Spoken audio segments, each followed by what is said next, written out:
Katrina, can I just do a sound check again from my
Okay, good afternoon, everyone.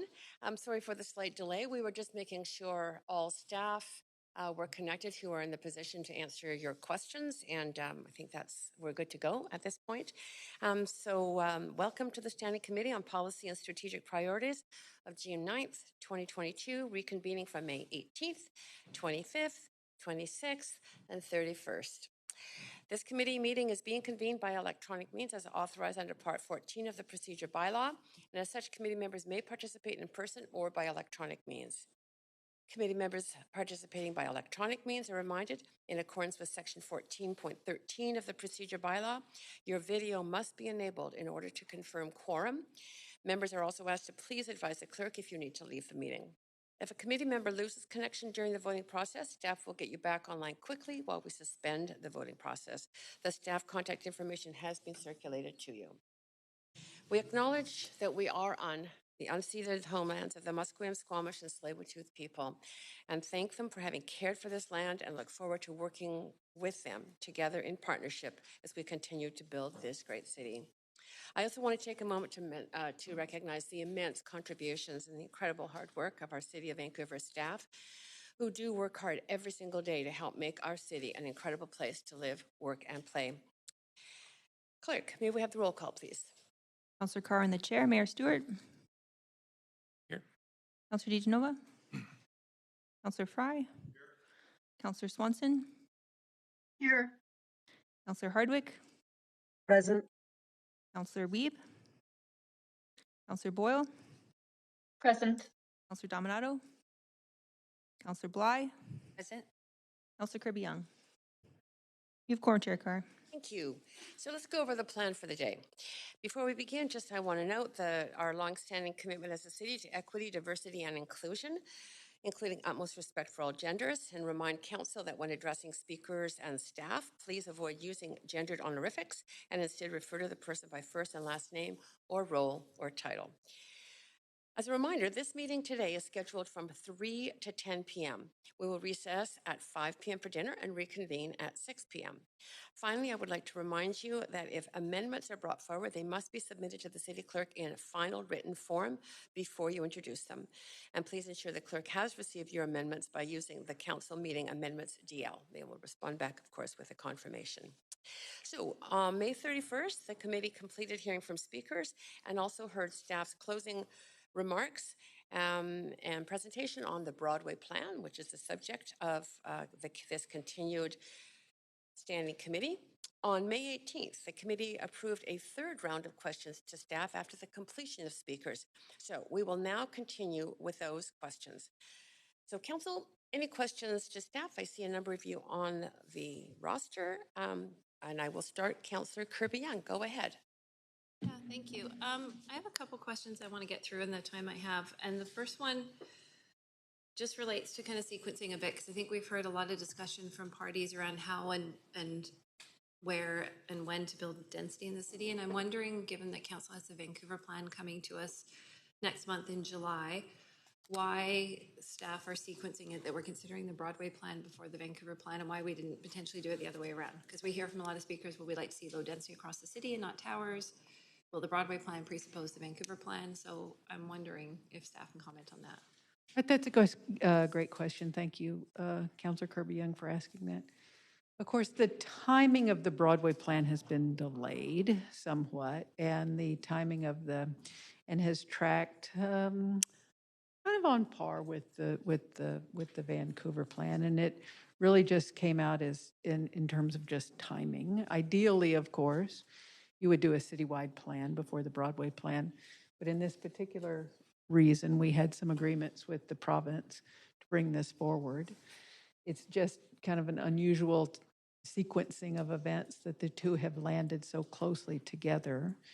But given the council's very full schedule for June and July, if we delayed this past the Vancouver plan, this council would not be able to receive the Broadway plan. There's just too many public hearing dates and reserved dates.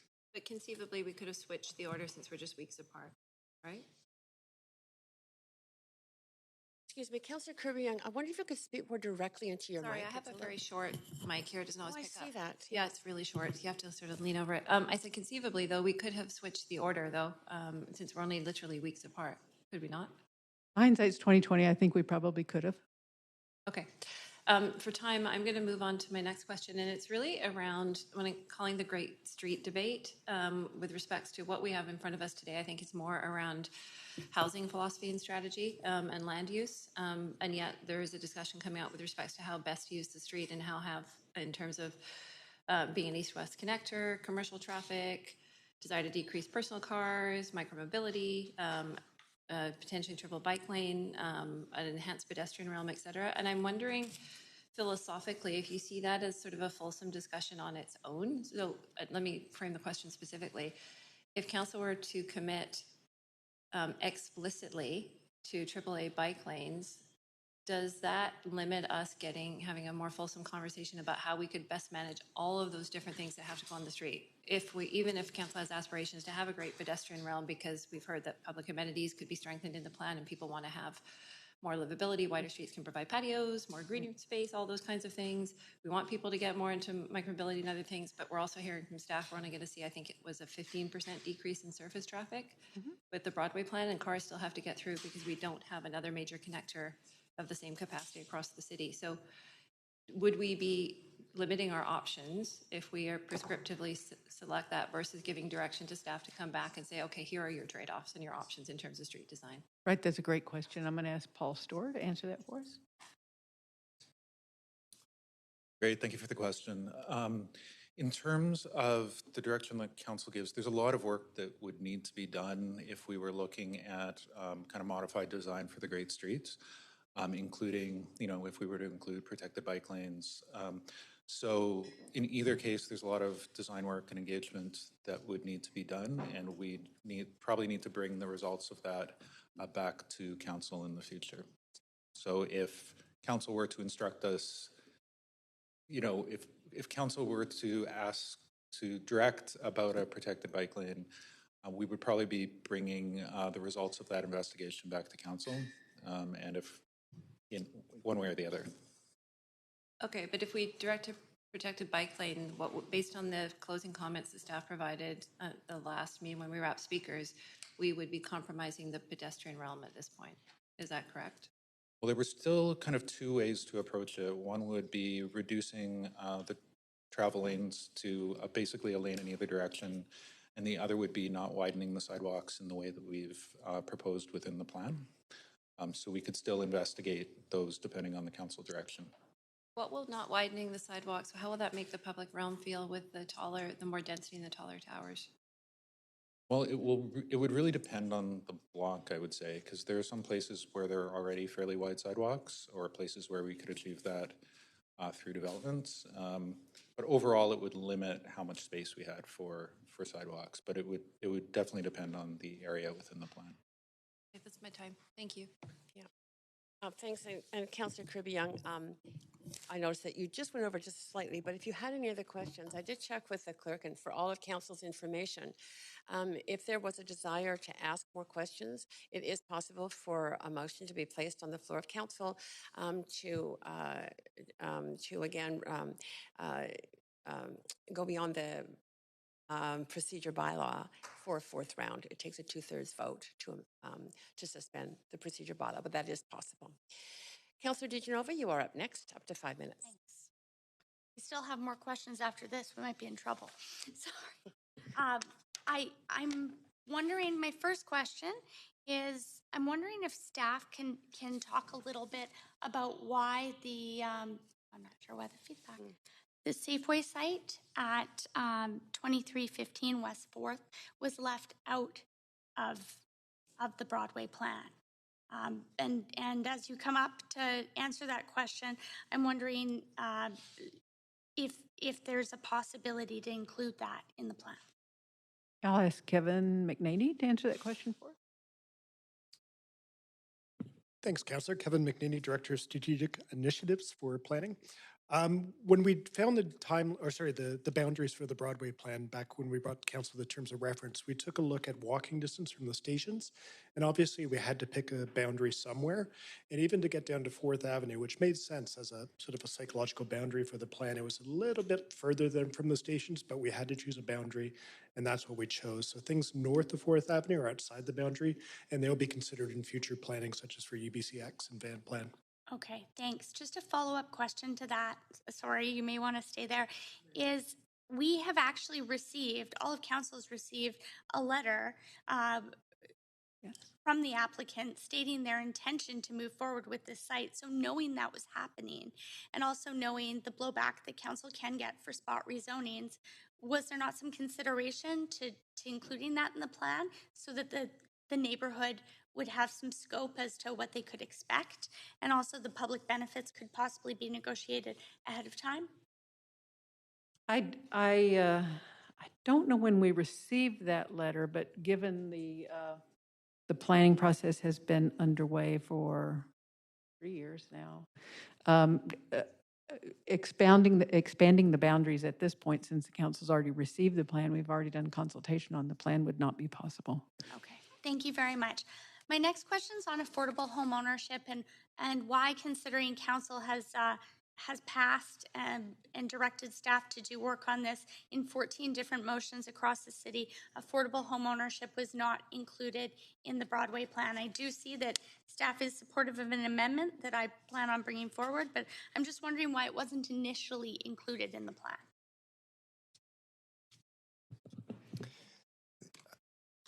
Thank you, Councillor. Dan Garrison, Assistant Director Planning for Housing Policy.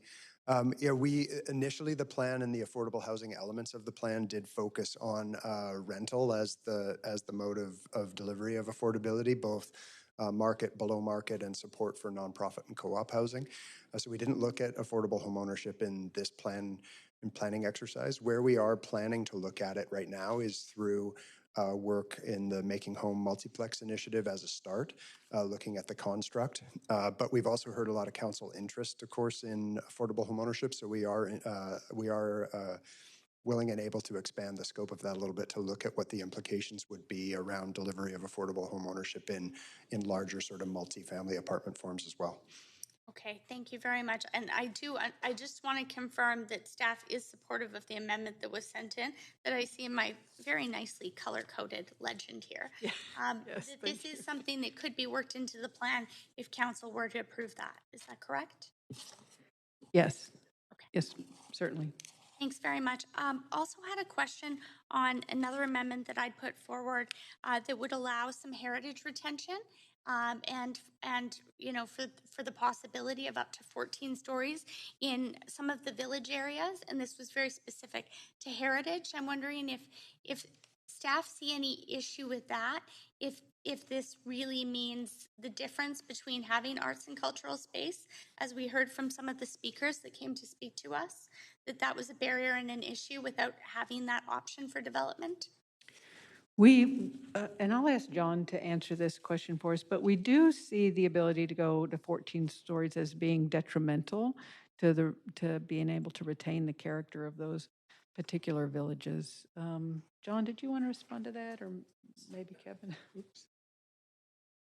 Yeah, thanks, Councillor, for the question. Just to expand on that a bit. So really, since the early phases of the Broadway plan, the village concept is something that the communities felt is really cherished, and especially that lower scale. And so we felt enabling potentially a mid-rise option for heritage retention and expansion of arts and cultural space could still fit in with that sort of village character, but getting up to 14 stories would be in a tower form and start to quite significantly depart from that village land use policy. Thank you very much. I'll leave my questions there. That's great. Thank you, Councillor DeGenova. Councillor Weeb, over to you for up to 5 minutes. Yeah, my first question is on the Support Reconciliation First Nations. I spoke last time about the partnerships with Musqueam and Squamish, recognizing that in the report back it says that they'll be more collaborative and there'll be opportunities in the implementation component of it. Can you speak what are those partnership opportunities we'll have with the three nations, recognizing that two of the nations weren't involved in the current planning? John, could you address that for us, please?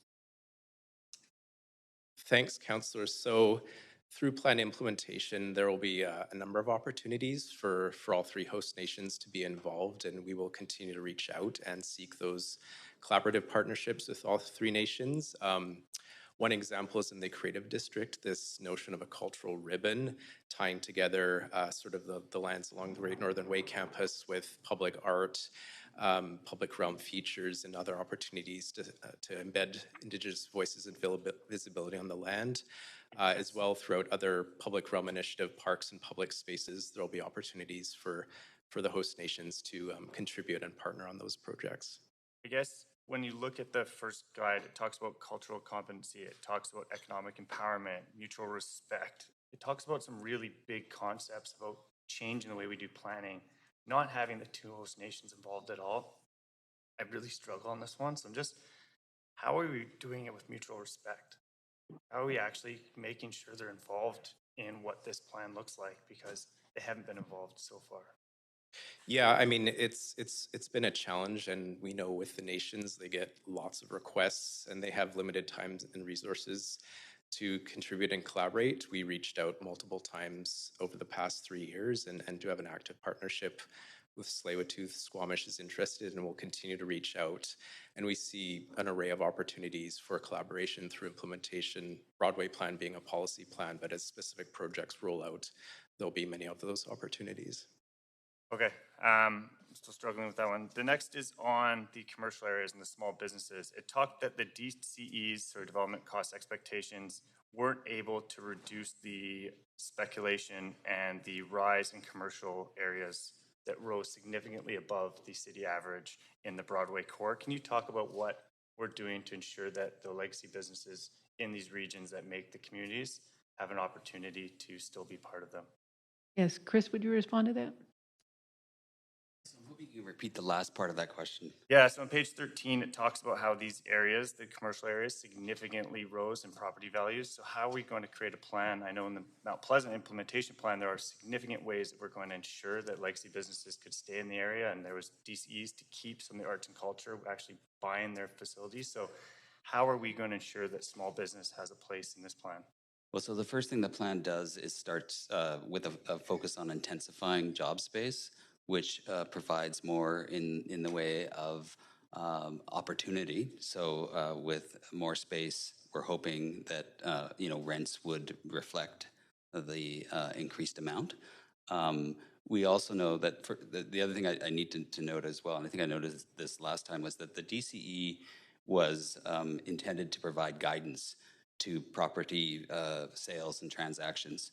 And at the end of the program will expire. We will then be moving to a system of our regular negotiated process. So the CAC policy would be implemented and developed as part of the Broadway plan implementation, and would start to reflect, the regular land values that are in place now. But I assume the DCE was put in place so that the values of these commercial properties didn't go significantly above.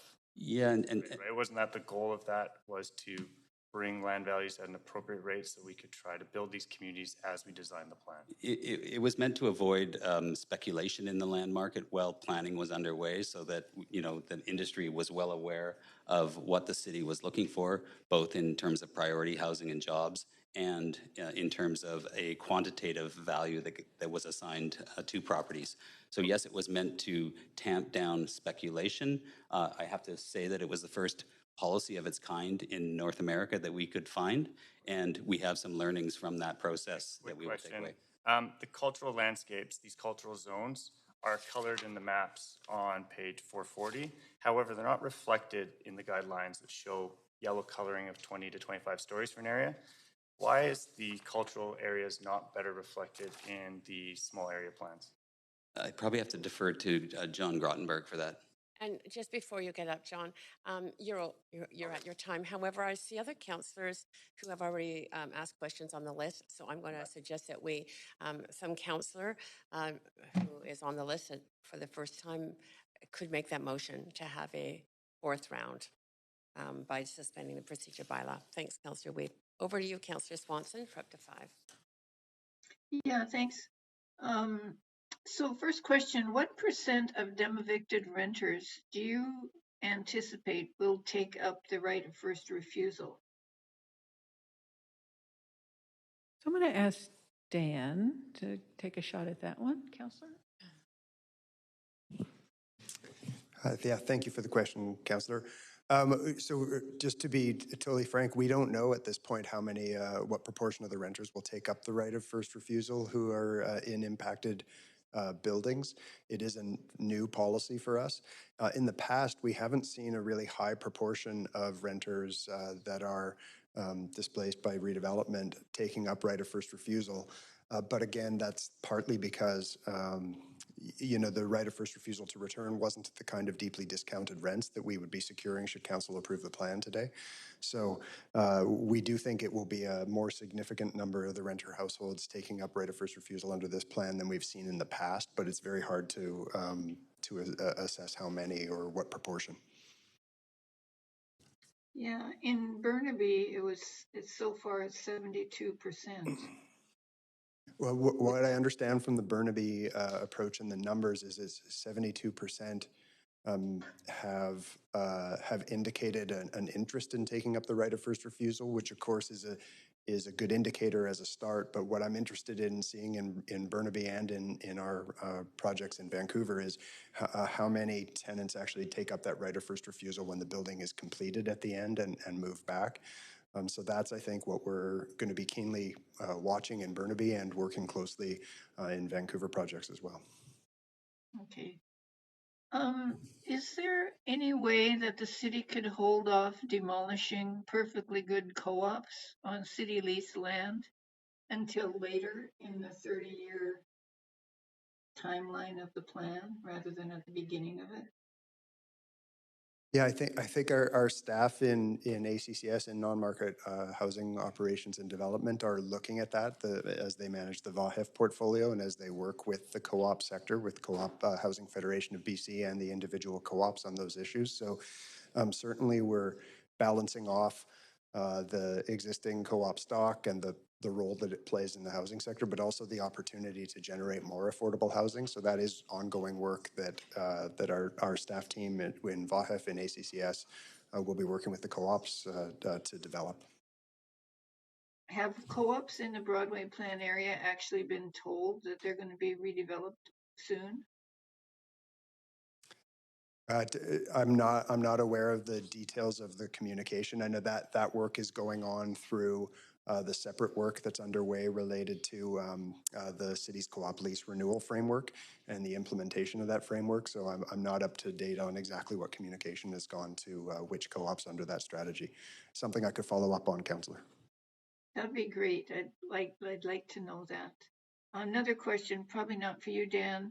Several people have suggested that it would be good to phase in the development so that the first phase is around the stations and maybe around the RS and RT areas and preserving the apartment areas. So is anything like this phasing planned? And if not, why? I'll ask John to respond to that. Thanks, Councillor, for the question. So in terms of potential phasing, we are not proposing that through the Broadway plan. We do expect more significant development in the centers along Broadway close to the stations in the short term and in the short to medium term in the low density areas. In the RM apartment districts, the land use policy has been very carefully calibrated to ensure that we see incremental gradual change and redevelopment. So staff felt that there wasn't a need for a specific pacing or phasing mechanism, but that incremental change will happen as a result of the carefully crafted policy. When you say carefully calibrated, does that mean that you're increasing the costs for the developer so that they won't make a huge profit, so they might wait a little longer to take advantage of it, something like that? Yeah, so in the apartment areas, we've done extensive economic testing, and with the enhanced tenant protections, the height and density being proposed, measures such as limiting towers per block, et cetera, and the value of existing buildings, we feel that will occur sort of quote unquote naturally in an incremental way in those areas. That's it for your time, Okay. Councillor Swanson. Yeah. Councillor Thank you. Dominato, over to you. Thanks, Chair. I'll move to suspend the procedure bylaws to allow a fourth round of questions. Okay, Council, that does require 2/3 vote. I'm just going to test for consensus first on that. All those in favor say yay. Yay. Yeah. Any opposed say nay. Thank you, Councillor Dominato. We'll have that fourth round. Go ahead. I'm going to restart your timer. Yes. Thank you, Chair. Yeah, a couple of follow-up questions from our last meetings. Just for staff, if you could just clarify, because I think it's important for the public. There's been a lot of questions around public benefits and implications for community amenities. Is that this is a 30-year plan proposal, so very long range, but the public benefits strategy that's included is 10-year. Is that correct? Yes, it only covers the growth that we anticipate will occur within the first 10 years. Could be higher, could be less. And of course, all of that will be kind of decided through the capital plan, but that was our best guess scenario. Okay. And from your perspective, my experience is more dealing with policy strategies, and they've typically been 3 to 5 years, is how, if this is adopted by council, how do we ensure it's nimble in that things can change? And is there a way to sort of evaluate after, do you re-examine, do you bring it back to council after several years? What does that look like from your experience in urban planning? Yes, absolutely. And we will work closely with the finance department, and Grace, I believe, is on the call and she can respond to this too. But it is the city council's direction and decision on capital projects. This would serve as staff guidance as input into that capital plan process, but it could certainly be changed at the direction of the council. And just speaking to broadly the overall plan, we have mechanisms though to adapt the plan as needed over time. So yes, so I guess I'm trying to get to yes. It's not okay if council endorses a 30-year plan today, it's locked in stone and they're the, No, it's not. It's not locked in stone. And I believe in our implementation section we have a review in 3 years. Is that correct? 5 years. In 5 years. Yes. Thank you. And just further to that, there was a number of speakers who spoke to concerns about adequate green space. And I see there is provisions for not only updates to parks, but also park acquisition, additional land acquisition for parks.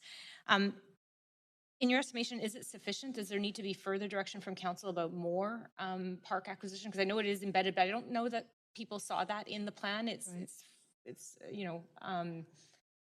Yeah, and I'll ask John to help me on this, but as my recollection is we have $98 million in the first 10 years for park acquisition and improvement and a number of parks. Of course, we recognize that this particular area of town is deficient. We'd like to see more. If those revenues come in higher, there can be sufficient allocation. But it was the staff's direction at the time that affordable rental be the primary goal of this plan. So the lion's share of the initial public benefit strategies, $455 million in affordable rental, and I think another $100 million in childcare. Those were clearly our priorities in this first round. And I did an interview this morning around the success of cities' pop-up plazas and permanent plazas. Is that contemplated as part of the delivery of housing? Because we have seen that with some developments that come for rezoning, but embedding that and integrating public realm, public plaza space, because it has been so successful throughout a number of neighborhoods. Yes, and thank you for the question. That's a great question. After hearing one of the park commissioners speak at one of our early rounds, I actually went back to review my understanding of the plan, and in probably a dozen pages in the plan are embedded ideas for pop-up plazas and public-private space and more urban types of ways to recapture open space and park space for the enjoyment of the residents and employees of the district. Okay, thank you. I appreciate that.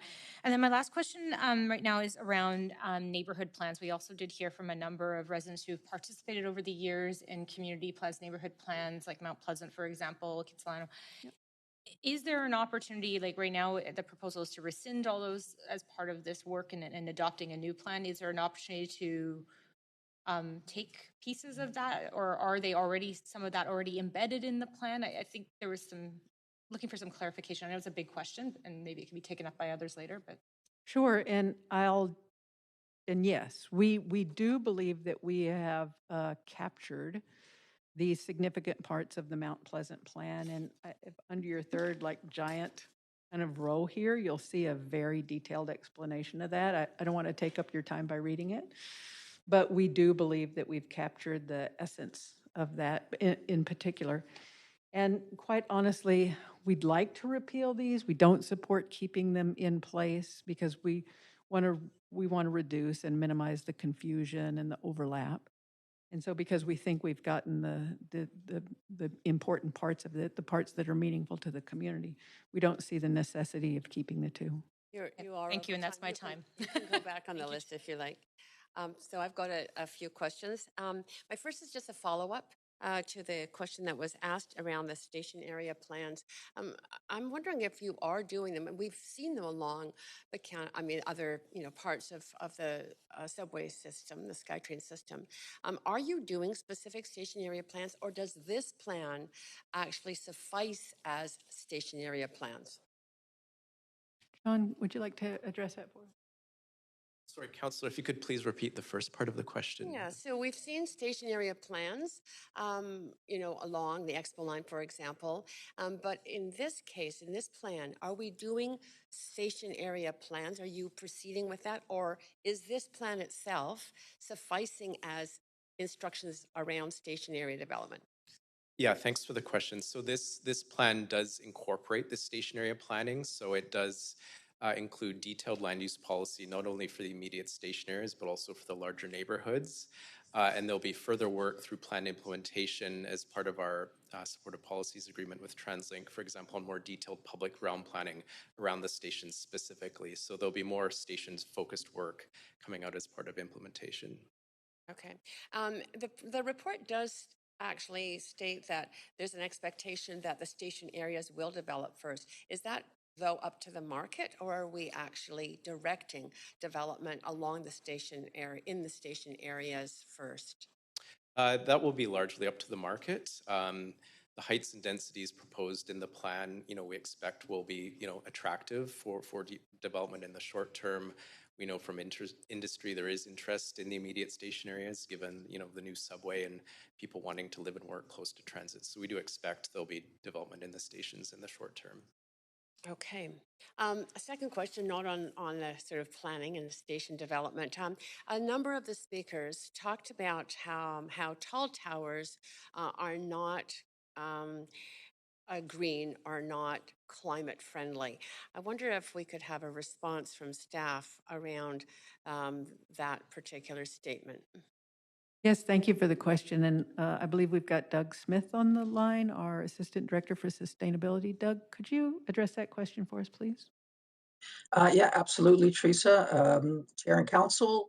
So regarding tall buildings, if you look at the full life cycle analysis associated with them, when you're looking at the transportation, they support the materials in the buildings and the greenhouse gases, sort of on a per person or per square meter perspective. Tall buildings and medium-sized buildings are actually fairly similar. The other thing to consider is, well, concrete by itself is absolutely a fairly carbon-intensive material. The use of mass timber is essentially outright allowable up to 12 stories, but you can go much higher than that with just a special consideration with the Chief Building Official office. And we do have multiple buildings going through the process right now that are 30, 40 stories that involve significant amounts of mass timber. So there is sustainability staff have no concerns with larger buildings being not sustainable.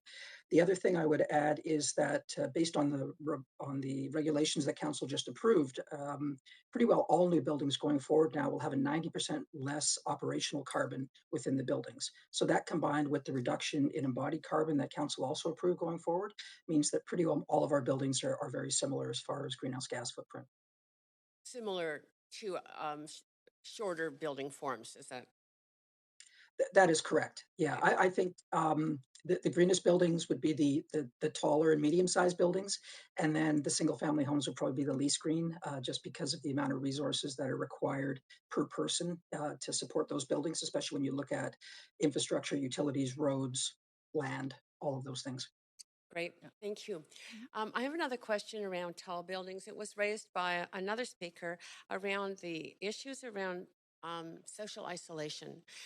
That tall buildings, can lead to greater social isolation. And what is this plan doing to enhance the public gathering places or social spaces? I just returned from a set of international meetings around environment in Europe, where they had buildings with squares in the inside of a circle of buildings with real socialization opportunities. Are we contemplating those kinds of things in this plan? Yes, I'm going to ask Kevin Spans to answer that question. I heard that too. Kevin, can you address that for us? And you know what? I'm not going to go over time, but I'm going to go on a second time, and you can be ready to answer the question then. Thanks so much. Councillor Fry, go ahead, up to 5 minutes. Thanks, Chair. And just to acknowledge, I unfortunately had to miss the first day of questions, so Okay. going to do a little catching up for lost time. I just want to jump back onto the conversations that people had about starting with the station areas. And I'm wondering if you've been in conversation with the province and TransLink around the recent changes to the Transportation Act that contemplate sort of accelerated ability for TransLink to purchase and develop property in the immediate vicinity of stations and how that impacts this plan. I'm going to ask our general manager for engineering to respond to that. Thanks, Lon. Yes, hello, Lon Leclerc, General Manager of Engineering Services. The legislation changes that the province is enacting with respect to TransLink actually opens up the possibility of them doing an integrated development site. Prior to this change, the existing legislation prohibits TransLink from doing an integrated station site. And so we only have 2 integrated stations on the Broadway line, which is at Granville and at Great Northern Way. And that's because there was a willing developer who could take on that obligation on behalf of, instead of the TransLink operations or TransLink agency. So I understand it gives them about 800 meters from the transit station. So it's not just about integrated stations. And I recognize that what you're saying is there will not be integrated stations for the majority of stations that we're currently contemplating because it wasn't built in and we can't cantilever over a station or whatever. Is there any sense of how this might trigger TransLink purchasing of land and speculation in and around stations and even expropriation? Well, in our our hopes is, and our expectation is that they would purchase land strategically, similar to the way the city does when we're anticipating big changes down the road, so that this would ultimately reduce the cost of constructing the project as their primary objective. And then any excess land wouldn't have to be sold, but rather could be an integrated development could be achieved on the station site. So you said your hopes, though. You haven't had the conversations with the province yet. They haven't really indicated, or TransLink? Well, and TransLink, they do have a real estate arm that we could ask what their aspirations are. But at this point, I think it's pretty clear that their aspirations is to lower the cost of their projects ultimately. Okay, that might be something for a report back at a later date, but I appreciate that. And this might be more of a question for Dan Garrison. I know we're talking about a lot of renter protections. We're talking about tenant relocation protections, all these pieces, and right of first refusal. And that's, but where are we now with accurate rent rolls of what kind of rents people, what kind of security of tenure we have in all these apartments throughout the contemplated area? We recognize there's a lot of affordable rental here, and my leading question here is the concerns about building clearouts and stuff, maybe in advance of an assembly 3 years down the line, that they start clearing out buildings now. So by the time of the DP, they've already cleared out the tenants or what have you. Yeah, thank you for the question. So our best source of data that we have right now in terms of detailed rent information about the rental buildings in the area is the CMHC annual rental survey, and they do a very robust assessment of all the rental buildings, particularly in larger buildings, the rental units in those buildings. So that's our main source of data in terms of rent rolls and knowing who's living in the buildings, what the rents are, et cetera. In terms of the renter protections, I think one thing that's important to think about is the number of changes that have been made over the last couple of years to the Residential Tenancy Act itself through the provincial government, and the increased protections that are in place now as a result of that. I think the sort of clear out of a building, as you're referencing, is a more difficult thing to do today than it would have been a number of years ago, and that's partly because, of course, the province has put in place measures such as putting the onus on the landlord to prove that a vacant possession is required to do a renovation. That now requires the landlord to get permission from the residential tenancy branch to do that. So those kinds of improvements, the end of fixed term tenancies, for example, another very important way to avoid clear out of buildings. So all of those protections that have been put in place by the province, the city's protections through the tenant relocation plan requirements that are related to rezonings, development permit applications, and ultimately building and occupancy permit applications, those are the main protections we have in place. Is it true that we don't apply empty homes tax to purpose-built apartment buildings as long as they have just one unit occupied? Yes, it's true. And the main reason for that is that the empty homes tax is applied on the property basis. So if you look at a strata titled apartment building, it's a number of separate properties within the strata plan, whereas a rental building counts as one property. Yep, you're welcome to go back on the list, Councillor Fry. Councillor Weeb, go ahead. Quick follow-up question to that, Dan, sorry. But don't we not do the empty homes tax on strata? Yes, indeed. The empty homes tax is charged on a folio basis, so on the property basis, and so on a strata property, yes, the empty homes tax, if that unit meets the test of being deemed vacant, then the empty homes tax would apply. Okay, thank you.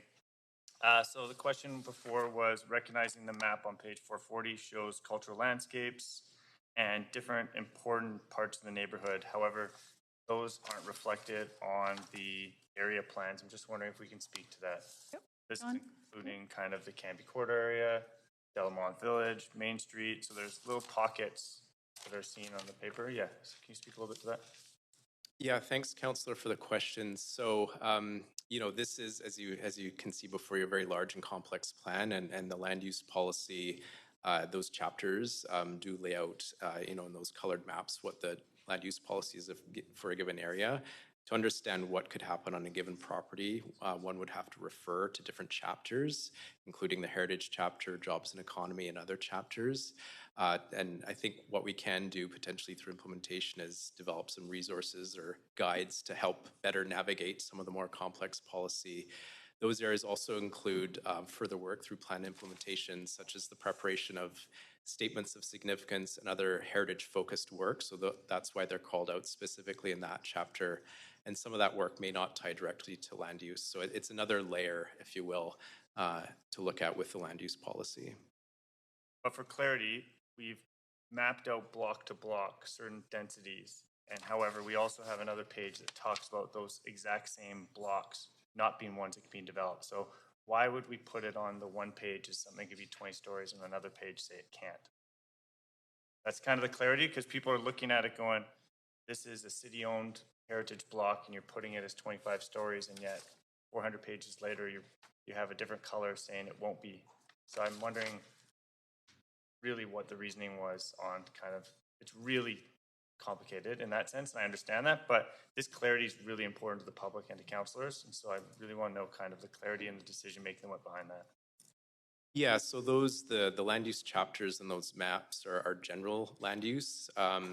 It's not, and I could see how it could be misinterpreted that every given property in there could develop up to 20 stories or whatever is indicated there. There's a whole range of different considerations, heritage being one of those, that would provide site-specific guidance about the development potential of that site. Okay, my next one is on greening. In the policy, it talks a lot about adding trees and canopy. However, we're not seeing that funding in the capital plan. We're also not seeing a lot of opportunities for expanding that green space to deliver those trees. So can you speak a little bit about how we're going to ensure access to nature is being developed through this plan, recognizing what we're seeing in capital planning coming up to us next month? Right, and I think we talked about this a little bit earlier. There is $98 million dedicated in this plan to improving those parks. However, there's not any undeveloped land in this area. So what we've tried to do is reach a balance by working with some private public green space and plazas and alternative types of accommodations. We are seeing a lot of those private areas being fenced off in the downtown core or being redeveloped now. So people are a little bit concerned about us moving to a model where we create public-private areas that in future could be redeveloped. So Right. can we speak a little bit to how we're hoping that won't happen on the Broadway corridor? And then I guess actually I'll move on to my next question.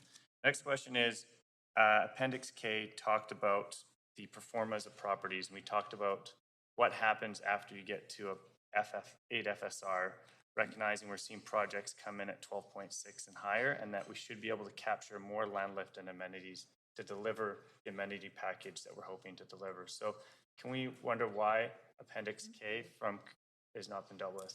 Right, and we do have Blair from Coriolis on the line, and Blair, perhaps you could answer that question for us? Sure. Thanks, Councillor. Blair Herb here from Coriolis. I'm not sure exactly what you're looking at because I do not have it in front of me, I must confess. But the 12 FSR that you referred to would be on a C3A site. So you have to be making sure you're looking at a C3A pro forma example.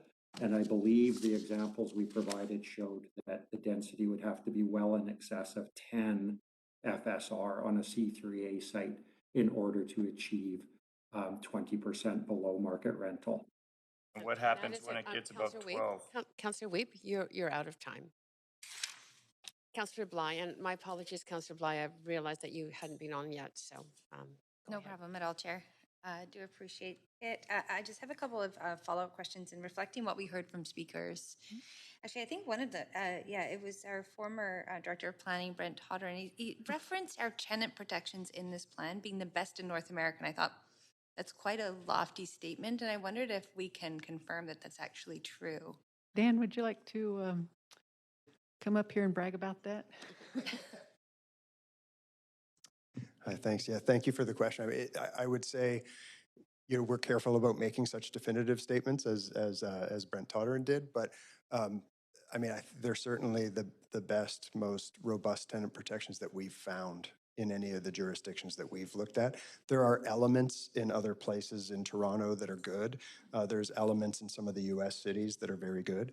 But we think on balance, in terms of the overall tenant protection sort of structure that we're proposing here, this is the most robust that we've found. Right, and is that also relative to the size of the area that we're planning for in the Broadway corridor?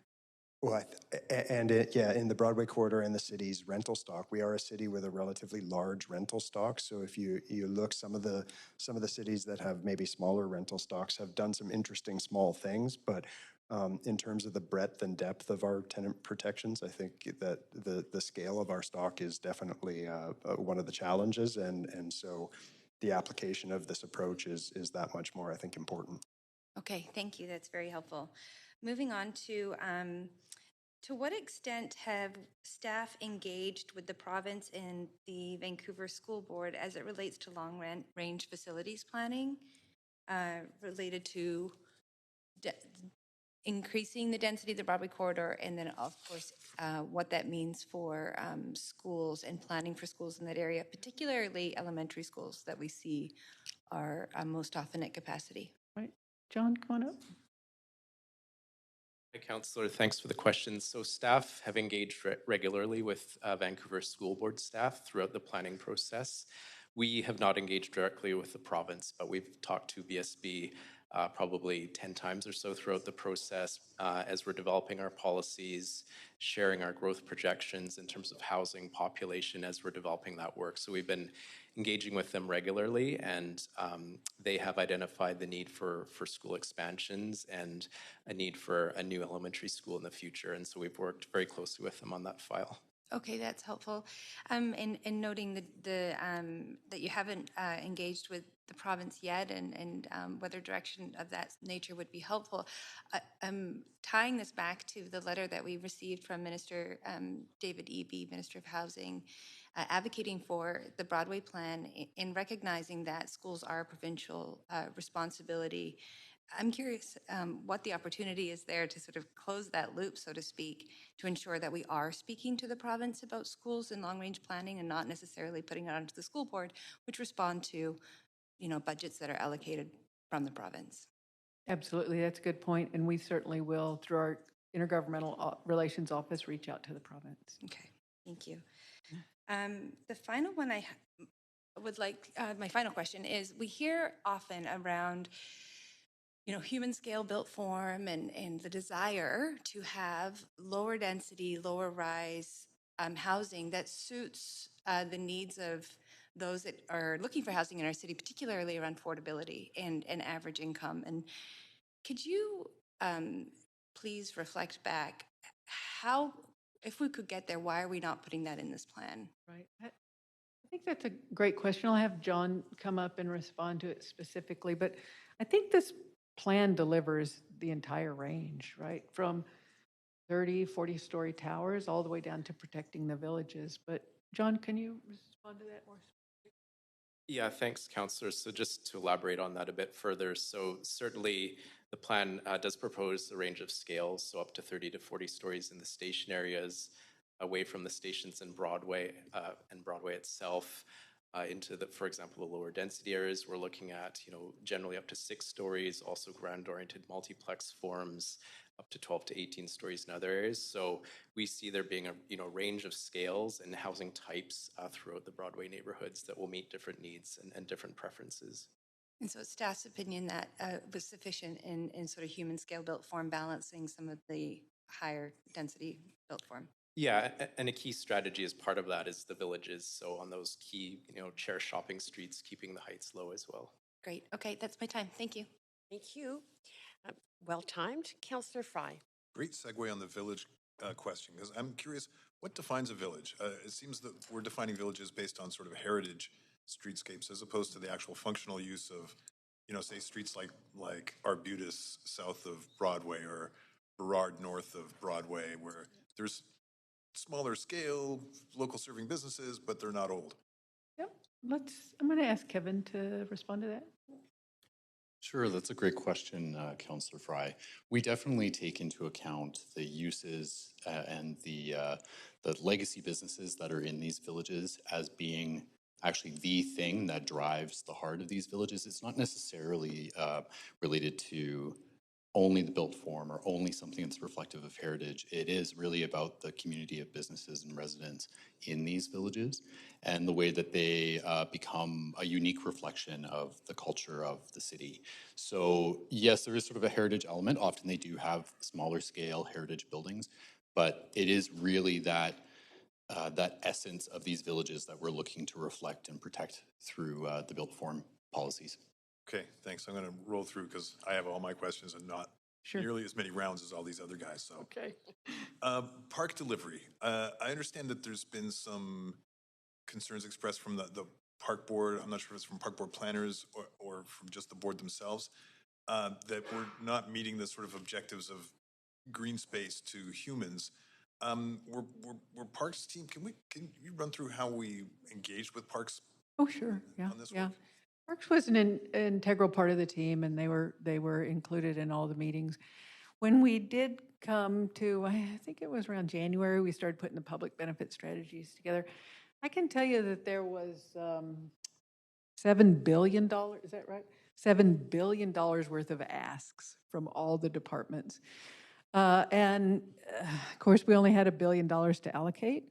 So a number of the departments were not happy, with, but they understood the prioritization. They understood that this initial prioritization was for affordable housing and childcare. But Parks was intimately involved with the development of all of these. Okay, well, I may have to table that one.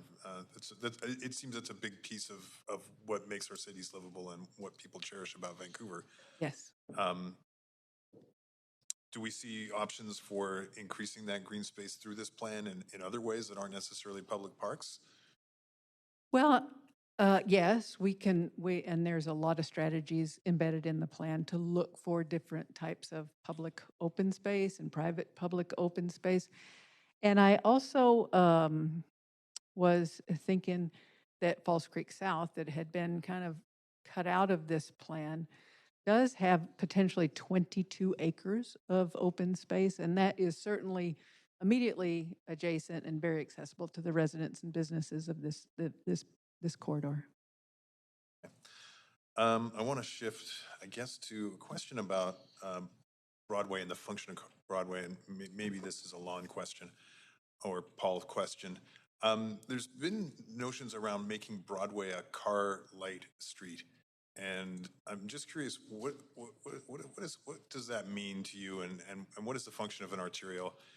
Can we, by going car light, are we getting rid of that modal transportation, or are we shifting it elsewhere? What does Broadway going car light mean? That's a good question. That's where it would be helpful if council was specific in their direction on this.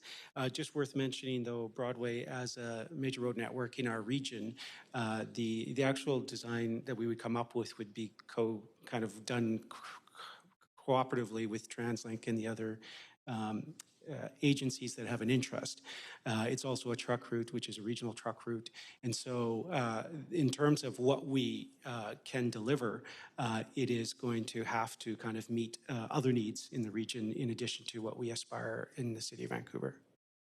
So if Broadway was to go car light, where do the cars disappear, or do the cars go somewhere else? Well, if you say car light, I guess, again, I can think of 5 different versions of what that looks like around the world. But car light could be an even surface all the way across where cars are occasionally permitted just to do deliveries. Car light could mean reducing it to 1 lane of traffic in each direction and traffic calming.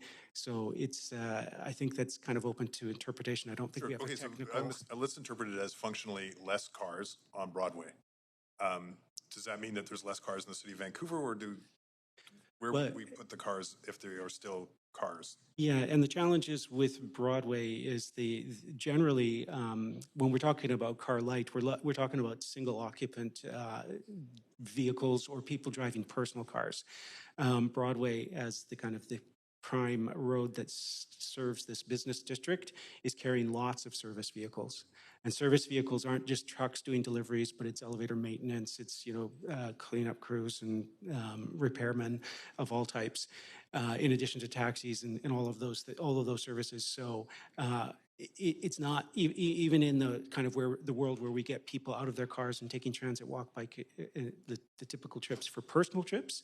There's still a lot of vehicles that have to occur on Broadway to serve the business district. So that is it for your time. I gave you a little leeway there for your absence earlier, but we have to move on. And I'm looking for the answer to the question that I had posed in that first round, which was around the social. How are we going to mitigate against the social isolation that has been spoken about by some of the speakers in the tall towers? Thanks for the question, Chairperson Carr.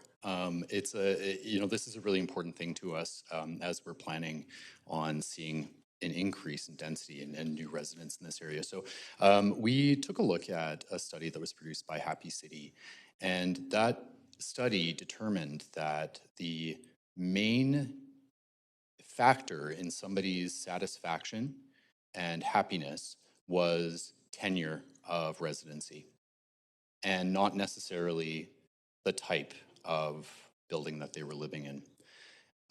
In fact, there were parts of the study that suggested that actually these multifamily, more dense communities were contributing to less social isolation than some of the more suburban style developments that we might see elsewhere. Now, one important part of tenure is the feeling of belonging in a community and feeling like you want to stay in the community. So that's one of the reasons why we developed a really comprehensive building and site design strategy as part of this, because we want to make this place a place that people want to stay. This isn't a transitory location that they come and go from. And another part of that is ensuring that we're accommodating in the built forms that we propose or have tested really substantial outdoor, indoor amenity space that enhances and amplifies the importance of socialization between residents. These are types of amenities that we are only just now seeing developed in the community, so we don't have a history of that we can reflect on, but it's becoming standard in our forms of development. Like to see that. That's great. Thank you. Another question that I have, there was a point raised by Patrick Condon, who also spoke about removing DCEs or CACs. He said that, I guess that we are removing DCCs or CACs, and that this will benefit speculators and landowners, and that we should instead put in a very high charge to reduce speculation. I wonder if I can have some comments on that. Specifically also, are we removing DCEs, CACs? So, Come on up, Chris. Yep. So Chris Robertson, Assistant Director, Citywide and Regional Planning. I'll try to hit this again. The DCE, which is the Development Cost Expectation, was set up for the Broadway Plan as our first attempt to get in front of speculation prior to a community plan.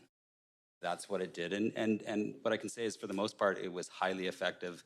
In the last few months, we've seen some increases in, property sales that wasn't what we had seen previously. So came in, it did work. That DCE was only meant to be in place until the plan was approved. After that, our regular development contribution system would kick in. So CACs and DCLs would become part of the regular system. And so nothing's going away other than we're shifting from a pre-planning number and priority to a post-planning regular contribution system. okay, that's good. That satisfies me in terms of the answer. And a final question that I have. Just actually a couple of weeks ago, the Premier of the province of BC said that he was expecting 100,000 people a year to BC over the next 10 years. Does any staff have intelligence around that source of that statistic, and how much is expected to come to the Vancouver area? No, we don't. We can investigate and report back. We've done a lot of modeling with some experts in the region to understand what we might be receiving, but that number, we're not aware of it, but we can take a look and report back. It'd be interesting. There's been some discussion at this council table around population growth and expectations. So yeah, that's fine. That's it for me on questions. Thank you. And moving on to Councillor DiGenova. Go ahead. Thanks. Considering we're already past 4 p.m. and we have 40 amendments ahead of us, I would like to move the staff recommendations. Chair? Thank you. Yeah, well, it is Councillor DiGenova's prerogative to do that. Mm-hmm. So they have been moved. So I start by moving. Anybody for more questions, you'll just have to ask your questions through points of information. So I've sent in my amendments, and if I could start with Amendment 1. Just a second, I am moving us to a main queue. Point of procedure, I guess. Sorry. Point of procedure? Sorry, I really need a new mic. Point of procedure? I know it's within councillors' prerogatives to move the motion, but I wonder if it's possible for the councillor to consider withdrawing that to enable the other councillors finish asking their questions. I don't think we have far to go. And I just think that would be helpful to get those answered before we get into debate.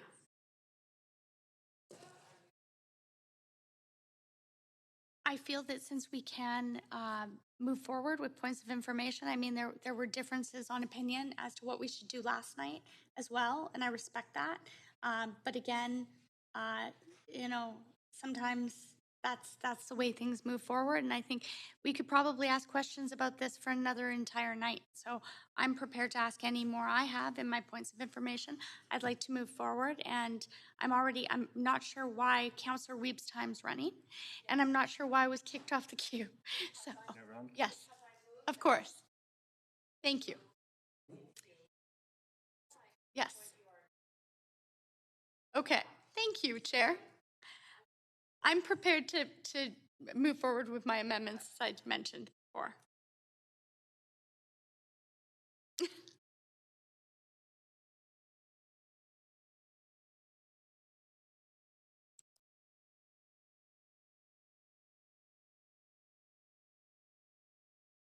Mhm.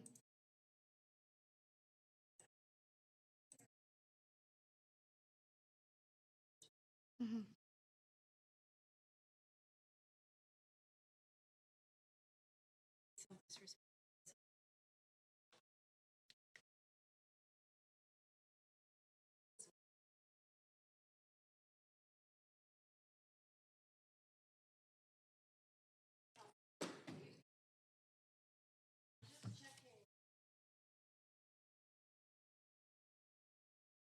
Mhm. Yeah, she moved in. I went on the list. Yep.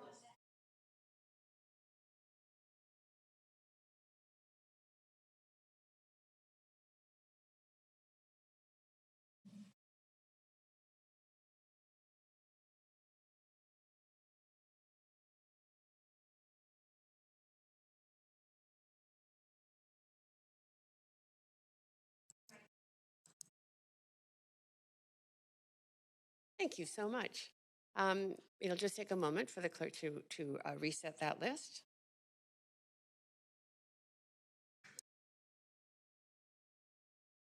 Be added to order. Now, if people could just stop adding your names at this point, so the clerk, the clerk could just put those names up in the order that was there, that would be appreciated. Thank you. Just It would have been cool if we were advised we're going to.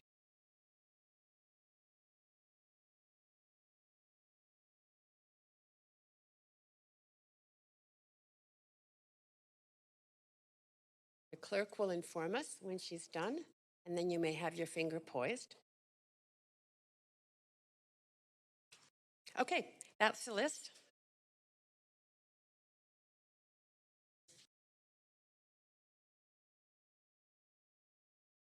Okay.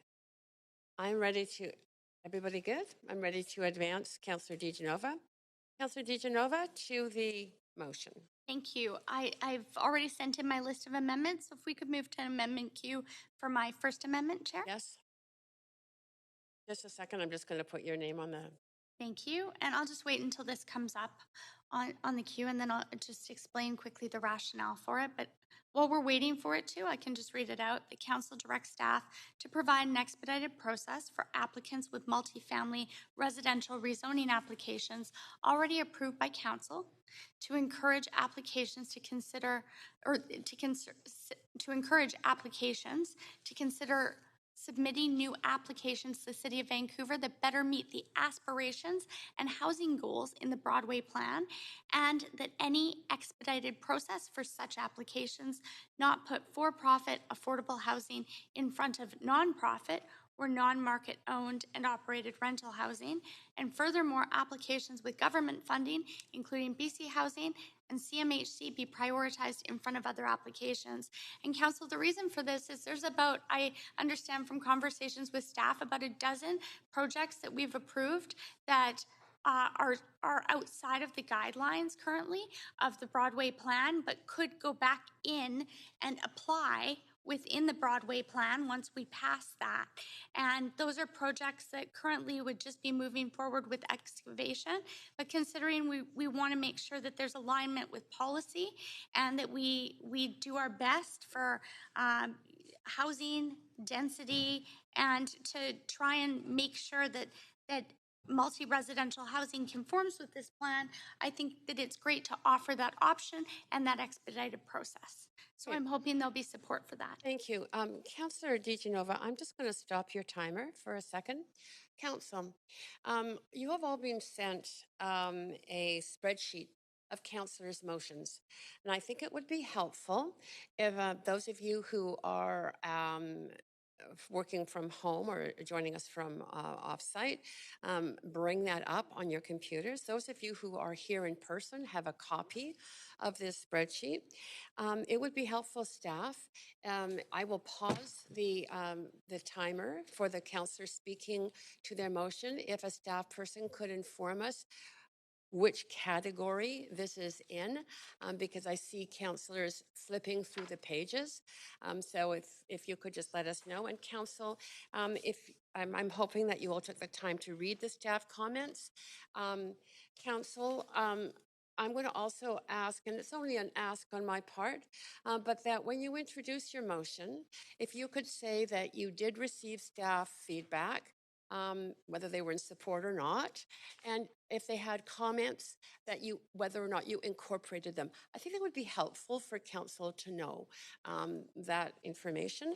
It's only my request. It's not, you don't have to do that, but I think it might help the process. And I will not, as I say, take your time up as we get the indication from staff as to where in the spreadsheet. This is a big, long, for those of you who don't have it, it's a 13-page spreadsheet that has all the motions and comments on it. Point of privilege? Yes, Councillor Fry. In the interest of sparing my colleagues their eyeballs, we do have a spreadsheet that the Director of Planning had sent us earlier, and a quick find, I was able to find this particular amendment suggestion in the thing, so you may wish to use your spreadsheet and find the amendment rather than this. Rather than a paper copy. Such a helpful suggestion. Thank you, Councillor Fry. Meanwhile, for the rest of us who have too many screens open, if you could. It's not numbered. The pages aren't numbered. I am regretting that we didn't put page numbers on these right now. But if you'll look on, it's about page under processing. It's towards the back. And gosh, I just had it. This is why I thought we should. Oh, here it is. It's on the back of page 7. And it's under application processing, and the second column is the counselor's name. If you wanted to search by that column, it might be the easiest way to come up. What's the category? Application processing. Oh.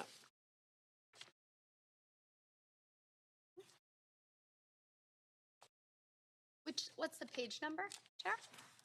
I think she said the I have it on my spreadsheet, but I'm just trying to follow along on this one. It's page 14 on the electronic spreadsheet.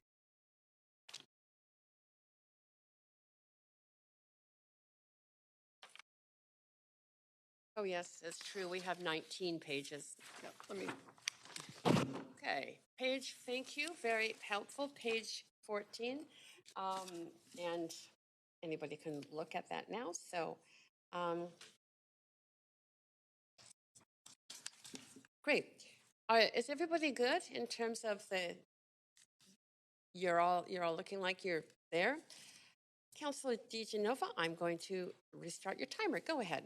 Thank you very much. And one of the reasons for this council is I think that there's some missed opportunities, especially for sites that do have funding from CMHC and from BC Housing, or that are providing non-market housing. If they could increase their density or the number of homes that they're providing, then I'd I would think that they might only go through that process if it was expedited. That's what I've heard from applicants that have been asked if they would possibly reapply with a different application that better meets the policy in the Broadway plan if it's approved. And I understand that our staff has reached out to applicants on that, that are sort of in that waiting period. I also understand from staff, and maybe I could ask our general manager of PDS. No, you can ask a point of information. That's what I was just about to say. I said maybe I can ask, and then I was going to say through a point of information. Okay. Chair, thank you. I understand that this is about, may I ask a point of information? Yes. Thank you. I understand there's only about 12 sites that fall into this category possibly, but that could create more non-market housing and more housing underneath those rates. Is that correct? I don't know if how many applications are currently underway with a DP that would switch to rezoning. I know I have talked to a couple myself, but I don't know that there are 12. John, do you know that there's 12? Yeah. I'm sorry, we can't confirm a number for you this afternoon. I seem to remember it being 12 to 15 from talking to staff, but again, that's just in a conversation that I had, not trying to put staff on the spot. Okay. And I believe you were at that meeting. But I understand that you have a lot on your plate. We do have 12 to 20 prospective applicants. We do know that 15 or 20 people are waiting to apply. Whether they're in DP now and looking to switch, I don't know. Okay. Yeah. All right. Thank you very much. And I'll just leave my amendment there. Great. Thank you, Councillor DiGenova.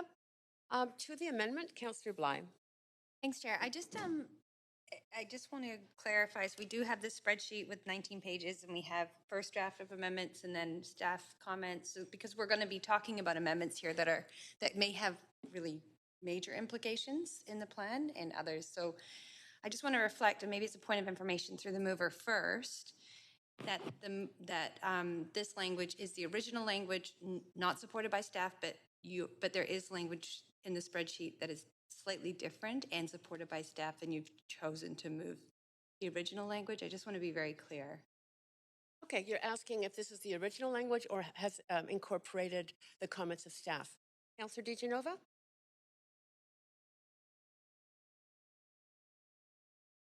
One second. I had meant to send in actually that piece, the revised suggested wording. So my apologies. I was reading out the original. I had asked the clerk to send me my last, what I had sent to them, but I must not have sent that in. So I would ask, since we're trying to work our way through this, that I can withdraw this amendment, and if staff could instead put up that language for me, that would be very helpful. Okay, you can withdraw. You can ask to withdraw. That has to be a unanimous decision of council. So council, I'm going to test for that. All those in favor of with the withdrawal of this amendment, say aye. Aye. Aye. Any opposed, say nay. Okay, it's not unanimous then. That's fine. Then I will amend my amendment to strike the language. Oh, I have to call out who's on position. Sorry, just before, I'm going to just stop your timer here. In opposition is Mayor Stewart. Great. So go ahead, Councillor. Could I just ask, could you stop my timer? And on a point of privilege, Chair? Yes, actually, somehow you're not on this amendment queue right now. I don't know why. I'm not sure. Not off it. Thank you. Just 1 second. I'm not. Because it's Councillor Bly's time. It was a point of information she had, so I should have let her finish the point of information, actually. Okay. Clerk, I wonder if you could just... Under procedure. Sure. Yes, just 1 second. I'm just going to ask the clerk to reorder the amendment Q1 list to have Councillor DiGenova at the top and then Councillors Bly and Fry. Actually, it's her turn. It's not my turn. It was a point of information to me, and I answered it, and then, so I apologize. It is Counselor Bly's time. You had finished. I'd finished my answer to her question, but it's her time. Sorry. Okay, we're leaving it as is then. Just one sec. Yes, that's fine. We're leaving it as is. And over to you for a point of information. Is it a point of order or a point of information? Point of procedure, actually. Oh, point of procedure. Go ahead. So in order to forward an amendment to an amendment, I'm just checking to make sure that that person would have to have the floor in order to do that. I'm sorry, there was somebody speaking there? If there was somebody who's to move an amendment to an amendment, that person would have to have the floor to do that. They can't just do it without Yes, being. they would absolutely have to have the floor to do that. Thank you. So, yes, perfect. Councillor Bly, this is to the amendment that is on the floor right now because it has not been withdrawn. Go ahead. I'll turn your mic on for you. Just one second. So just to clarify, there was a motion to rescind the motion on the floor, and it did not pass unanimously. Correct. So therefore, it's still on the floor. Correct. Thank you very much for clarifying. I have nothing further. Okay. Councillor Fry to the amendment by Councillor DeGenova, which is still on the floor. Sorry, I'll stop your timer, Councillor Fry. Councillor DeGenova, point of privilege. Go ahead. I was just wondering, the most recent electronic copy I have did not match the printed copy I have. So if I could have the electronic copy circulated, I'm not sure if others would like it, that matches the one that's printed in front of me, that would be very nice. Could I please have that? I need it to be able to. Yes, staff, I wonder if you could recirculate to council the most recent electronic copy. Yes, thank you. Staff are going to be doing that, and I'm sure they will be doing it quickly. Great, thank you. Councillor Fry, I'm just going to go back to you. Go ahead. Thanks. And I'm working off an electronic copy that was sent to us by Teresa O'Donnell sometime around 2:15 or so. So I believe that's the most up to date, and it's working great for me. I just, in comments on the specific amendment, I just want to reflect on the staff comments. And the staff recommend against this change on grounds of fairness to prospective applicants who have been waiting for approval of the Broadway plan prior to submitting rezoning applications. Applications should be considered on a first-come, first-served basis. Now, I do know a number of people who have been waiting for Broadway plan to be approved or not, and that has waited on their decision, so they have not entered the queue for those reasons. So. And I do also want to reflect that we've obviously been having a lot of conversation around permit wait times, BPs, DPs, rezonings, all that kind of complicated stuff. And it is a complicated thing that staff are working to fix. And I worry that when staff recommend this because it's going to complicate their work, I'm not sure that I really want to sign on to further complicate their work. If they have a system that is a first come, first served basis, I think that's appropriate to stick with that. I appreciate that Councillor DeGenova is bringing this up in the interest of fairness, but I also want to reflect on the workload of our staff and in the interest of fairness of getting everybody's job on the queue. So I won't be supporting this amendment. Thank you very much, Councillor Fry. Councillor Kirby-Young, over to you. Yeah, thanks, Chair. I will echo Councillor Fry. I was also referencing the staff comments. I won't repeat that in the interest of brevity with respect to fairness, but I think I would just augment his comments by saying that we had a very robust discussion with respects to permitting and issues and challenges this week, and I wouldn't want to introduce a wrench into that process. And so I think that continuing to move projects forward in the way that has been planned probably makes a lot of sense now, because we really need to not add layers of complexity to permitting and keep things moving. So in addition to the fairness issue, I'm also looking for efficiency, so I won't support this. Thank you. Thank you, Councillor Kirby-Young. Councillor DeGenova? Thanks. I have sent in an amendment to the amendment, and it's to strike this language and replace it.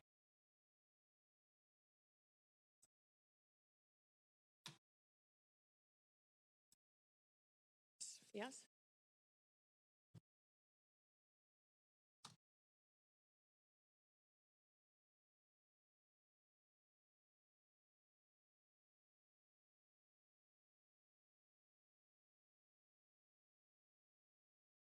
I'm just confirming, Council, at the request of staff, that when you make an amendment, if there has been an amendment circulated that is the same as the amendments that we've had circulated beforehand, for which I'm very appreciative that you did, we'll just move forward with those. But if there is an amendment that comes forward that has not been circulated, we'll treat it the way we do in every other meeting, which it will go up on the public screen and you'll be able to see it.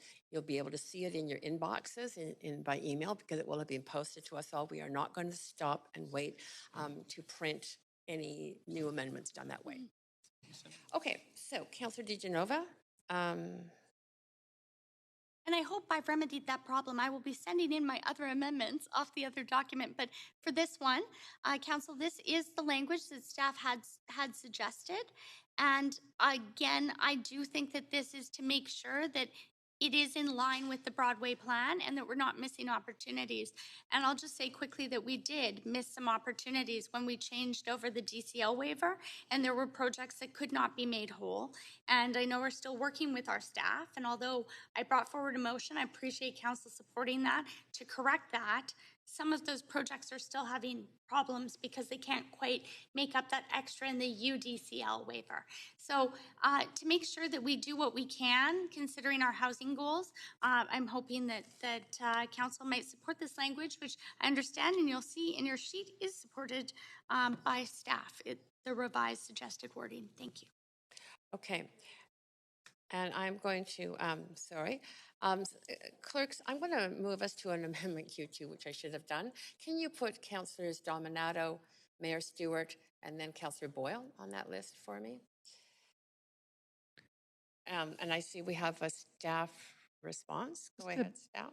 Point of clarification, Madam Chair, and I apologize if this wasn't clear when we sent the spreadsheet out, but this 7th column where we've suggested revised language doesn't necessarily mean we support the amendment, but we did want the council to have language that was clear so staff would have direction.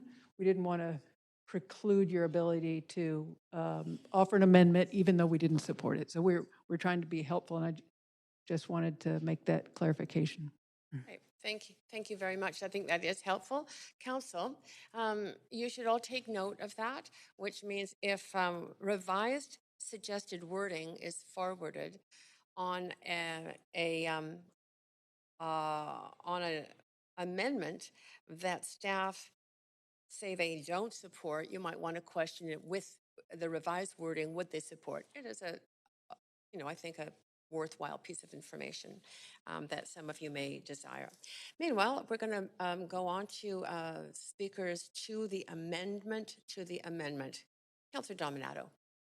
Thanks, Chair. And through you, a point of information to staff is just to clarify then is that despite the suggested wording, staff had identified some challenges and problems with this in terms of delivering on the plan. Do those problems still stand even with the amended or changed wording?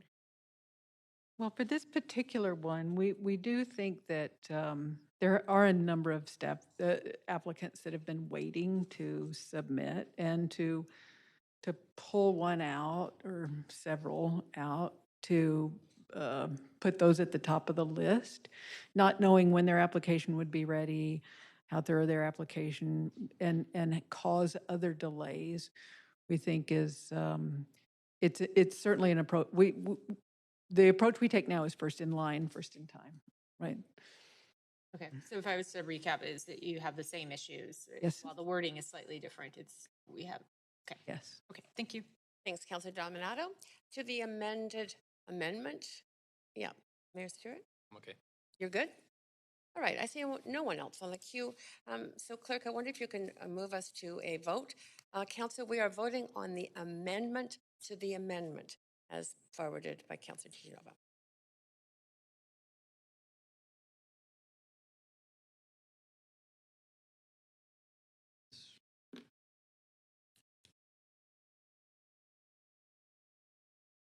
Okay, that amendment fails with myself, Mayor Stewart, Councillors Fry, Swanson, Hardwick, Wiebe, Boyle, Dominato, Bly, and Kirby-Young in opposition.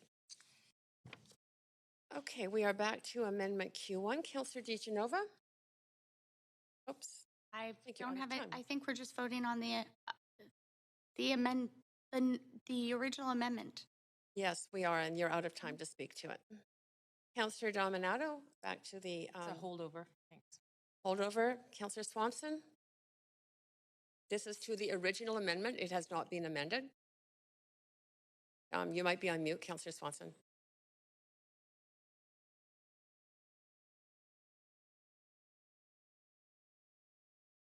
Look, do we have Councillor Swanson in the on the line?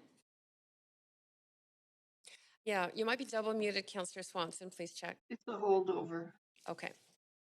Council, we are now at the end of the speakers list to the amendment. This is the amendment that has been forwarded by Councillor DeGenova. I'm taking us to a voting queue on that. Or a clerk's will. Thank you.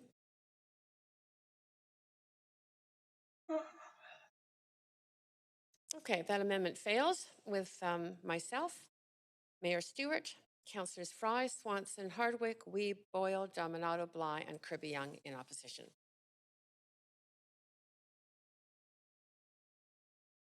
Councillor DeGenova, you have the floor. I sent in a second amendment. If we can go to amendment queue, please. Yep. And I've... Just a second. I'm just going to put you on to the amendment queue. One sec. Go ahead. I will choose to do this time, although I would like to first remind council that these are our decisions and we make direction to staff. And I appreciate staff's input on this, but staff do support this, is my understanding. And I actually have revised the language to align with staff and appreciate that this council has dealt with a dozen motions on affordable homeownership over the past 7 years. I know because I brought forward the first one in 2015. You may remember that, Councillor Carr, but I do think that it is important that we consider this. I appreciate staff answering my question earlier today, and I have worked on this back and forth with staff. So I do hope that this will be supported, and I appreciate that Councillor Weeb and I are also doing some work together on affordable homeownership and have a motion coming forward soon. So again, I think that this just is inclusive of those opportunities, and considering the Housing Hub and BC Housing's affordable homeownership program right now and the incentives that are there for municipalities, I'm hoping that council will support this. Great. Thank you, Councillor DeGenova. Councillor Weeb, to the amendment. Yeah, I'll be speaking in support, and I appreciate Councillor DeGenova bringing this forward. I think that it needs to be included as part of the housing continuum. We continue to see an equity gap between renters and people that are living with ownership, and I think that we need to look at more opportunities to bridge those gaps, and this could be one continuum option that I think should be visited, so I will be supportive. Thanks you, Councillor Weeb. Councillor Swanson. Yeah, the plan is already anticipating that 1/3 of the housing, or 10,000 units, will be strata, which is probably one of the most affordable forms of home ownership. So I don't want to increase that to the extent that it's going to impinge on rental. So I won't be voting for this. Thank you, Councillor Swanson. Councillor DeGenova, again, you've got 4 minutes. I just wanted to note that affordable home ownership within the BC Housing Program and within CMHC is included in strata condo. So I just wanted to make that very clear. So I don't see this above and beyond and taking away from rental. I see this actually being a more affordable option than the strata condo that would be at current market rental rates. Thank you. Okay, that is it for for comments to this amendment. So, so clerk, if you could take us to a vote, please. Again, this is the second amendment by Councillor DeGenova. We're voting on.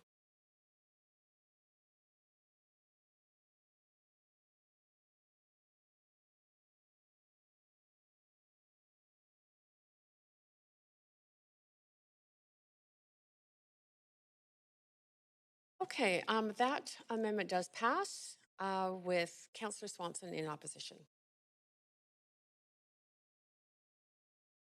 All right, back to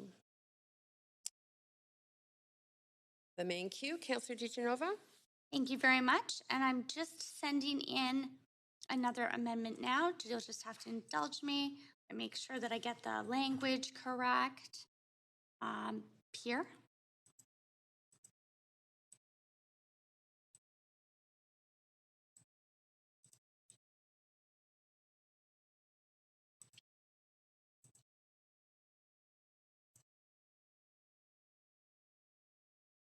There we go. And this is my amendment number 3.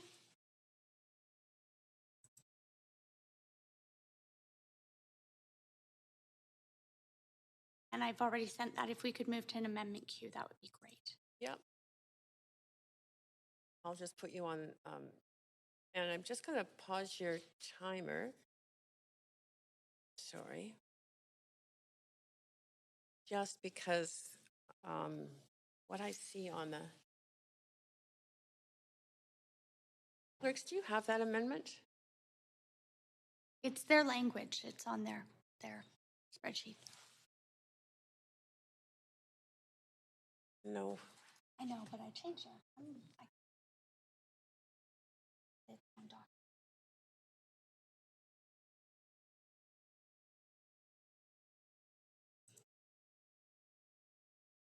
So, Councillor DiGenova, clerks are confused. They're both numbered 3. They're not sure which they don't. The most recent one that I just sent in. Sorry, my apologies.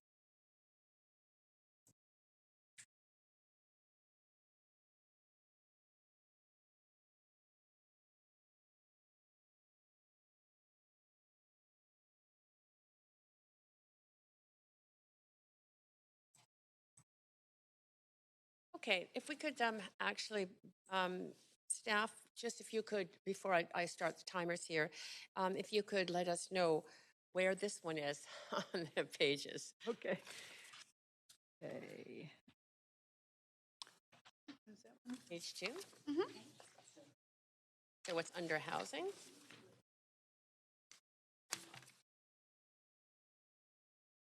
Or it's under land use? Land use. Okay, everybody got it? It's on page 2 of your document.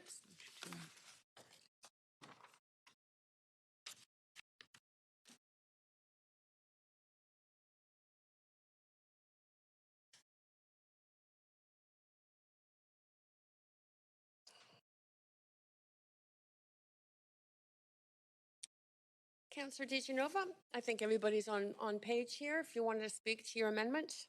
Okay, thanks very much. Council, I did change the language to reflect what staff had provided. The council directs staff to make necessary consequential amendments to the Broadway plan to eliminate the 2-tower per block rule in the Broadway plan to increase the supply of housing and affordability, include family housing, and generate funding for more amenities in the community to advance the Broadway plan public benefits strategy. I don't want to preempt some of my other colleagues' amendments that I plan on supporting. Some of them will speak to public benefits. Some of them will speak to green space. I understand Councillor Weeb has put a lot of work into one of those. But at the same time, we need to generate the funds.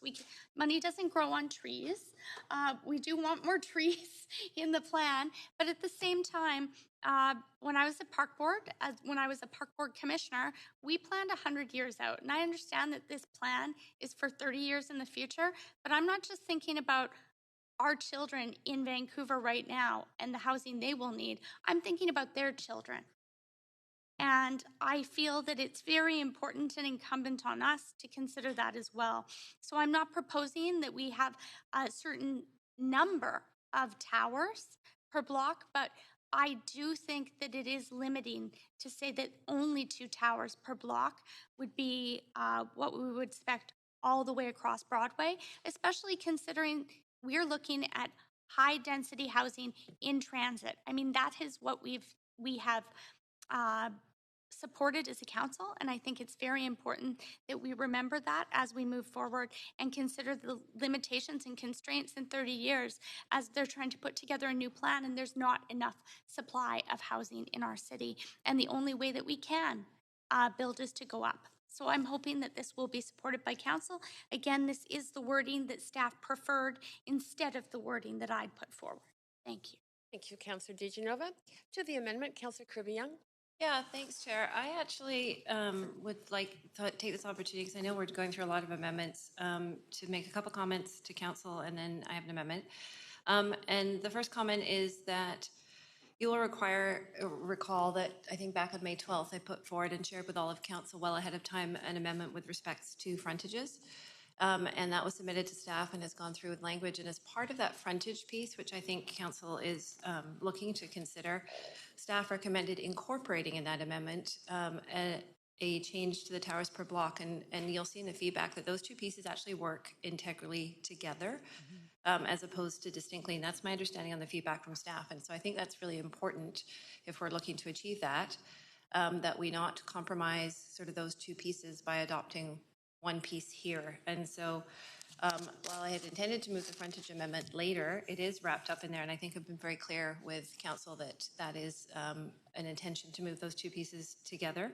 The other thing I would offer in terms of perspective on this amendment with the public benefit strategy, because I also had in my initial amendment that I sent to council a notation around possibly changing the tenure strategy in order to enhance public benefits. And the feedback that came back from staff, and I appreciated it, was that the housing allocations across the different tenure types had been very carefully calibrated in order to put the emphasis on rental, which was the direction from staff, and no more than a third of strata.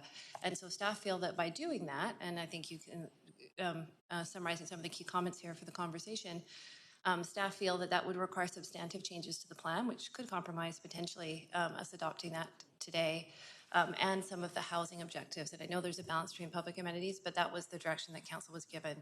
So I wanted to provide that kind of context and level setting in terms of suggesting my amendment, the amendment which I've sent into the clerk, which is to strike and replace this with the frontage amendment, which council have seen for the last month, and has the updated language to confirm, as you had asked us to, Councillor Carr, which mirrors, which is the exact language that staff have come back with feedback on, and staff do support.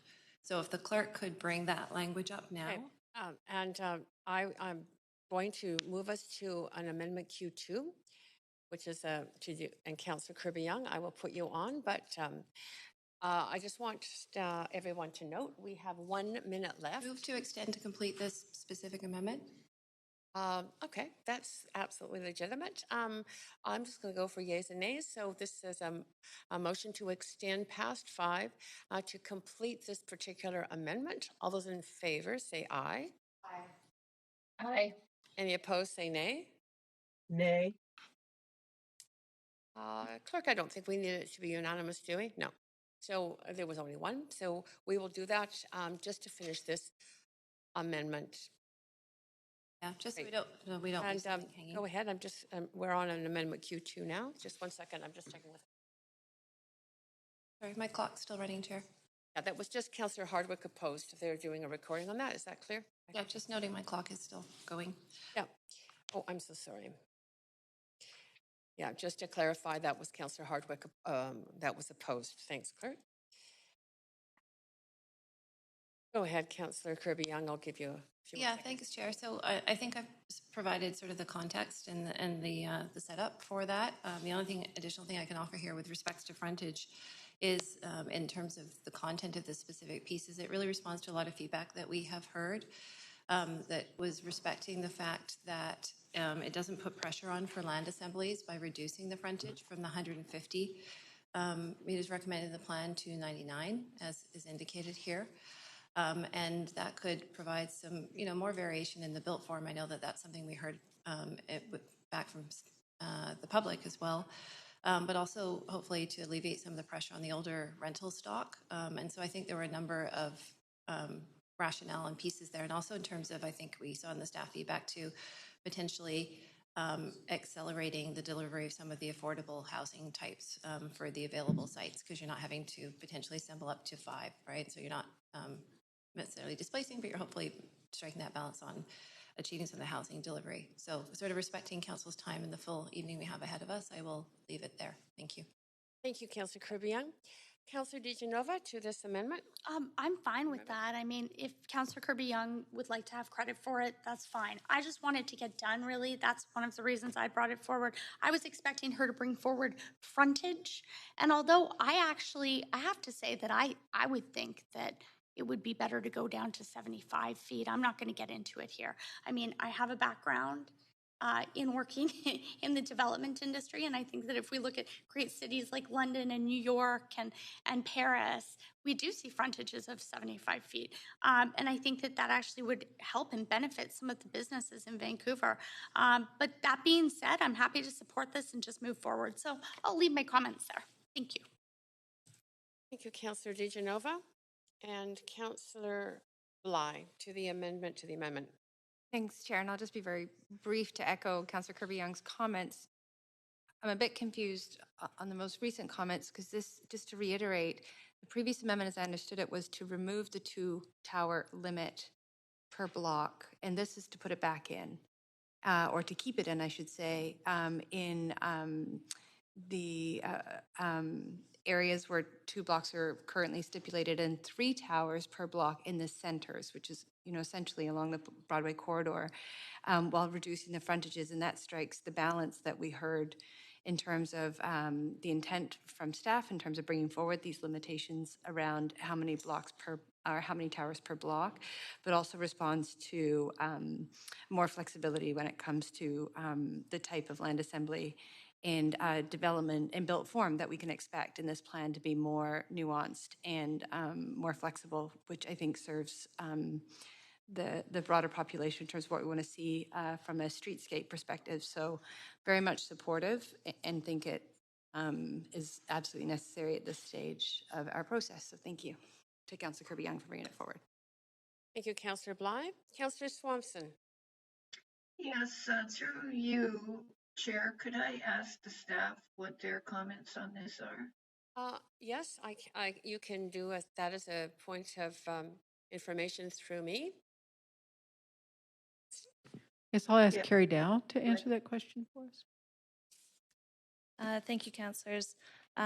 The frontage question is definitely something that staff looked at quite closely. The 150 feet was specifically calibrated to allow for things like tower separation, appropriate setbacks to adjacent development, and also to make sure that we're not encumbering adjacent properties.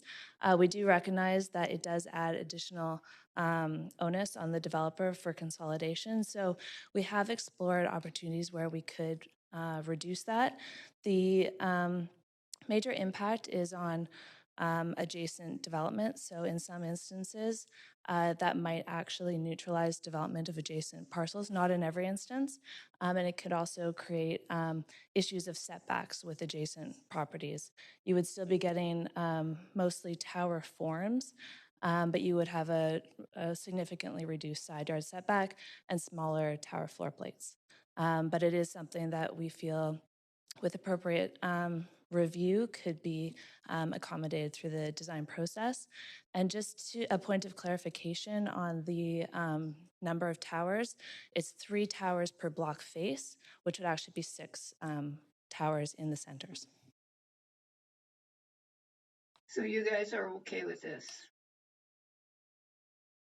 We can support it with the appropriate urban design review. It wouldn't mean that every 100-foot frontage would be able to meet those objectives. And so there is an issue around consistency and in the application, but we could support it with the appropriate urban design review. One of the developers who spoke said that having the 150-foot target was like, with the 150-foot limit was like having a target on the apartment buildings. Do you agree with that? And if so, does this get at that problem? I'm going to ask John to come up and talk to that. We don't agree with that comment, but John, why don't you go ahead? Thanks, Councillor, for the question. John Grottenberg, Broadway Plan Team. So staff would not agree with that assessment. We looked at the residential existing apartment areas, and it's, I believe, about 20% of existing apartments have a frontage of 150 feet or more. So the vast majority of existing apartments have frontage of less. So 150 feet would not be putting, quote unquote, a target on apartments. And we expect the vast majority of new development in the apartment areas as that occurs to be redevelopment of existing older multifamily. There's very few cases, for example, where there's houses or duplexes that are side by side. It's mostly older multifamily that would be redeveloped. Thank you. Thanks, Councillor Swanson. Councillor DiGenova? Thanks so much. Because there was some confusion about my comments, I do support the frontage. It's unfortunate that the towers have been taken out of here, but Councillor Kirby-Young's amendment has made this an either or, which is unfortunate because we could have had both. No. We could have had both. She's worked out an option with staff on this, but it's not the only option. So if I have to trade off frontage for towers, I guess we're going to do frontage. That's what I'm understanding this council is going to support. And I understand that from some of the conversations that I'd heard before we came into this chamber to debate it. I think many of us have already talked to other councillors, and I have a feeling I know what will and will not be supported tonight. That's just my feeling. So I'd rather have one than none. Frontage was the one that I know Councillor Kirby-Young and I both sent something in. I had said to her I'd be happy to support hers. But I wanted to clarify that I still would like to see the two-tower rule come out, but that's obviously not going to happen. But that's where my position on this lies, and I will be voting on the entire document and possibly severing it when we get to the final vote. So we'll see what this looks like, because I'm not sure that this is even going to look like the Broadway plan any longer. I do have a point of information for staff. I noticed that you say yes or no in staff support, or in some cases you say partial, but staff support in this column has been left completely blank. Can you share with us why that is?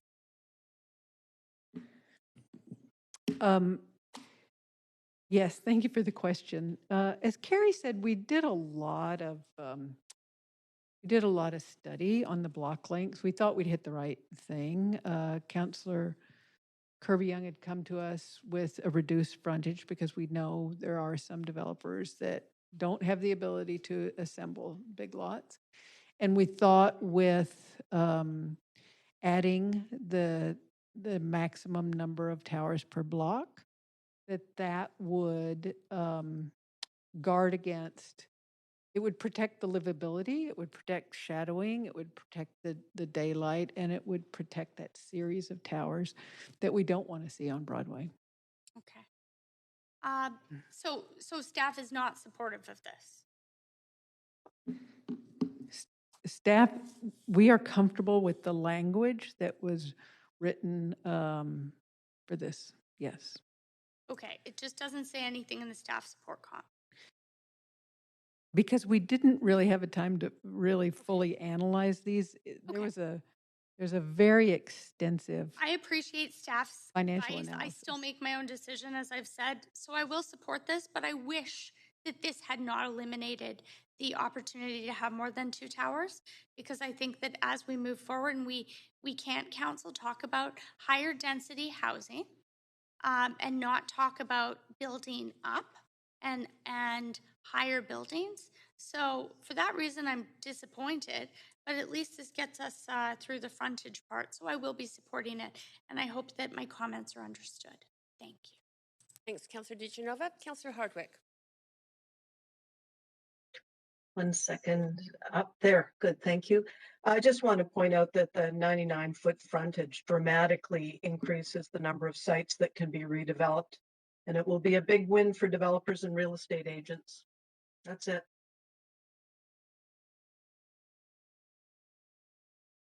Okay, that's it for speakers to this amendment to the amendment. So this is Councillor Kirby-Young's amendment to, oops, wait a second. There's Councillor Weeb on the list. Yeah, I'd like to sever the amendment. I think that the frontage allows, like you talked about, the livability. I think it's good. I think the 6 on some of the centers like Fraser Street, to have a complete wall on Fraser Street changes the livability in the community. So in looking where the centers are, and it's not really clear on how these centers became to be what they are, but in understanding and being involved in Mount Pleasant Plan for about 12 years now, I think that there's an opportunity here to do the 99-foot to create really interesting and complete communities. I think that Mount Pleasant Plan is delivering 1.6% of growth. We need 350 more units per year. So I think in doing a Part A, that will bring us to those numbers. I think the second part goes against a lot of the work staff did. So I really appreciate the comments from staff on that. Thank you. Okay, staff, it's possible to sever the further that from the first section. Is that correct? Yeah, I'm seeing a nod. No problem, Councillor Weeb. That'll happen. Oh, and Councillor Bly, are you? Oh, wait a second. Sorry, I'm getting a response from Teresa O'Donnell. Go ahead, staff.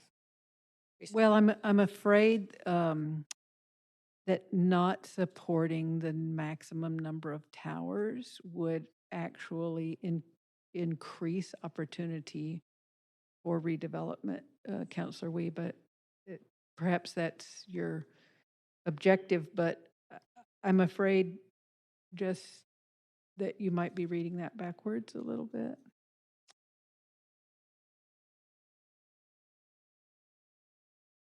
Yeah, Councillor Weeb, you are on the list. Go ahead. Yes. Oh, well, your mic should be on. Okay, can you explain how not approving the further that would increase the amount of towers along Fraser Street? Right. So Because there would not be a limit. There would not be a limit. Don't we already have a limit? This removes the limit, or it increases it. Because we were saying one every 150, and this is reducing it to one every 99, right? Don't we have a 2 per block minimum maximum right now in the plan? Not in the centers. In the centers, we have none. That's correct. Yeah. Let's let John provide some. Councillor, maybe I'll just clarify for Fraser Street. So the way the land use policy is proposed in the plan, along Fraser Street itself, which is part of the centers, it would be a maximum of 2 towers per block. The remainder of those blocks that are not fronting Fraser would be up to 6 stories. So there's an important nuance there for Fraser, which is different compared to Broadway, for example. How about Kingsway or 12th or 11th or like 12th and U? Is that whole block not set at 2 stories, at 2 towers per block right now, or can it go to 6 right now? So within the residential areas, which are RM and RT zoned, those, as the plan is drafted currently, a maximum of 2 per block. I'm just looking at the blue centers map when I'm looking at my character areas in the map, and there's significant zones that are blue, right? Probably, I don't know, 20% of the map area. So you're saying in that 20%, we currently don't have any limitations to how many towers? That's correct. The maximum tower limitations are only in the residential areas. There are none in the centers. With the 150-foot frontage, that effectively limits it to 3 per block face. But with a reduction down to 99 feet, in some conditions, you could get up to 5 towers per block face in the centers. So the addition, the further that adds in a limitation on the number of towers per block face that you would, that you could do, and that we felt was necessary given the reduction in the minimum frontage.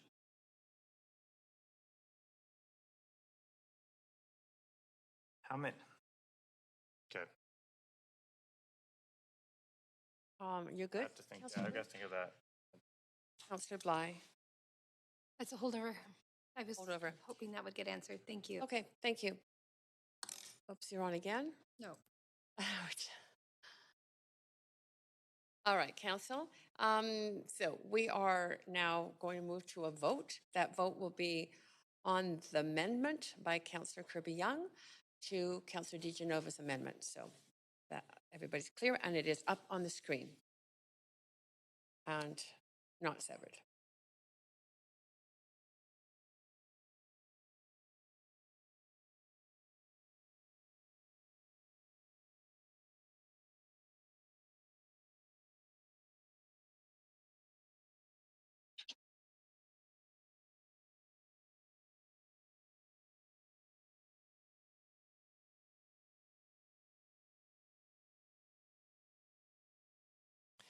Okay, that vote does pass with myself, Councillor Hardwick, and Councillor Weeb in opposition.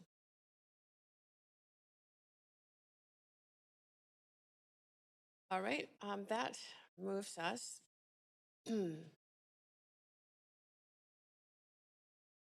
back to amendment.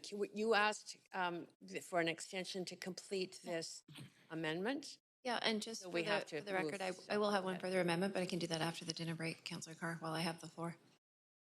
So I'll stay in the queue. Oh, you wanted it just to be the second amendment. Got it. I thought this was an amendment. This whole thing was an amendment. Shouldn't we be finishing that, voting on it? That's what was proposed. Doesn't matter, it's still an amendment, the whole amendment. We just passed an amendment to an amendment. Right. Yes. Well, I know that we did. But I'll just seek clarity from the clerk. I assumed it. Yeah. It was a short-term reply.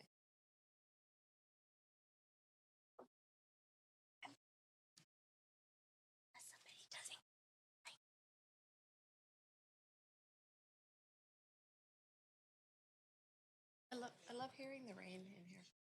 Okay. But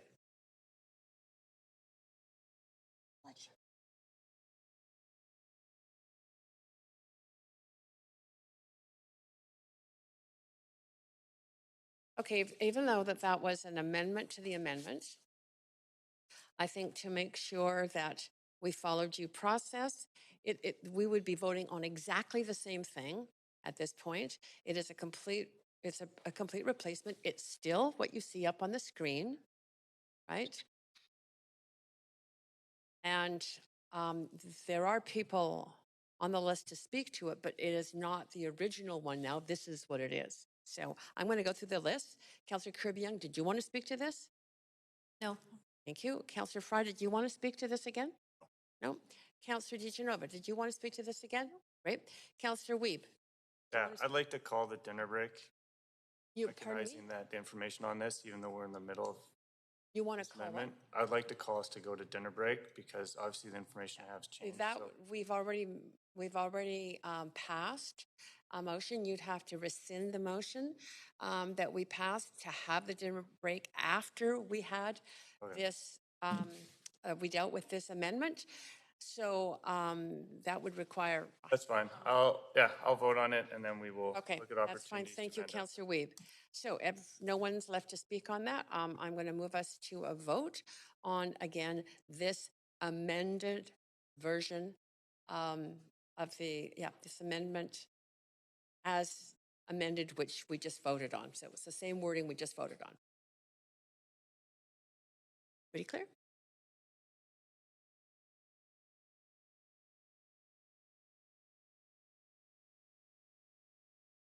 And that vote is the same with myself, Councillors Hardwick and Weeb in opposition.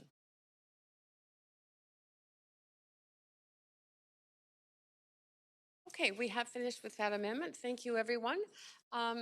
We are now going to take a 1 hour dinner break, and that would be at 20 past 6 that we would be back.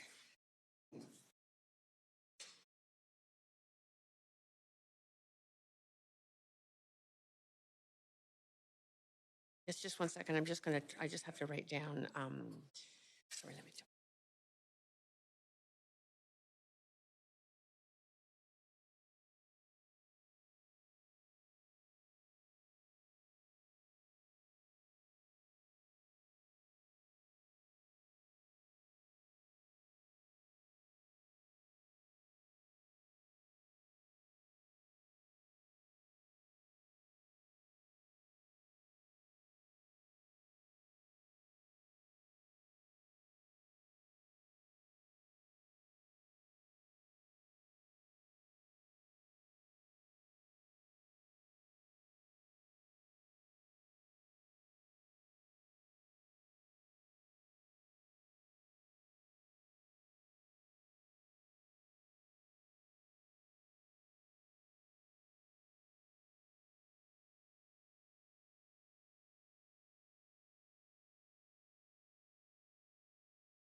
Okay, welcome back, everyone, after dinner. We all had a nice little break. We are now back to the main queue. Councillor DiGenova, you still have the floor on the main queue. Your timer did go on, so it's yeah. The clerk saw that you still get 3 minutes, so go ahead.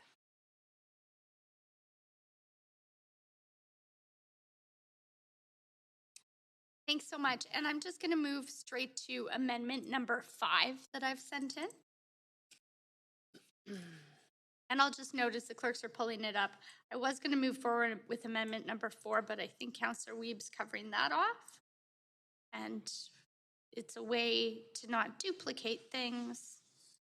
And I have a couple more amendments here. So now that that's up, the council directs staff to prepare the necessary changes to the Broadway plan to include reference to the 2315 West 4th Avenue Safeway site under the rezoning policy for large sustainable sites and clearly defined in the plan as appropriate for future study and a comprehensive redevelopment, and further that these changes be brought forward to council for consideration before this site is referred to public hearing.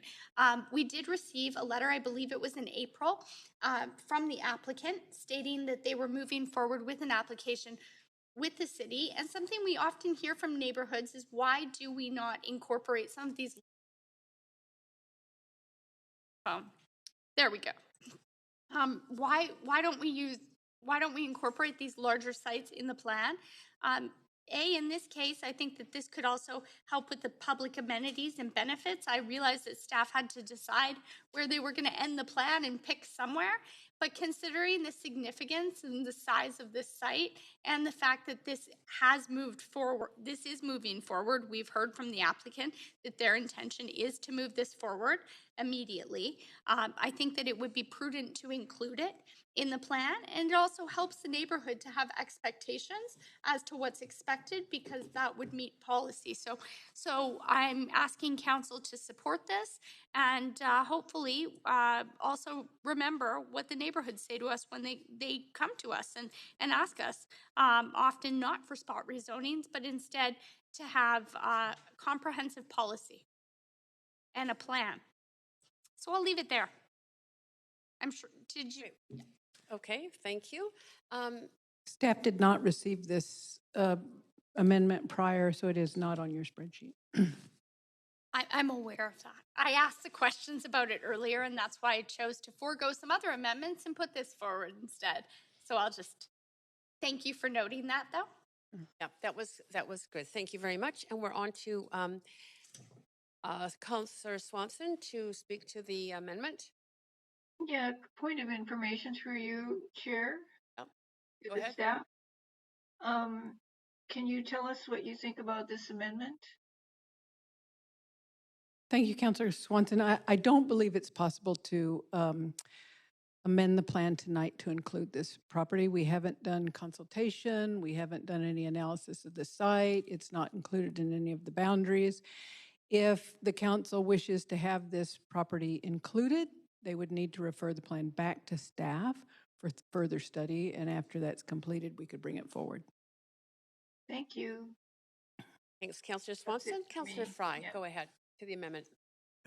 Yeah, I think Councillor Swanson's question and the answer that the Director of Planning gave us seems pretty succinct and self-explanatory. I do feel this would kind of be a dangerous precedent to start creeping outside of the planning area in this kind of context. And I would assume that planning areas are defined because that is a set construct, and to change that up on the fly seems kind of reckless. So I will not be supporting this amendment. Thanks, Councillor Fry. Councillor Dominato. Thanks, Chair. Through you to staff, I do have a point of information, and it is around,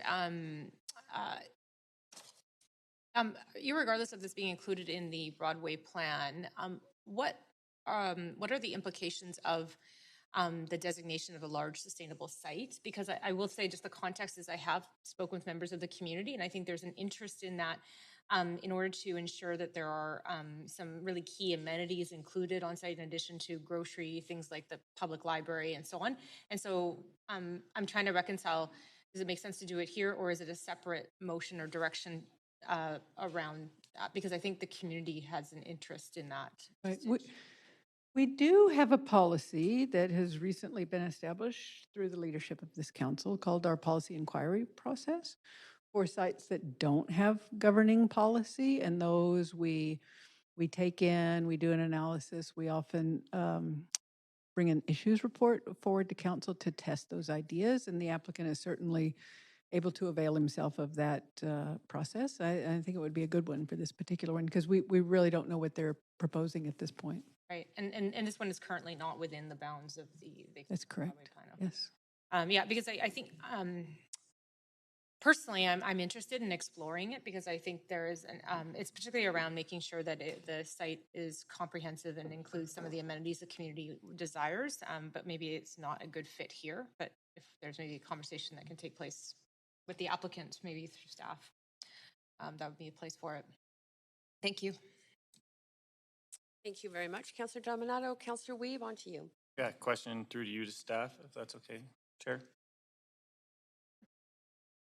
My question is, wouldn't it be helpful if we did have, recognizing it's across the street from our plan, a more integrated planning approach to the community, recognizing there will be a community implementation of what's happening in that community and recognizing this is probably one of the larger development sites for that component of the area. So wouldn't it be helpful to have the context and them working together with that team that's working on this community to make sure it's better integrated and it meets the kind of community amenity benefits that would be outlined in the plan for that neighborhood?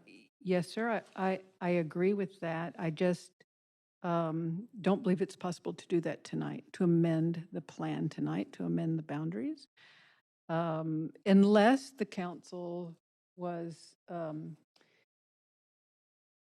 interested in sending the plan back to staff for further analysis, further consultation with the community, so we could bring forth a fulsome recommendation. If you're prepared to set the plan aside tonight and have us come back to the new council, then we could certainly do that. Can you okay, but don't each one of those sites and study areas have specific planning because the large development sites, like don't they have to go through a whole planning process anyway? So yes, if we took it through a large sustainable site, yes, we could do that. And we would use the context of the isn't that what this says, that we will go through a large sustainable site? So aren't we, like we're not, isn't that what this is stating, is that we will go through that process of a large sustainable site? It will just be done in context with the neighborhood. Well, we could do it. So I guess I'm reading this a little bit differently because we do have large sites within the plan. Yeah, St. Joseph's, yeah. But this would not be included within the boundaries of the plan. Is it the council's desire to amend the plan boundaries tonight to include this site? That I'm saying is not possible in my opinion. I saw it as that this would be one of the large development sites to be included in that list for study and review. Yes. And I'm telling you, I don't believe that's possible to amend the plan to do that tonight. However, we do have other processes that would allow this site to come forward. Okay. I'm sure it is. Thank you. You're good. Councillor Dominato. Chair, I'm considering an amendment in light of what staff have reflected because I recognize potentially that changing the boundaries, I'm hearing very clearly, be potentially onerous. And so I'm going to test this on council to see whether there would be an appetite for this, which would be... Let me move us to, you're amending this amendment? Yes. All right, I'm going to move us to an amendment queue. Councillor Dominato, I'll put you on the... Go ahead. We received it? I'm about to, sorry, send it because I didn't know we got to move to amendment. I'm just trying to, just 1 minute.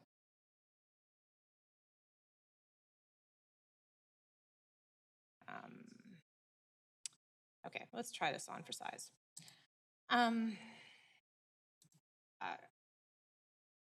Considering what staff have just acknowledged is the complexity of changing boundaries, but that this could be considered in a different manner, I'm curious if this would work. So it's not changing the plan, it's not sending the plan back, but simply to report back on options to consider 2315 West 4th Avenue under the rezoning policy for large sustainable sites in the context of the Broadway plan. So it's acknowledging that they're adjacency of the plan. So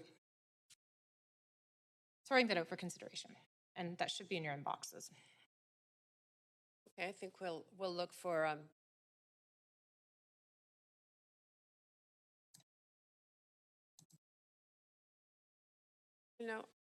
I think that we're going to put your timer on stop for a second. I'm going to have to seek advice also from staff on this and whether or not it's,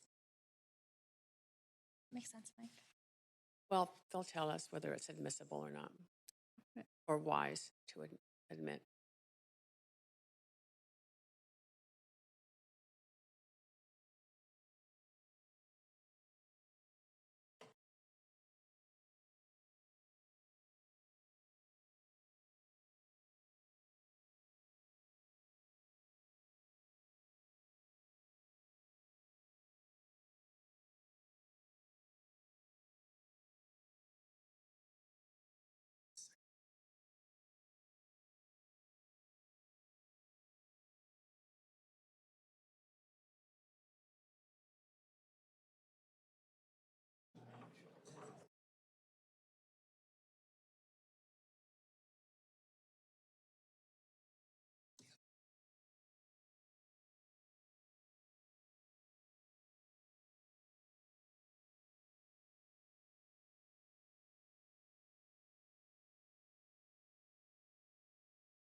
Yeah.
Yes, Teresa, go ahead if you've got an answer to the question around the admissibility of this.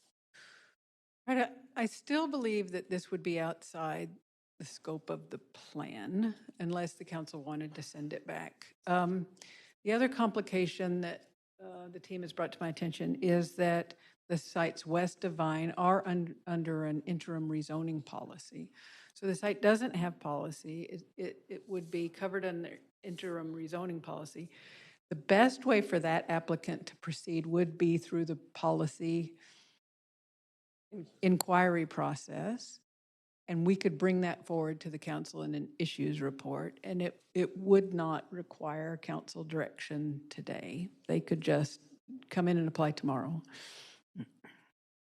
Okay, thank you. Thanks very much. Appreciate that information. Councillor Dominato, you are on the queue. Go ahead. Yeah, Chair, in light of that feedback, I'll withdraw the amendment to the amendment. Thank you. I'll move to withdraw.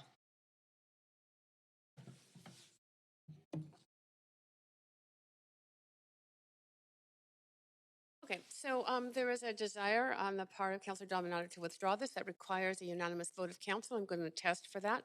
All those in favor of the withdrawal, say aye.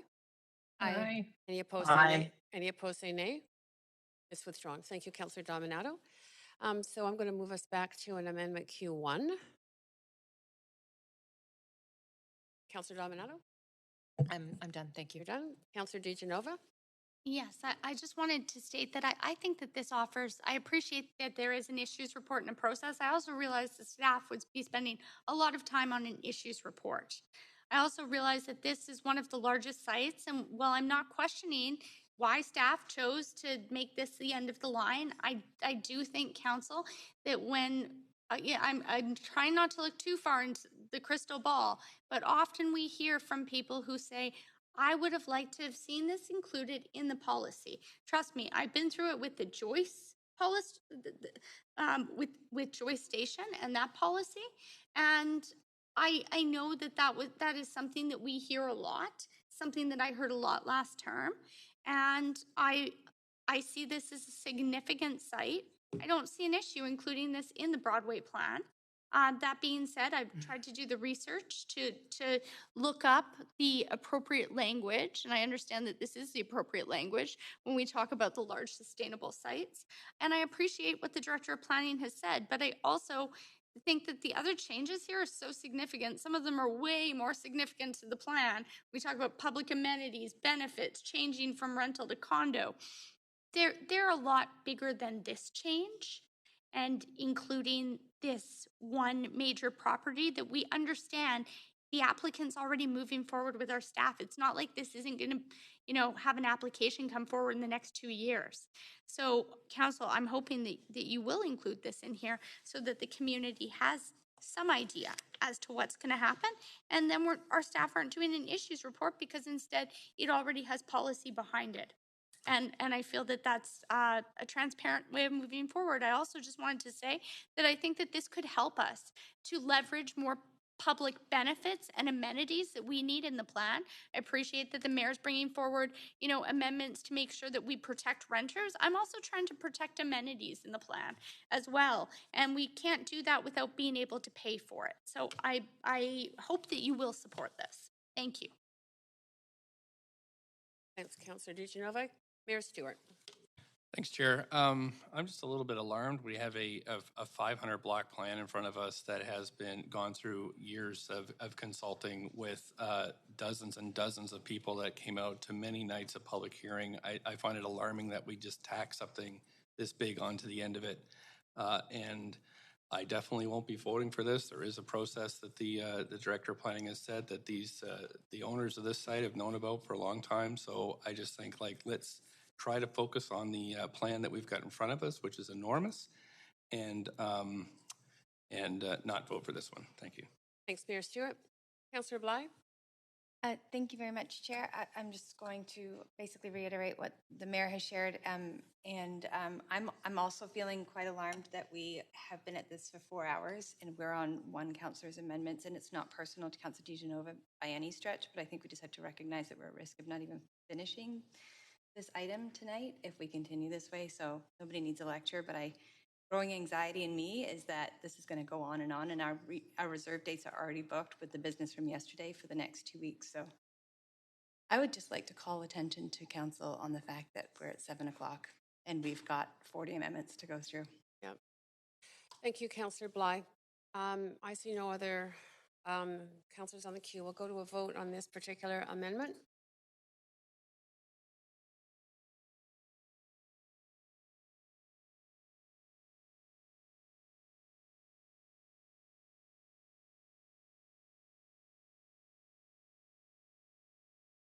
That vote fails with myself, Mayor Stewart, Councillor Fry, Swanson, Hardwick, Boyle, Dominato, Bly, and Kirby-Young in opposition.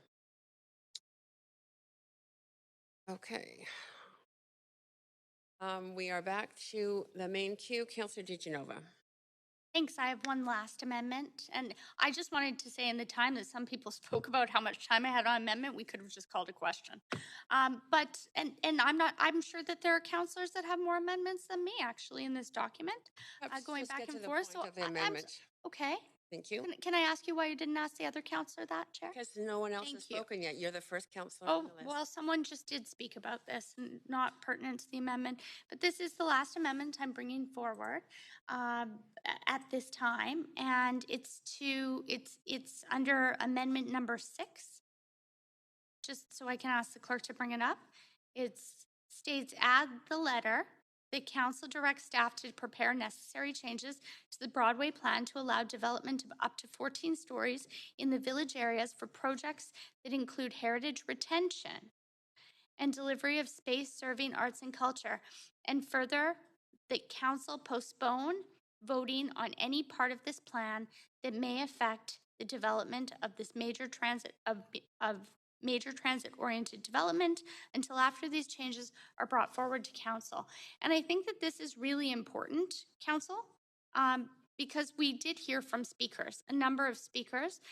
One of those speakers represents Go Ballet, and they had concerns that they may not be able to go on. And when we look at heritage in our city, and I understand that staff are not supportive of this, I'm still bringing it forward. So I think that it's important that we do what we can to not only retain the heritage in our city, maintain it, and make pro formas work. And that's why I'm bringing this forward, and I hope that you will think about some of those heritage sites when you vote on this. Okay. Sorry, thank you. And Councillor Boyle to the amendment. Just to say respectfully, I think that this is, I don't even know what to say. Maybe I'll ask as a point of information. I heard staff didn't support this, but would this functionally send the entire plan back to staff? Oh, go ahead, Teresa. Thank you, Councillor Boyle. The first part of this amendment, we'd had a chance to review, and it's on page 3 of your spreadsheet, the first row. We did not support that because we did believe that it would destabilize the village areas. The second one, just trying to react to that in real time, I do think that sends the plan back to staff for further study to be brought forward later. Excuse me, we have someone speaking. Point of parliamentary, go ahead. The amendment that I'm looking at right now, that I sent in. What is your point of procedure? My point of procedure was I was trying to make sure the right amendment was up on the screen, and I had 2 windows open. So yes, I will amend my own amendment. Yes. There we go. I still have the floor, and I'm just going to reiterate what Councillor Bly said. We're hours in. There are many amendments. They've been circulated weeks in advance. Staff have done an incredible amount of time.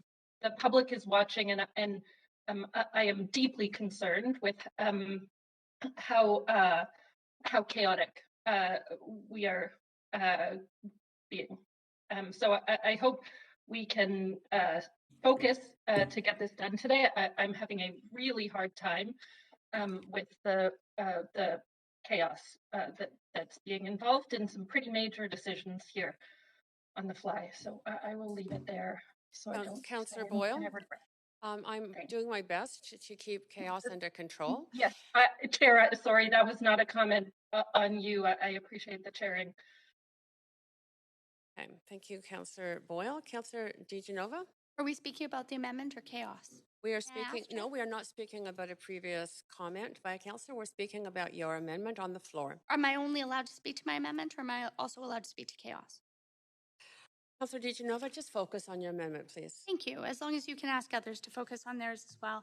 So I'm going to I have a point of procedure, Chair Carr, and I'm going to refer to section to try to move us along here, section 6.1. B of the procedure bylaw that relates to conduct of council members. And I wonder if we could just put this aside and move on professionally to the business. There, a councillor should not by words, tone, manner of speaking, or gesticulation express any opinion or make any allegation that directly or indirectly reflects negatively upon the character of any person or group of persons. So I wonder if you would like to rule on that, Chair Carr, or just remind councillors, and perhaps we could just focus on the merits of the amendments and dispense with any sidebar commentary. I think that's a very good suggestion. Thank you, Councillor Kirby-Young. Let's just focus on these amendments and try and get through them by 10 o'clock tonight. Go ahead, Councillor DiGenova. I appreciate that. I was looking up that section myself. I felt that way about the comment of chaos. So thank you, Councillor Kirby-Young. I did want to say to some of the frustrations and the comments that have been made, Council, I am making decisions based on public feedback, based on consultation, based on our staff's expert opinions. But if we made up our mind and on our amendments, some of them were circulated before we were finished speakers, then we might as well just not hear from speakers. And that's my opinion, because I have thoughtfully put together amendments after listening to speakers, after hearing from them, after hearing how heritage in our city would not be retained, after hearing further that people would not be able to move forward with arts and culture and their livelihoods. And I think that it's very important to consider that. Just as staff have often said, let's not do this, or we suggest you don't do this. And I've watched this council, work together across the table and say, okay, thanks, staff, but I think we're actually going to do this. So I would hope that we could all make a decision here to consider this and to press pause on parts of it. This isn't the entire plan. This is a part of the plan, but I think it's very important. You are over time, Councillor So I'll leave it there, but I will be voting in favor. Councillor Kirby-Young. You're done? Okay, clerk, could you move us to vote on this amendment, please?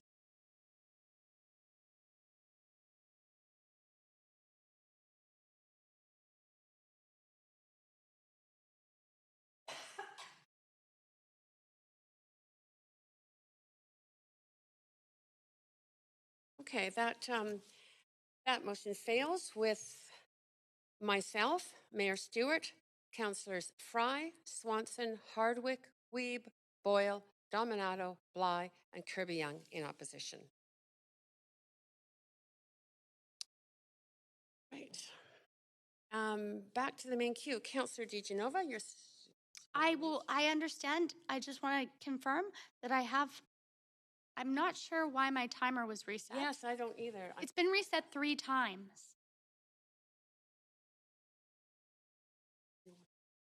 I believe it was at 2 minutes and 35 seconds. Yeah, the clerk just said 2:45. Oh, 2:45 is fine. But I also have 5 minutes to close, correct? Because I did move the motion. So yes. I'll leave it there for now. Thank you. You're fine? All right. Councillor Wiebe, over to you.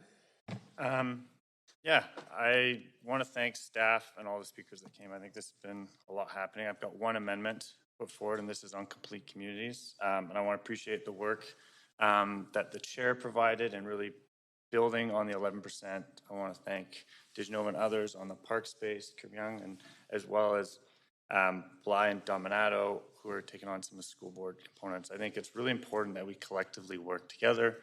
This is a really important plan. And here I'm talking specifically about some of the complete community work. The first one really talks about the accessible city strategy. And this is from the conversations at the Persons with Disability Advisory Committee, and hoping that we continue to implement some of the work from that committee into this plan. The second really talks about the opportunity to creatively look at minimizing and utilizing road space to deliver some of the green space, recognizing the extreme cost of park acquisition. 3 and 4 are really talking to what the park board has been working on. Number 3 is ensuring that over a 30-year plan, we can really deliver and have a goal of ensuring that where we're putting all the renters in this city, it's not fair that we continually push renters onto arterial roads or in neighborhoods that don't have access to green space. At Park Board, we did an equity lens and we looked and did equity mapping in the whole city. These neighborhoods were marked as ones that will continue to deplete in urban forest cover. One of them has the least amount of square footage for community centers of any area of the city. It's not okay that we continue to push renters in areas that are deficient in amenities without having proper goals to deliver the amenities so they live in livable neighborhoods. And that's where number 4 comes from the 400+ page report that was just passed at Park Board on ensuring there's a significant recreational space target, recognizing that this is a long 30-year plan and we need to be ambitious and bold to make sure we're delivering those. So that's why I brought this forward. Thank you. Thank you. Yes, speaking to the amendment, Councillor DiGenova. Thanks so much. I appreciate Councillor Wiebe's work on this and working together on this. I did have an amendment that I put forward a couple of weeks ago on a new community center in the plan, as well as increase access to parks and green space. I think this is really important, and one of the best examples I think of this when we consider this is a community like Yaletown, where we see people use outdoor green space and community centers as though they were their own backyards and living rooms because they're happy to live in smaller spaces. But when we're asking people to sacrifice space and live in an urban community, I think that it's really important that we do have a robust and comprehensive benefits strategy that includes green space and outdoor space. And I'm really proud that the park board still has the goal. I wish it was still their policy. It was changed by the Vision Vancouver government when they were in government to no longer make it a goal per 1,000 people to have 2.75 acres of green space, but instead to just be a 5-minute walk. That could be a pocket park, and that could be for a highly dense neighborhood. And I think that it's important that we encompass that amount of green space in here. I think that this is a thoughtful amendment, and I will be supporting it for those reasons. And it's the reason that, as I mentioned before, I forfeited my other amendments. So thanks, Councillor Wiebe. And my fingers are crossed that not only will this pass and this will move us forward, but this will also help to get the park board on side, because I'd like to remind all of council that the entire park board that usually unanimously agrees on, and they don't agree on anything. They agreed that they shouldn't move forward with the Broadway plan. It was a shocker, I think, to all of us to hear that the first day we sat here listening to the Broadway plan, but I'm hoping that this will help to remedy it. Thank you. Thanks, Councillor DiGenova. To Councillor Wiebe's amendment, Councillor Dominato. Yeah, thanks, Chair. I'm happy to support this amendment. I think it's really thoughtfully done and reflects a lot of what we've heard from residents who took the time to call in and to write us around the importance of green space, and that can take different forms. In some cases, it is park acquisition, which is part of the public benefits strategy. But I know I also inquired prior to the public council meetings around the opportunity for pocket parks and smaller parks, and Councillor Wiebe has mini parks in there. So that people do have green space to gather in. And then the other part of this I want to speak to is around the reallocation of road space, because again, this is something that I think collectively as council has been in agreement on, both in a motion I brought around the pandemic and making space, but further amendments around looking at reallocating roads for other uses, whether it be for active transportation or for patios. And so I think this is really thoughtfully done and is aligns well with the existing strategies in the plan. So I'll support it. Thank you so much, Councillor Dominato. Mayor Stewart, over to you. I have a point of information to staff. Yes. Thank you. So I see that staff haven't provided comments on this amendment. I presume that that's... Yes, this one came in a little bit late. We did provide comments later this afternoon. I'm happy to walk through those for you, Mayor. If well, can I ask you what I'm concerned about is this considered a major change that would send the plan back to staff and move it out of the hands of our vote tonight, or would it and into the next council, or is that something that we can accomplish tonight? That's just is this our... Yes, thank you, Mayor, for the question. If I were to break this down, Section A, the first section is fine. We can certainly align that. Section 2 is fine. We can report back on that. Section 3 and 4 are significant changes to the plan, and the plan would need to come back. And there was a fifth one and the fifth one working with the school board. Has that been deleted here? Okay. So yes, the first two staffs could support. The second two are significant revisions. 11, the current going price for park space in the plan is about $80 million per hectare. This asks for 11 hectares, and it significantly alters the public benefit strategy. Thank you. So, Chair, I won't be supporting this. I understand what folks are trying to do here, but essentially, if we vote for all three of these or all four of these, then it's over, and it's the next council that gets to do the work. So I won't be voting for this. Okay, thank you, Mayor Stewart. Councillor Weed? Yeah, question through you to staff. Is the public benefit strategy for 10 years and these goals would be for a 30-year part of the plan? So wouldn't it be that we could have this as our 30-year plan, recognizing that the public benefit strategy that you've provided to us is only for 10 years? This could conceivably add another billions of dollars. I don't know that we could pay for it in 30 years. Now, as you may recall, Mr. Shalito recommended that the staff be directed to go back and work with Park Board staff to come up with some acceptable targets and a public benefit strategy to pay for those, and look at alternative types of parks and how those could be. But for the community centers, I mean, wouldn't this give us a target so that when the mayor's having conversations with other orders of government, we can look for the funding to ensure that the livability of these neighborhoods is met? And recognizing that if the plan is growing more than the current number, we'd be able to find them. Recognizing that the community center number came from a 400+ report that did extensive studies and consultations in the city of Vancouver to look at that number. These aren't numbers that just got pulled out. This is extensive work by elected body to deliver these numbers, as well as consultants. So this is the number that they have seen fit for us to have a livable community. And so I believe that we should be aspirational in these numbers, and that's what we should thrive for and work hard to get, because I think renters in the city deserve this type of amenities, and I will continue to support it. Thank you. I don't think that was a question, but Councillor Bly, go ahead. Thanks very much. It sounds like it might make sense to sever this vote. So that's a request that I have. All four? Yes. All four, okay.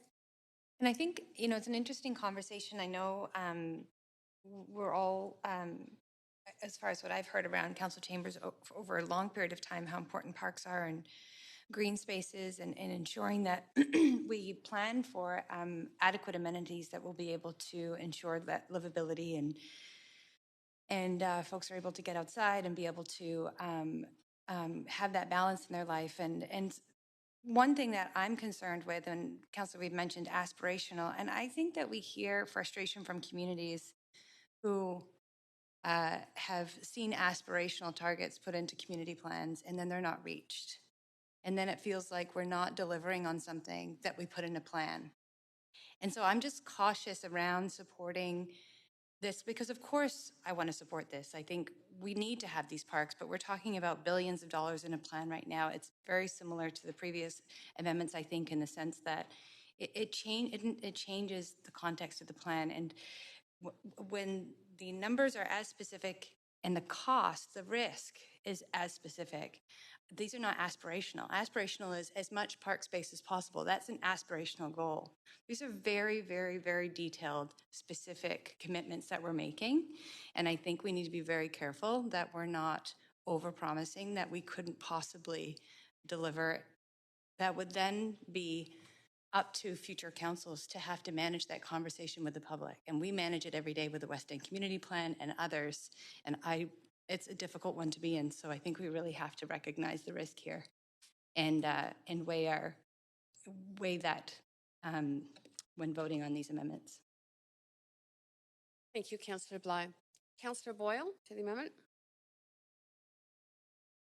Thanks. I was also just going to ask to sever. I certainly can support the first two, but for all the reasons laid out, I appreciate the intent of the third and fourth, but am very concerned that the whole plan would be sent back again because of it. So appreciate the ask to sever.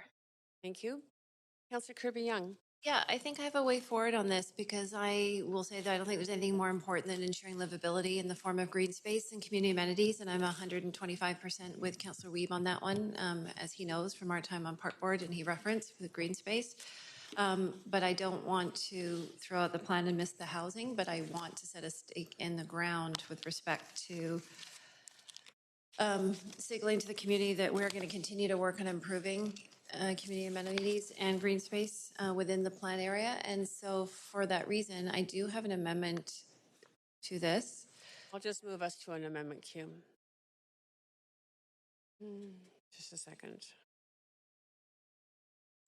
Oh, shoot. I did the right, I think the clerk and I did this at the same time. I hope people remembered where they were on that queue for the amendment Q1. I'm so sorry. I thought I was in amendment Q2. Is everybody on amendment Q2 that intended to be on amendment Q2? There's a lot of names on here. I think this queue is different. This is a different queue than the. This is not the one we're on. The Can one we we just were move? on, I thought we were on amendment Q2. So it's just one second. I'm answering a question. Those of you who are on amendment Q1, which is where we just were and you were speaking, your names were erased. So if you could get back on, remember to get back on it when you get back to community. Yes, they've got, the clerks have got it. So that's amendment Q1. I need to move us on to amendment Q2 for Councillor Kirby-Young's. Thank you, clerks. Great. Oops, it's Councillor Kirby-Young, I think. Excuse me just one second. I'm just dealing with making sure we've got the right speaking order here. And all is good with that.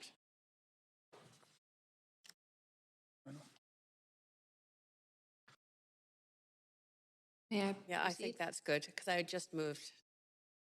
Okay. All right. May I proceed, Chair? Just one second. There was, what did you have as a point? I'm sorry, I missed that, Councillor DiGenova. I'm not at the place that I was on the queue, but I'm happy to live with it. It's fine. Just move on. Thank you. Councillor Kirby-Young, to the, you presented an amendment, so Yes. to the amendment, so you can Yes. speak to that now. Thank you, Chair. So the amendment that I'm presenting, because as I mentioned, I'm fully there with Councillor Weave, and in this striking the balance between wanting to move us forward on housing, but being responsive to the feedback from the public about the critical importance of community amenities, whether it's community centers or green space. I'm proposing this language, which was the alternate language that was provided by staff in the document, which to my understanding and staff can identify later, will not preclude us continuing our consideration of this plan, but will have information come back to us about targets that we can set with respect to the provision of community space and green space in the area. And I want us to be aspirational, absolutely. But I also don't want us to make significant promises we can't deliver on. I'd rather that we over-delivered and under-promised. There was a mayor that was quite famous for saying he was going to end homelessness by 2015. And I don't think we want to promise $1 billion worth of park space, but we absolutely want to aspire to shoot for better. And so I'm hopeful that if we use this language, which is in the staff document they have vetted, that will enable us to set the stake in the ground on how important the community amenities are. And I really appreciate where Councillor Weave's coming from on this. Thank you, Councillor Kirby-Young. To the amendment, Councillor Weave.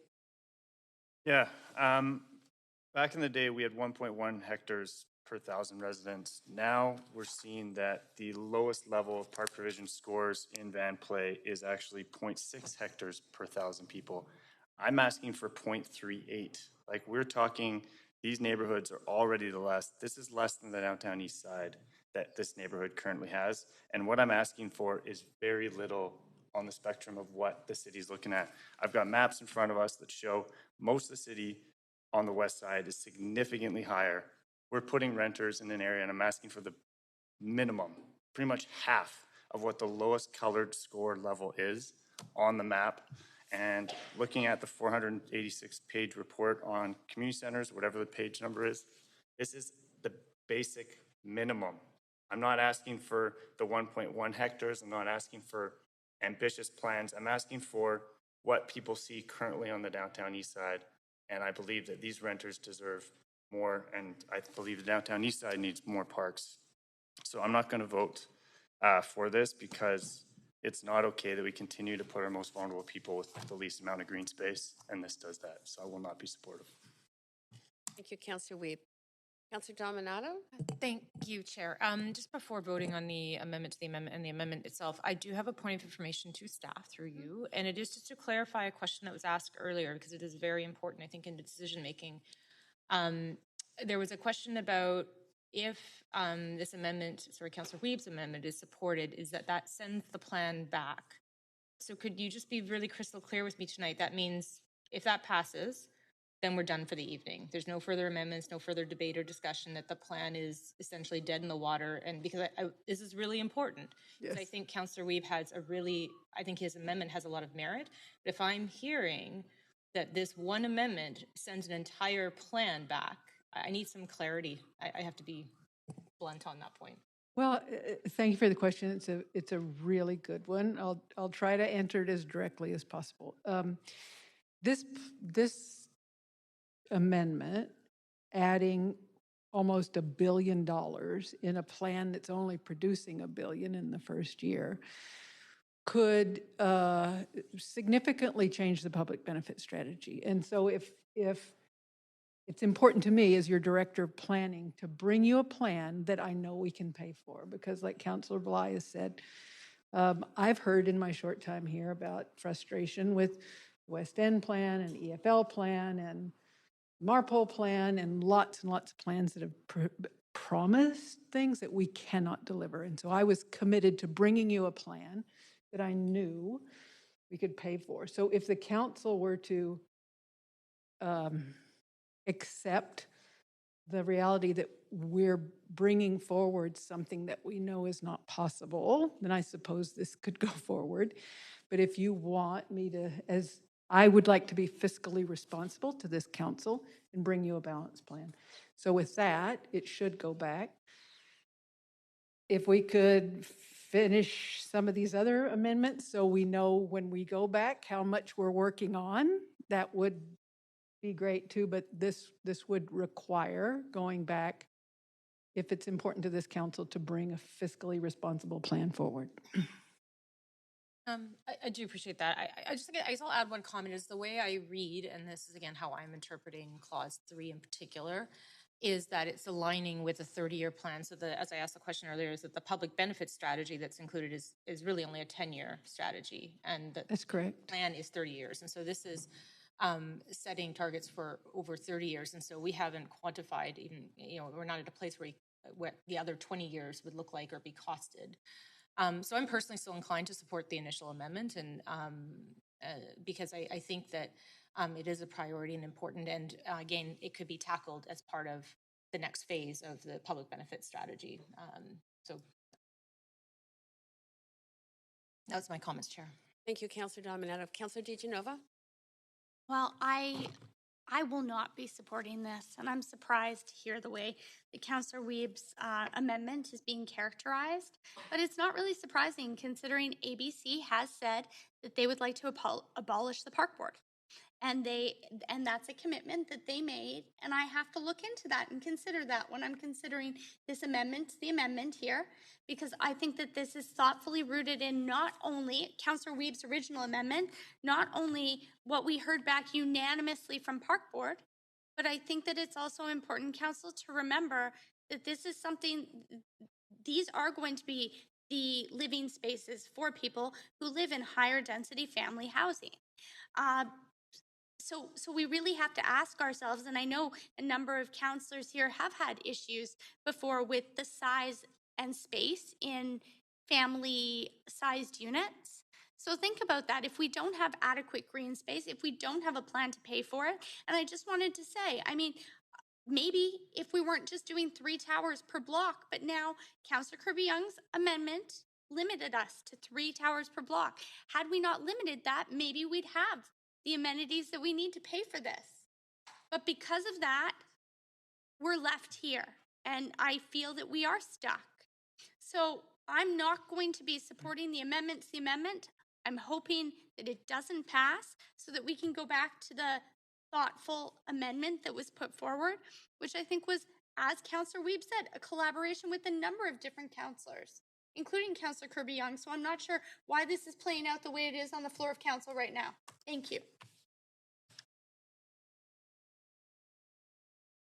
Thank you, Councillor DiGenova. Councillor Kirby-Young. Yeah, thanks. Can I ask just one quick clarification through you to staff, Chair? Yes, go ahead. Thank you. So to Teresa O'Donnell, I heard you say that you would want to bring a financially sound plan to council. So you would go back and calibrate that.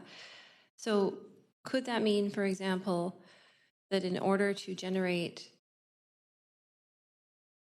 another 8.8 hectares, 80 billion a hectare, let's call it $1 billion rounding up, Yeah. right? Just for the park space, that might mean you would have to shift the housing tenure in the plan potentially to be, for example, significantly more strata and compromise council's goal for more rental and affordable housing, because you would have to generate those funds from somewhere. Yes, So Councillor. it's either your taxes go way up, or you would have to shift your housing tenure to generate it from CACs. Yes, Councillor.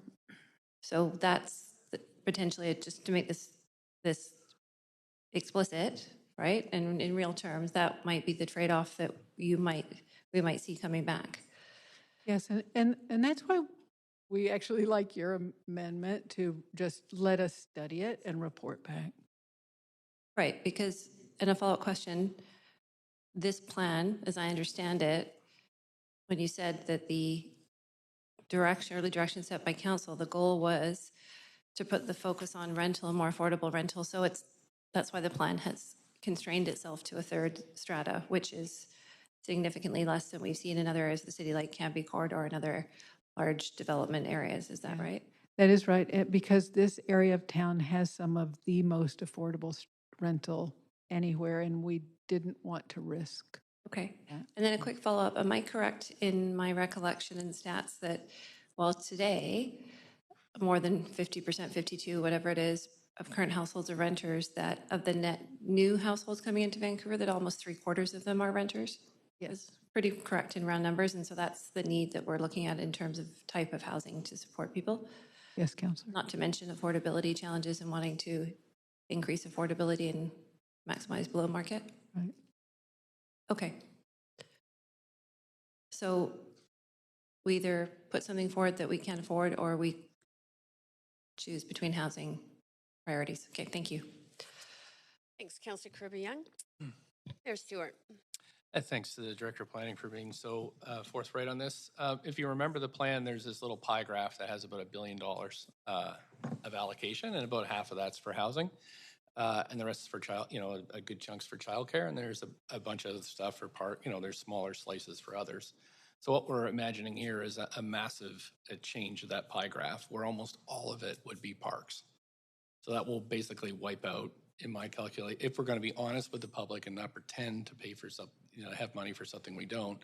It'll take out childcare. It'll take out the affordable rental. We won't be able to do strong renter protections. It will be basically the whole quarter will be mostly strata with a whole bunch of nice parks that nobody making under $100,000 will be able to live in. I just can't. And also what'll happen is, if we vote for a fake plan that says, oh, we can't afford all this stuff, the next council will have to come back and fix it. So let's not fool ourselves what we're deciding here right now. You can't build a park along Broadway in 20 years from now. You have to put the land there now. Just like a bike lane. You can't say 20 years from now, let's build a whole new route and a whole new transit system, and then put a bike lane in later. You have to buy the land up front to put parks in. Otherwise, it's all going to be developed, and the land will be too expensive to do. It's already, as we've heard, close to $1 billion. So this is the moment here. There's no kind of way back from this. If we decide to radically change the allocation of the capital in this project, that's it. Staff in good conscience would have to go back. We can pass 1 million amendments after this one, but they won't matter, because the next council is going to have to come back and fix this. So I definitely will be supporting this amendment, because it gives us a chance of getting through the other 15, 20 amendments that are coming forward. But if we vote this down and we vote in for the parks over housing over childcare, then it'll be the next council that has to fix it. Thanks. Thanks, Mayor Stewart. Councillor Bly. Thanks very much, Chair. I'm just going to speak in support of the amendment, and actually just to acknowledge that with everything that is happening here, and this conversation around parks has been a hot topic for the entire process of the Broadway plan from early May. I appreciate the amount of external pressure on this council to ensure that we are um, supporting the provision of parks. And so but in no way am not supportive of that. I think what we're debating here is the prescriptive nature of the initial amendment. And kudos to Councillor Kirby-Young for pulling this together and creating a way forward. So I think it's incumbent on us to support the amendment to the amendment. It's the responsible thing to do. It may not be the political thing to do. It is the responsible thing to do to make sure that we are not overcommitting ourselves and future councils on a plan that cannot be delivered without a huge impact to the affordable housing component, which is a third out of half of the rental housing in this plan. So I'll leave my comments there. Yes, Councillor Bly. Councillor Hardwick. Yeah, well, ultimately, the Broadway plan as proposed lacks sufficient amenities to ensure livability. But I won't go through all of that. I'll leave the topic with a response from the previously suppressed recordings of the Urban Design Panel reaction to the Broadway plan, which commented, you cannot have 50,000 more residents without much more green space. And at this time, I would like the panel to conclude it cannot support the plan without more parks. And secondly, park space needs to be in the public realm rather than space left over at the edges of private development. When you look at what we are proposing here, in comparison to what the World Health Organization recommends for a healthy and livable urban environment, we are behind all major cities, and even Singapore boasts 66 square meters per person. Thus, Vancouver is just 5% in this case of what Singapore has achieved. So again, it's existential, and so I'm not going to support this this amendment. Thanks, Councillor Hardwick. Councillor Swanson. Yeah, I mean, it's obviously a hard decision. Of course, we want parks, but we have to pay to get the expensive land. So how do we get the money to get the land? We get the money from CACs, which only come from condos. So we're supposed to have 10% or 30% condos in this area. Does this mean we're upping it to 100% so we can get the money? Or does it mean that instead of using a lot of the CAC money for affordable housing, we're using it for parks, which means we don't get affordable housing if we get parks. So we get the parks, but the parks are for people who can afford the condos and not for affordable housing. So we have another neighborhood that's more exclusive, that has a nice park, that has lots of condos, and the folks that have to work there at Starbucks, at the grocery stores, at the restaurants, they're still coming in from Langley or someplace. So it's a difficult decision because you say, oh, we want parks. Of course we want parks, but you have to look at how we're going to get it and who it's going to benefit if we get it. And I don't think it's going to benefit the renters that we want to benefit in this plan. Thank you, Councillor Swanson. Councillor Hardwick, are you on again? Yeah, I just wanted to respond to what Councillor Swanson just said, because it just illustrates that the model that this whole plan is broken on is fundamentally flawed. And all we're going to be doing here is inflating land values and widening the gap between the rich and the poor, as Councillor Swanson would view it. So again, I think we need to go back to the drawing board. We're headed in the wrong direction, and this whole discussion is just amplifying that fact. Thank you, Councillor. Oh, okay, Councillor Fry.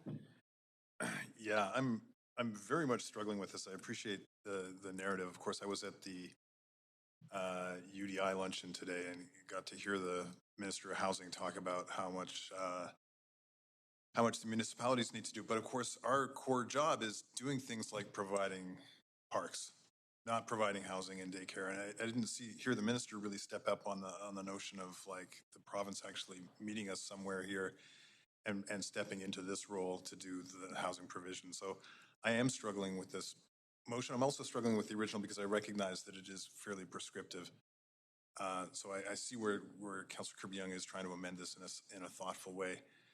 I guess if I can ask a question of staff, does this direction give us an opportunity to continue with the plan, but recalibrate some of our targets? And maybe it does involve tweaking the delivery of a bit more strata in the built form and coming back with sort of spot rezonings within the plan kind of parameters. Do we not have the flexibility in this plan to eke out a little bit more and shuffle things around with heights or density to achieve things like green space? Well, thank you, Councillor. That's I think the wisdom in Councillor Kirby-Young's amendment. It gives us an opportunity to study this. And we can always bring back a plan amendment if we find a way to do it. I also want to note that Falls Creek South was artificially removed from the boundaries of this plan, and there are 22 acres of open space in Falls Creek South that are easily accessible to this community.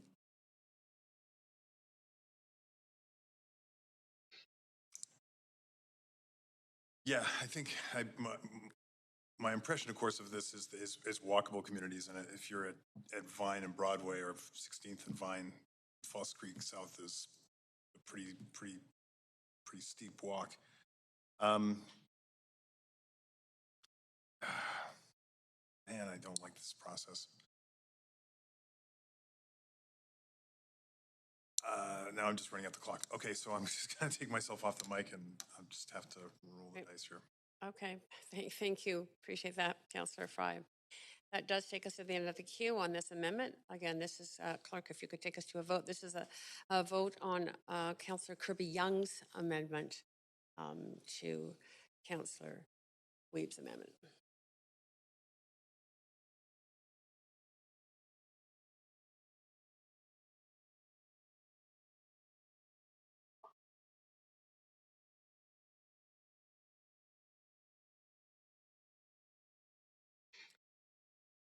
That vote passes with myself, Councillor DeGenova, Hardwick, and Weeb in opposition.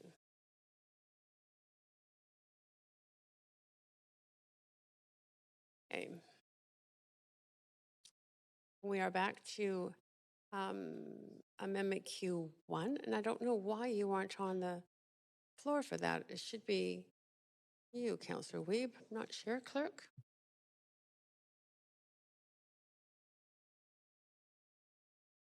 Yeah. Okay. Sorry, Councillor Kirby-Young. This is to the amendment. The amendment is by Councillor Weeb. Go ahead if you have anything else to say. I think the last quick thing I'll say is that I think that this is a real positive to this discussion and laser focusing us on the importance of public amenities and telling the public that we hear them loud and clear. And we're trying to balance that and maximize them to the best that we can, while also supporting housing delivery over a 30-year plan that will grow at a pace, not tomorrow, but over 30 years. So I think that committing to provisions and trying to continuous improvement and signaling, and I think staff are hearing that loud and clear, that these are the two things that the public wants, and I think these are two things that council really wants to see here. I would also note too that in the expectation of probably reviewing allocation of CACs upcoming, we may have additional opportunities to further refine some of these allocations, and we've happily seen some additional investments in things like childcare and others that may enable us as we work through some of these pieces in the coming not too distant future to potentially allocate more funds away from things like childcare because the province is stepping in and put more money into parks. So I just want to signal the public that we're hearing loud and clear, and I think that there are opportunities where we can potentially look to augment it, and I think that that's the positive outcome of this conversation for me. Thank you, Councillor Kirby-Young. Councillor Dominato. Yeah, sorry. I just wanted to reflect. Again, that I really appreciate the attention being paid to this because, as Councillor Kirby-Young just noted, we heard very loudly and clearly that park provision is a priority. And while there are no targets in this specifically, I think that is the work for staff to do in that report back, so that while there are some targets currently in the Broadway plan around certain percentage of acreage for park acquisition, I think that this is really does have to be a priority, and I am a little frustrated by some of the discourse to date about pitting one thing against another, because for us to have a livable city, we need to be able to provide housing for people, but we also need to provide space for people, amenities for people to enjoy living in the city. And so they are all important, and it is a bit of a balancing act in terms of, as a city, in terms of delivering amenities. But I just want to stress that is that in order to have a livable city for people to live in, we need to also have these other amenities, whether it be parks, whether it be community centers, whether it be schools, and places of employment. So, but I do really appreciate Councillor Reid putting a fine point on it and bringing it forward tonight. Thank you, Councillor Dominato. Councillor DiGenova. I just wanted to say that this didn't have to happen, but unfortunately, an earlier amendment limited housing. So if we're limiting housing, we're limiting strata condo, and we're limiting our ability to pay for, things. And now this is a report back, and I'm pretty sure that the park board would have been happy with the original amendment that was there, but this is just, let's move ahead, but we'll report back on green space. You know what? You can have your bedrooms, you can have your kitchen, you can have your bathrooms, but your living room and your backyard, you'll get that maybe, never. And I don't think that that's sustainable. And to any counselor here who questions the size of living space, I would question that. I would question how we could move forward with family housing without considering adequate amenities, community centers, and outdoor space, especially for families. And I ran on a family-friendly platform last time. It is what I said I would do. And parks and green space are a part of that. This council, the one thing that hasn't come up in this conversation is our commitment to climate action. So I think that if we're going to actually walk our talk here, you vote for Councillor Weeb's amendment. Now we're just reporting back on it. So I think that it's quite ironic. It's not lost on me, the irony of that, considering all of the 22 recommendations we considered in, the climate emergency action plan. But tonight we're going to think about parks. We're not going to do anything about it. We're just going to ask staff to report back on them. I would have rather had the compromise of having more density as a trade-off, because I understand we have to pay for it, as I said, but the same councillor who'd put forward the amendment that changed this also limited the density that we would have. So although I will support this because it's better than nothing, it's not good enough. Okay, thank you. Oh, we have more on the list to speak. Thank you, Councillor DiGenova. Councillor Blau, you're next. I don't need to make any more comments. I just wanted, in the interest of expediency, to let the clerks know I'm not interested in severing now. I'm happy to vote as well. Okay, Councillor Weeb. Yeah, I will be voting in support. I think that it's great that we will be looking for provisional targets. I hope that they're actually stronger than the ones I put forward, and we find creative ways to deliver. I'm also looking forward to having this conversation when we have the broader Vancouver plan, because we need to ensure that as we design our city, we make sure it's livable. So I will be supportive of this. Great, that is the end of the speakers list to this amendment as amended. So take us to a vote, please, Kurt.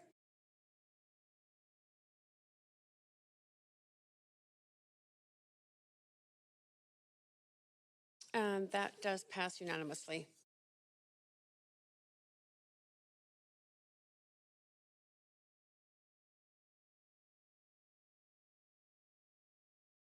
Oh, somehow my request to speak thing doesn't have anybody on the queue, which I know there is a list. Oh, great, thank you very much. Yeah, I'll cede my time. Allow others. Okay. Councillors put their amendments forward. Thank you, Councillor Weeb. Councillor Boyle, over to you. Thank you, Chair Carr. I have also circulated an amendment. I'm going to, Councillor Boyle, I'm just going to move us to an amendment queue. Thank you, I appreciate it. Go ahead. Great. I see the clerk is working at putting it up. So I'm asking council to commit to a future for the street of Broadway that builds on the plan staff have included in the report, but actually goes a bit further to reallocate more space to people, space for people to move and gather, including AAA safe active transportation lane. I heard someone say a moment ago that we haven't yet talked about our commitment to climate action, and so fear not, here we are. This is asking that we prioritize people over private vehicles, and I want to be clear, I put a lot of thought into the wording of this to make it clear that it wasn't about pitting cyclists against pedestrians. I think we shouldn't be doing that anywhere. It really is about a decrease in private vehicles, and I know there was a question about what car light means in here, and I appreciated the staff response, and will say as well myself that the intention here is that it's that there are fewer personal cars. There obviously a need for certain types of vehicles on Broadway, much as I love the idea of a totally car-free linear park across the city. That isn't possible here. There are some needs for vehicles on that space, and so we should prioritize those needs while reducing private vehicle use, particularly as that option of the subway is coming online. I also want to add that I think it's important, as staff said, that we give clear direction. So I broke this up into a few pieces, but my intent here is that it's very clear that this isn't about reducing pedestrian space. It is about prioritizing active transportation and pedestrians in this space. We know that people bike on Broadway already. They bike on Broadway because they're accessing shops and services there. And we have an increasing amount of micromobility. We have a motion, as council knows, coming up next week to increase the number of electric scooters around as well. One of the big challenges we're seeing with electric scooters here and elsewhere is that people are riding them on sidewalks because there aren't other safe places for them to be. I am absolutely certain that in this Broadway plan, we will see more electric scooters, and we need to create safe space for them, for delivery people who are using them, for people getting around on them. This is a 30-year plan, and the street design here, the infrastructure investments that we're making need to get us to 2050. I hope we do it right with a view to a healthier and more livable city, and that we make a clear commitment to where we're going, not trying to build a bike lane 20 years from now, but doing it right now when we're making the investment. We know it will be well used. We know it will make the space safer for everyone using it. And I will leave it at that for now. Thank you, Councillor Boyle. Up to the amendment, Councillor Dominato. Thank you, Chair. And I've circulated an amendment to the amendment, and while staff are bringing it up, I'm just going to offer a few comments because Councillor Boyle and I've had numerous conversations about this because actually we're very aligned.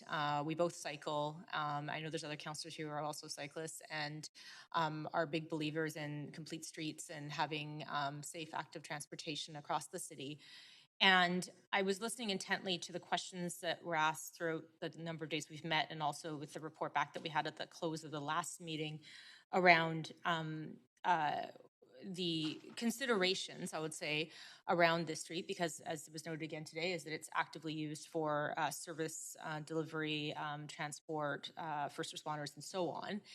And so I'm hoping this is taken as a friendly amendment. And again, Councillor Boyd and I've talked at this at length because I don't like the, unfortunately at times there's been some, in the public narrative, real divides around cars versus bikes. And I am multimodal in my lifestyle and really believe in it as a city. I think it's really important. And so what I'm trying to propose is that staff report back on different street designs, including consideration of a AAA active transportation lane, as well as Councillor Boyle pointed out, considerations of micromobility. And so it allows for staff to do that due diligence. So it's still giving that clarity, but allowing them to do the due diligence, come back with further detailing of what are all the considerations, what are all the implications of going down that path, and So I feel it strikes the balance, but I am putting it out there for council's consideration because I am, very like mind to Councillor Boyle on this issue, and so, but I think this would allow space for staff to do the work. But I see staff are up there to speak, so I'll pause there. Thank you so much. And my apologies, I didn't move us to an amendment Q2, but I think Councillor Bly, you were on that. Oh, you're on the main. Was it Councillor Boyle? Okay, thank you, Councillor Boyle. To your amendment. Yes, thanks. I only just saw this now. I wish it had been circulated ahead of time. As Councillor Dominato said, her and I've had a number of conversations about this, and I didn't know that she was planning on amending my amendment. So I'm just going to speak to it on the fly to say, well, I can appreciate the intent of this. I feel strongly that we should give clear direction here. We're governing. We are here to make decisions, and I think it's helpful for us to give that direction. My original amendment asks for that information back. It still gives us options to review and figure out what does this look like in some of the tighter spots. How are we doing this balance? But I do think it's important that we make those commitments. We give that clear direction. I would be very disappointed to see it weakened in this way. It feels, and again, respectfully, I appreciate the kind of broad idea here, but it feels like a very weakened, non-committal version, and I hope we don't do that. I've been hearing a lot of support for this direction for all of the reasons that I named, and I don't need to name again. I think we need to lead, and I don't think that this is leadership. Thanks, Councillor Boyle. Councillor Bly, to the amendment. Thanks, Chair. As we have with other amendments, I do think that both versions have been circulated. It certainly was in emails that were sent to all of council that I've seen both. So I just wanted to double check with staff because as we have with previous amendments, we have this spreadsheet, and I'm noting the language in the original amendment is actually not. Well, could staff confirm, is this the original language in the amendment that is directing staff or council commit to building a AAA bike lane, essentially? Is that supported by staff, or is there a preference to have staff be able to go and provide an analysis and come back to council with a plan? Councillor, if I may, I think Lon Leclerc or Paul Storer are on the line, and I'd ask that one of them respond, given this is kind of outside my wheelhouse a little bit. Great. Lon Leclerc, Yes, are you on the line? Yeah, Paul and I are both here. Do you want to start, Paul? Yep, go ahead. Yeah, I'd be happy to. So I think, both the original motion and the amendment direct staff to go and look at a different design for Broadway. The way I think both are things that staff can act on. I think that the original one would, we'd interpret that as kind of our starting place would be building AAA bike lanes or transportation lanes along Broadway. With the amendment, I'd interpret that as look at a number of different options, kind of at a similar level, I guess, or similar playing field, and bring those back. Okay, so I think I'm clear on that. Wasn't able to hear the beginning of what you said there, Paul, but can staff just reflect why then in the Broadway plan you did not recommend a bike lane, and it was looked at, it was considered, studied, and it came and including consultation over the last 3.5 years, that you heard loud and clear that people wanted a walkable. I'm not advocating for one or the other. I just see that there's a real there's inconsistency in what we're reading in the report and what we're hearing now from staff. I think it's important to get on the same page. Yeah, so what we heard during the initial engagement for the Broadway plan was really that people were, when we were looking at street space on Broadway and really focused on the lane on either side of the street that, carried B lines, essentially, the bus lane, that people really wanted to see an improved sidewalk space. So more space for patios, more space for walking, that kind of thing. And that was the priority for people. When we did the analysis, reducing it below 2 lanes in either direction would be a challenge. And this is as Lon said earlier, this is a street where we share responsibility with TransLink because it's the major road network. So we would need to get their support for any changes, and they were supportive of going down to 2 lanes in either direction. But we would need to work with them if we were looking at reducing it further than that. So kind of based on our analysis and based on what we'd heard, allocating space to pedestrians was really the priority. Okay, and so by if we talk about a AAA bike lane in the original amendment, we're talking about reducing the Broadway corridor down from 2 lanes bidirectional to what? If the direction is to reallocate additional road space beyond what we were proposing, which was kind of a lane in either direction, it would be a single lane in either direction plus turn bays and things like that. But we could look at different options and report back to council on what the trade-offs would be in terms of places where you could allocate, where you already have reasonable width on sidewalks and you could allocate more space to turning and things like that, and where you could reallocate. Paul, I only have 20 seconds left, so I just need to make a quick comment before I run out of time. And I guess thank you very much to staff for answering the questions. To me, it just seems like it makes sense to have more a study on this. It's not what staff have come forward on. I think it makes sense.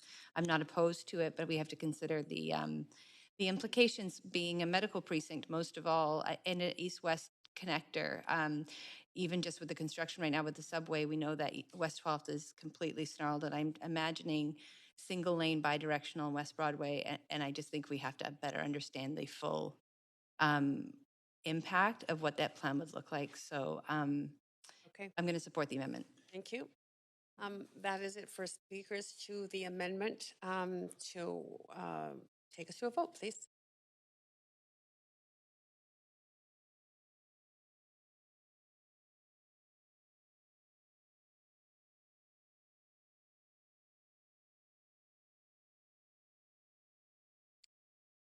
Okay, that amendment fails. With myself, Mayor Stewart, Councillors Fry, Swanson, Hardwick, Weeb, Boyle, and Kirby-Young in opposition. Okay, and that takes us back to Amendment Q1. Councillor Dominato. I have nothing further at this time. Thank you. Okay, thank you. Councillor Fry, this would be to the amendment and I on the just table. sent in an amendment to the amendment, and actually, Councillor Bly just mentioned this. Yeah, I'm happy with this general direction and committing to building a AAA on Broadway. I do struggle with the direction to staff to implement a car light Broadway. I've seen car light Broadway, and that's what's happening on 12th Avenue. So we've reduced the amount of traffic that goes and travels along Broadway, and now we see a pretty miserable situation on West 12th Avenue. And because this direction isn't actually prescribing a real modal shift, it's just saying take the cars off Broadway. Well, until we get rid of cars are going to have to go somewhere. And I'm not comfortable directing those cars onto 12th Avenue or 16th Avenue or wherever else they're going to go to facilitate the actual current movement of vehicles in our city, which do function on an east-west arterial as not. And so, we have these arterials like 41st, like Broadway. And what I see on 12th Avenue right now, which is not built with a great street in mind, which is not built with generous sidewalks, which is actually, with all due respect to the good people who live on 12th Avenue, it's a pretty miserable street. The amount of vehicle traffic there, the amount of soot that people have to ingest, it's not a great thing. And I would love to see us improve 12th Avenue. And I don't want to sacrifice other people's livability to achieve an aspirational goal when we're not really addressing the reduction in personal vehicles. We know that the future may have autonomous robot cars or electric vehicles, increasing the amount of so I think that particular direction to have a car light street isn't fully fleshed out in a way that I think can meaningfully achieve best results for the people of Vancouver or the people within this Broadway plan area. So cool with the rest of it, not with that one line. Okay, and Councillor Boyle, go ahead to the amendment. Oops, Thanks. sorry, we should be in, I think we should be in amendment Q2. But go ahead, Councillor Boyle. Thanks. I am not thrilled about this, but ultimately it's not a significant part of the amendment, and I would be very happy to see the rest of the amendment move forward. So I'm going to put my pragmatic hat on and live with cutting out this car light language. Again, the point is really the reallocating of road space and the commitments that we're making, and I think that's most important in moving forward in a good way here. Thanks. Thank you, Councillor Boyle. So take us quick to an amendment, to a vote on this amendment to the amendment, please. This is Councillor Fry's amendment.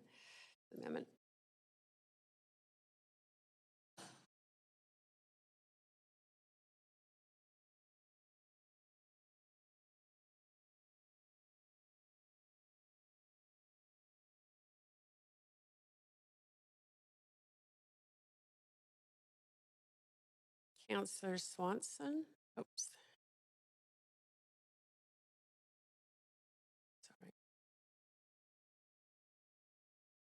So that vote passes with myself, Mayor Stewart, Councillor Weeb, and Councillor Boyle in opposition.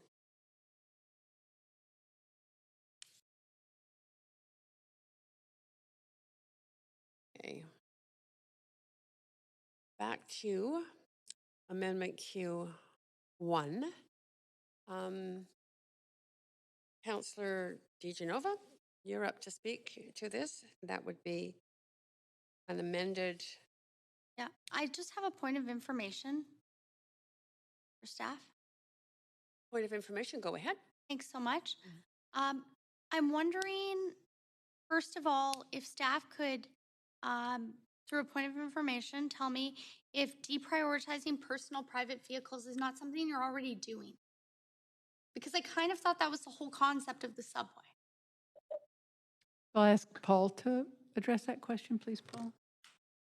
Yeah, we have, with the growth in the Broadway corridor and with the Broadway subway coming into place, we have goals to really shift a lot of trips to walking, cycling, and transit from private vehicles.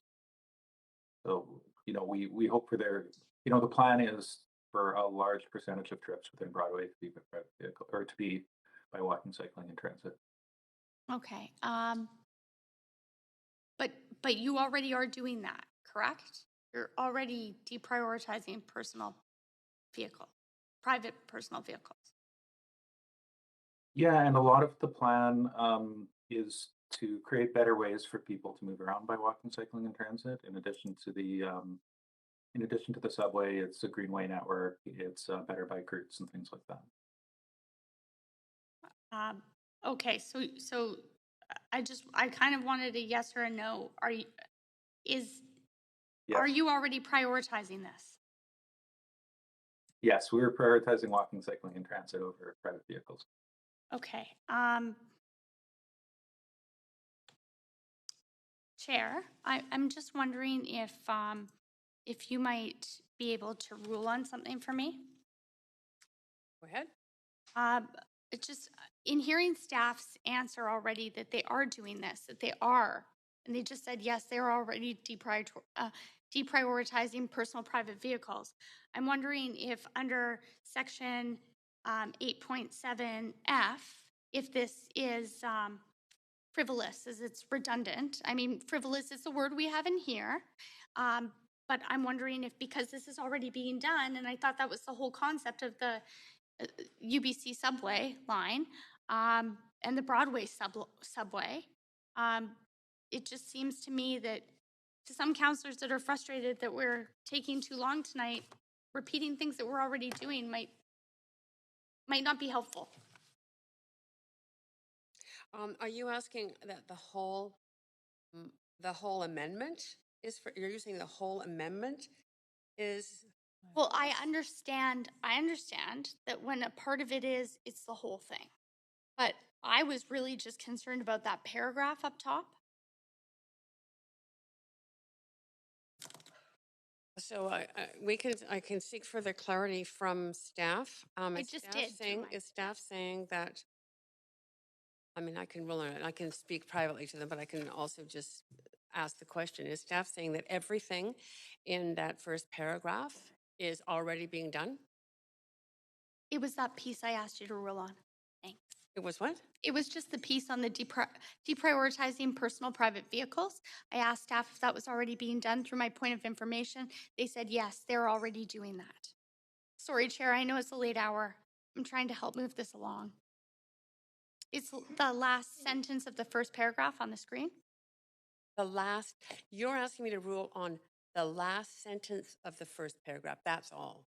Well, but that rules the whole thing, I understand. Staff?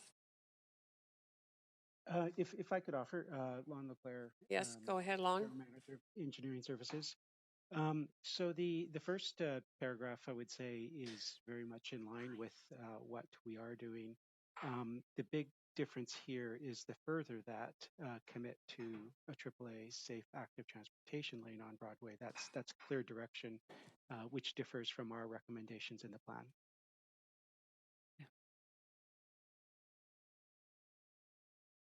So I was asking you to roll on that paragraph. Yeah, I'm going to take a 5-minute break and I'll discuss this with staff.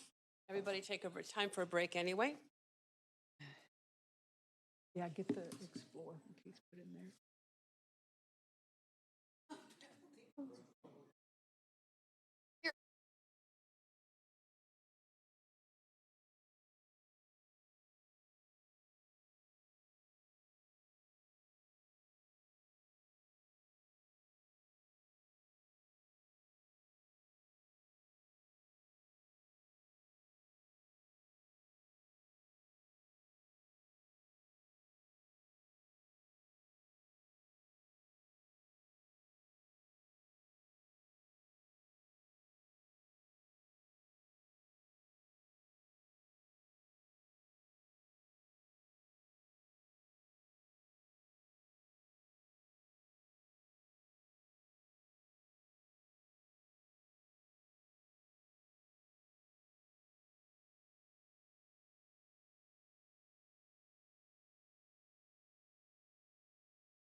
Also could take their seats, please.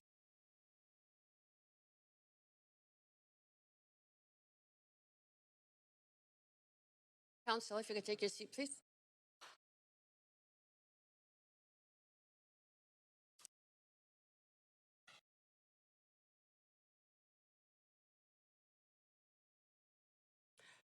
Great. Okay, I've been asked to rule on whether or not the first paragraph is frivolous, specifically in deprioritizing personal private vehicles, but then it was expanded to the first paragraph. I'm not ruling it to be frivolous.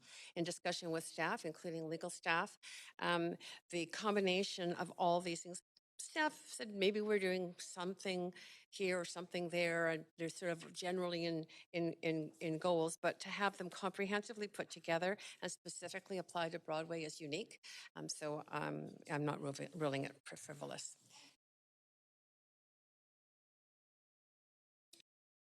Go ahead. Thanks, Nona. My clock kept running for quite some time. I was not at 4 minutes. I was about 2 minutes. And I saw it keep running, but everybody had already walked away. Right. What I'll just say quickly is I appreciate your ruling and your thorough consideration. I've had amendments and motions called out of order for less, and I did hear our staff say, clearly, yes, we are already doing some of this. So for that reason, I won't be voting for this because we've addressed many of these things and we are doing them.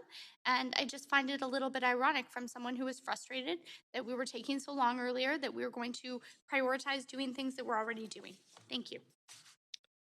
Thank you. Councillor Wiebe? Yes. My question is to staff, recognizing the capital budget. Do we see this as something that can be done in the short term? Do we have some long term? Like, what is the planning, recognizing you said you want to deliver an actionable plan? I mean, if this is something we're moving forward with, it'd be great to know, right? We've seen the pictures, beautiful street trees, all of that stuff, right? Little green swells. So how actionable is this, recognizing that we want to be having a deliverable plan?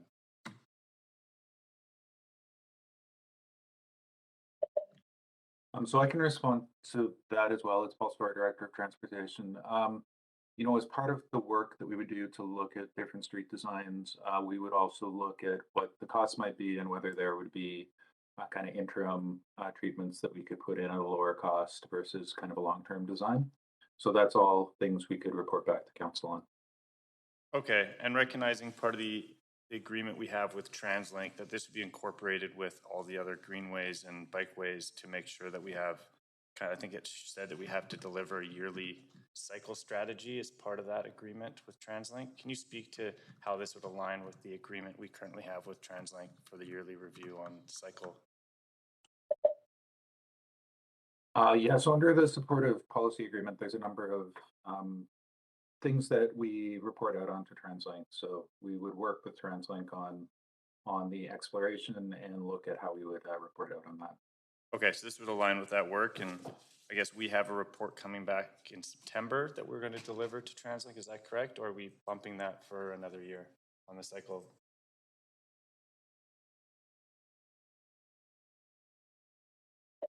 RD.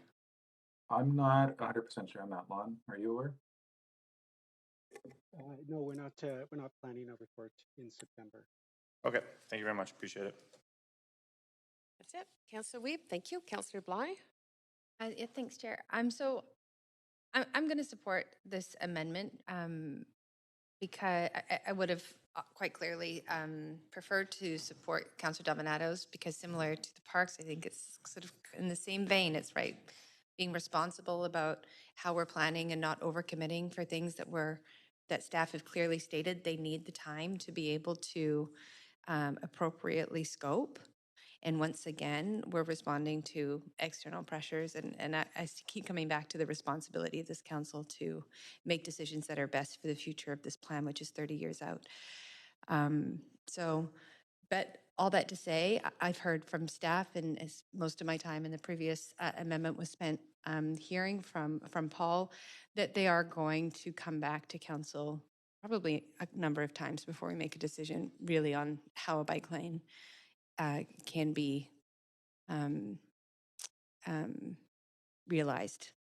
on the Broadway corridor specifically. So in those discussions, I think we'll be able to shape what's best for the city going forward, recognizing that safe, active transportation is absolutely a priority. It's a subway corridor, rapid transit corridor. It lines up with the intent of why we're in this process in the first place, which is sustainable transportation in the long term. So I will support this. Thank you, Councillor Bly. Councillor Hardwick. You may be muted. Isn't 10th Avenue the bike lane? Question to staff. Thanks for the question. Yeah, we have other cycling facilities, including on 10th Avenue and the off-Broadway route that runs on 5th and 7th and 8th, depending on where you are in the corridor.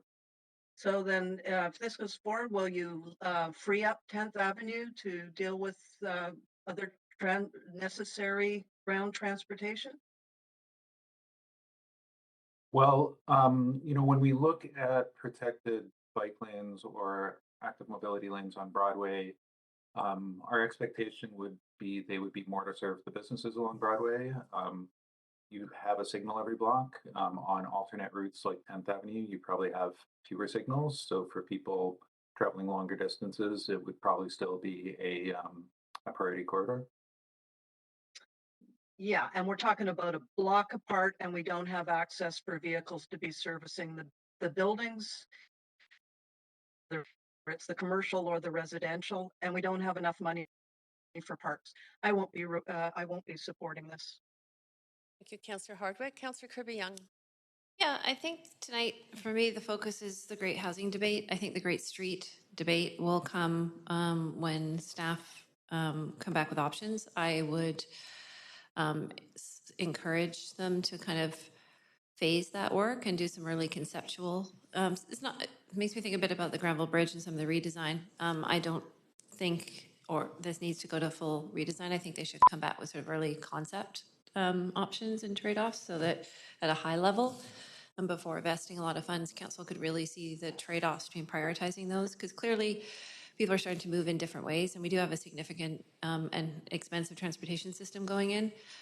So I actually want to see all of it and see how we can find the right balance, because I want better pedestrian and wider pedestrian space. I want more space for micromobility.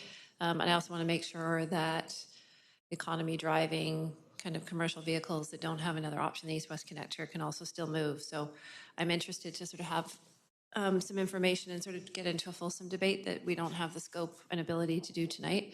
But I know I want to see the options. And I don't think we need to go forward to that level of design. I hope staff will come back with some high level that will get that conversation engagement started, because I think that public input is going to be really important as to looking at that balance, right? And I think that is a project all by itself, right? In addition to kind of the project with respects to the significant housing discussion that we're having tonight. So I'm going to support it, but that's how I'm hoping that the process will unfold coming back, so that we can pace that and make some good decisions on balancing the different modes that can coexist alongside each other. Thanks.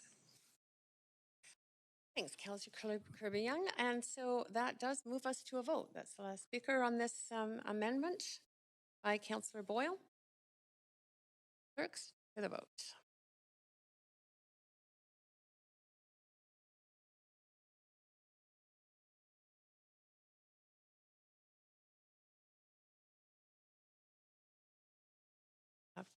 Councillor Boyle?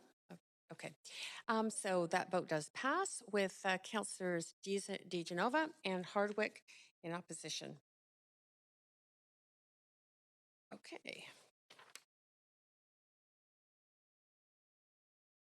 That moves us back to main queue, and I am up next. So I do have some motions. I wonder, Vice Chair, if you could, Young, if you could just take over, please. Yeah, certainly. Happy to. Go ahead, Councillor Carr. Great. I have three amendments that I'd like to table. I'll start with my first amendment. I'll ask the clerk to move us to an amendment queue. And go ahead with your first amendment, Councillor Carr. Great, thank you. My first amendment has to do with public safety and specific fire safety. That given the projected population increase of 50,000 new residents within the Broadway Plan area over 30 years, which may happen at a faster than expected pace, Council directs staff to commence no later than Q2 2023 an updated third-party operational review of Vancouver Fire and Rescue Services, including immediate and future staffing needs and new or expanded fire hall facilities to ensure the needed capacity to ensure public safety. My reason for putting this forward is that actually right now, even the Broadway corridor has at times, in its current state, had to receive service from fire halls outside the area. So, for example, Yaletown has the fire hall has taken on having to serve the Broadway corridor from time to time. Similar, if we look at 50,000 people, of course, that is over an estimated 30 years. Mission, for example, has 30,000 residents, 20 firefighters, 100 paid on-call firefighters, and 25 full-time which translates to about 25 full-time firefighters. Port Coquitlam City, 65,000 residents, a little bit more than this, but has 2 fire stations, 5 response apparatus, and 86 full-time staff. I think it's really worthwhile, especially because I don't know if it's just me or if all of you have also noticed that there seems to be a number of more fires within our city that our firefighters have had to respond to, and this is a lot of people within this particular area. So that's my reason is really about public safety. I'm not seeing other councillors, so I'll take the opportunity to ask a question myself, if I can, and that is, Councillor Carr, I'm wondering, because you referenced a 50,000 increase potentially in new residents over the period and the importance of public safety. I know the VPD has also done an operational review, but council hasn't staffed them yet to their multi-year operational review, and you mentioned the importance of public safety, so would you see it being important that we staff within new residents up both Vancouver Fire and VPD? I specifically focused on this, but I think that overall, the concern of council is one of the concerns of the and one of the responsibilities of the city is around public safety in general, fire and police. Okay, but did you consider, I guess follow up to that, did you consider doing a similar amendment for police officers as well as firefighters? You know, at this point, there's also, in my mind, you probably know, Councillor Kirby-Young, that I have also been very much an advocate around community policing stations, for example, alternate ways perhaps of delivering some police services. But if the call and demand on police is something that that requires us to look at the staffing requirements to serve the needs of people, I'd be willing to look at that. Okay, thank you. Appreciate the answer. And I do see others on the queue now, Councillor. Just lost. Councillor Boyle, go ahead with questions.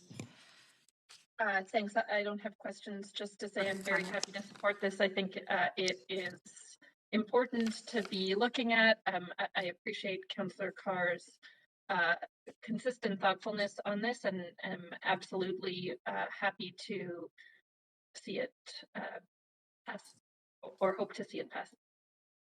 Okay, that's all, Councillor Boyle? That's all. Perfect. Thanks. Very efficient. Councillor Hardwick, go ahead.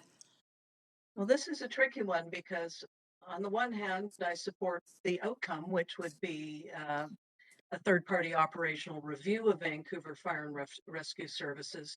However, the underlying assumption is a projected population increase of 50,000 new residents, which has been identified not as evidence-based but aspirational, and it's a max estimate. So I agree with the outcome, but not the assumption on which it's based.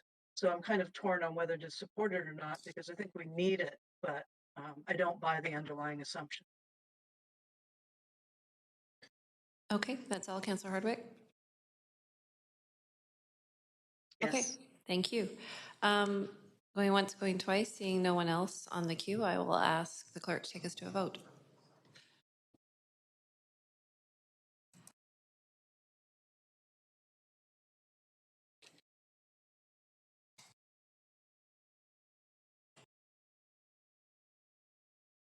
Maybe clerk, okay, it looks like that has passed with none in opposition. Councillor Carr, you still have the floor. Yes, thank you. I'll introduce my second amendment. My second amendment And, speaks to... sorry, just get the clerk to move us to a new queue and then go ahead. Thank you. My second amendment speaks to our commitment as a city to reconciliation. We all listened to the UNDRIP task force report that was just delivered this week, and had some very clear messages in that around the desire of the host nations to see reflected in the actual living landscape of the city their values, their art, their culture, and that's what this this amendment speaks to. That council directs staff to consult and work with the Musqueam, Squamish, and Tsleil-Waututh First Nations to understand their interest in visibly incorporating their values, history, and art into the public realm of the Broadway Plan area, including the Broadway Great Street. And if there is interest, direct staff to collaborate with the Musqueam, Squamish, and Tsleil-Waututh Nations on the incorporation of their values, history, and art into the public realm of the Broadway Plan area, including the Broadway Great Street. I wanted to be clear on this, that I had passed this language by the co-chair of the UNDRIP task force, who did provide edits, which I incorporated into this. One interesting point to me was in fact his request that we would not presume that they would want to move forward due to their capacity of delivering on various projects, and that so ask them first. Then if they're willing, which he thinks they will be very much so, then move forward. So I appreciate that process of decision making. And I think all of us have been incredibly inspired by the presentation at the Heatherlands discussion and decision that we made just recently at public hearing in terms of the incorporation of the values, the culture, the art, and history into the landscape. Thank you, Councillor Carr. Mayor Stewart, you have the floor.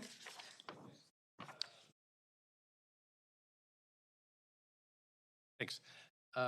So I'm definitely supporting this. I was listening to Councillor Weeb talk about whether or not Musqueam, Squamish, and Tsleil-Waututh kind of support this plan, and how we get input from the nations. And what's evolved, I'd say, over the last 2 years for me is that I basically talk to the chiefs, I would say, once every week or once every 2 weeks, and we have kind of agendas that we go through. And what's great about that is I find the chiefs are starting to bring forward ideas that they haven't talked about with past councils, and so some of those have been brought to this council. On the Broadway plan specifically, I know the nations are really united around supporting the SkyTrain and all the way to UBC, but as well as density that accompanies that. But I'm sure this would be something that we could also incorporate into the work we're doing here, as it's starting to happen around in buildings all around the city, which is fantastic. So again, Chief Sparrow was in here the other night saying, I think very sincerely, that he feels that this council has been the best council for his band and the other nations to work for. So I think more, just that we always, it seems in almost every debate we have, consideration of the nations comes up in a very authentic way in our discussions. It's definitely noticed, and I think it's really helped us in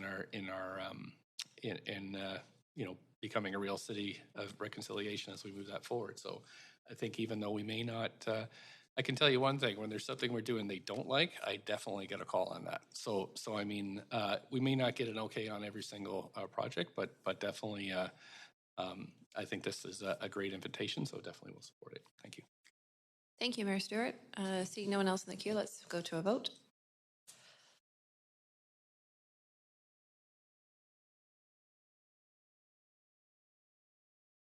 And that passes with none in opposition. Chair Carr, you still have the floor. Councillor Carr. Thank you. Yes, and my third amendment is really speaking to the issue, I think, that has been a large part of our discussion today, which is the trade-off we're all seeing between the delivery of non-market or more affordable housing, even rental housing, and the density needed to do that to get to some more affordability versus development that then comes through the private market that we could garner CACs or community amenity contributions from to be used for other community benefit and public amenities. So one way, a different track around that is to see an increase in the amount of non-market housing. And that's what this this amendment speaks to, that council directs staff to develop and report back for our consideration zoning changes within the plan area, specifically for non-market affordable housing, including co-ops, social, supportive, and nonprofit housing, and that this work be included in the priority implementation strategy contained in Appendix B, so that the necessary scoping and analysis could be reported back to council and completed through plan implementation.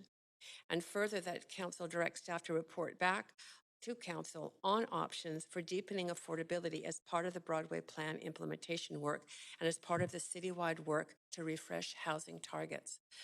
The last part of this motion, the further, that was language that was suggested by staff in response to the amendment that I had submitted for review by staff. Thank you, Councillor Carr. Just pausing a moment, and I'm not seeing anybody, so I'm going to ask the clerk to take us to a vote.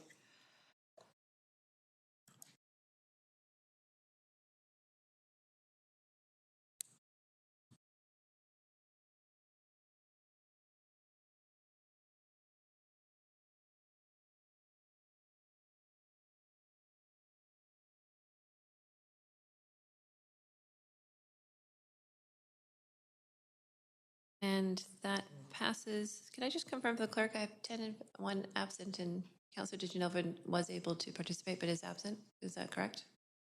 Okay, so it's not a technical glitch. Okay, just confirming. Okay, thank you. Council and Chair Carr, do you have anything further? I don't. Thank you very much. I'd like to commend you for being very efficient with those amendments and turn the chair back to you. Thank you. Thank you. Okay. We are now moving on to Councillor Dominato. Thanks, Chair. I'll ask staff to have a couple of amendments to bring up the first amendment with respect to adding language to page 283 of the Broadway plan around solar access and independent schools. While they're bringing that up, I'll speak to it. It's just to briefly articulate that the Broadway plan brings forward a pretty rigorous solar policy, and in doing so, it acknowledges wanting to ensure there's solar access in parks and public spaces, as well as public schools, school grounds.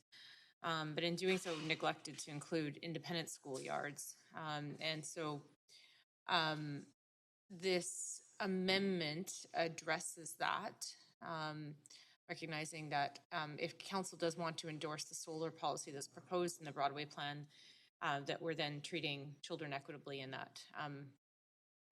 I do think that we need to have some flexibility with our solar policy, but this specifically just deals with the fact that we didn't include independent schools.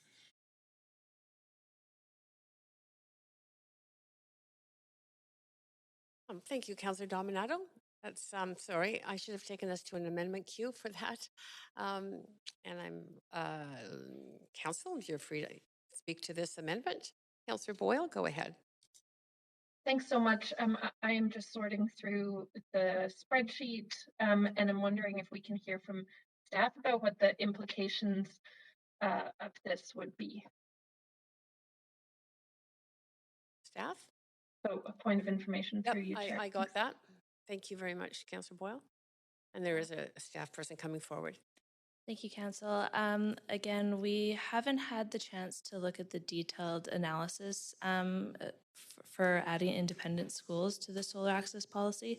We did do really rigorous testing around the solar access policy that is included in the plan. The balance there was to try to figure out ways to protect our public open spaces and shopping streets without having an undue impact on our housing affordability. So that was the balance. We haven't had the time yet to do the analysis required on the independent schools. We do, however, appreciate the switch in language that shadow impact should be minimized, and I think that that's something that we can work with on a site-by-site basis. Councillor Boyle? Thanks. Okay, so just to clarify, in the updated language, staff don't see this as sort of definitive. This would be a guideline, but we wouldn't be eliminating any proposed developments that would otherwise fit the plan because of this. It's just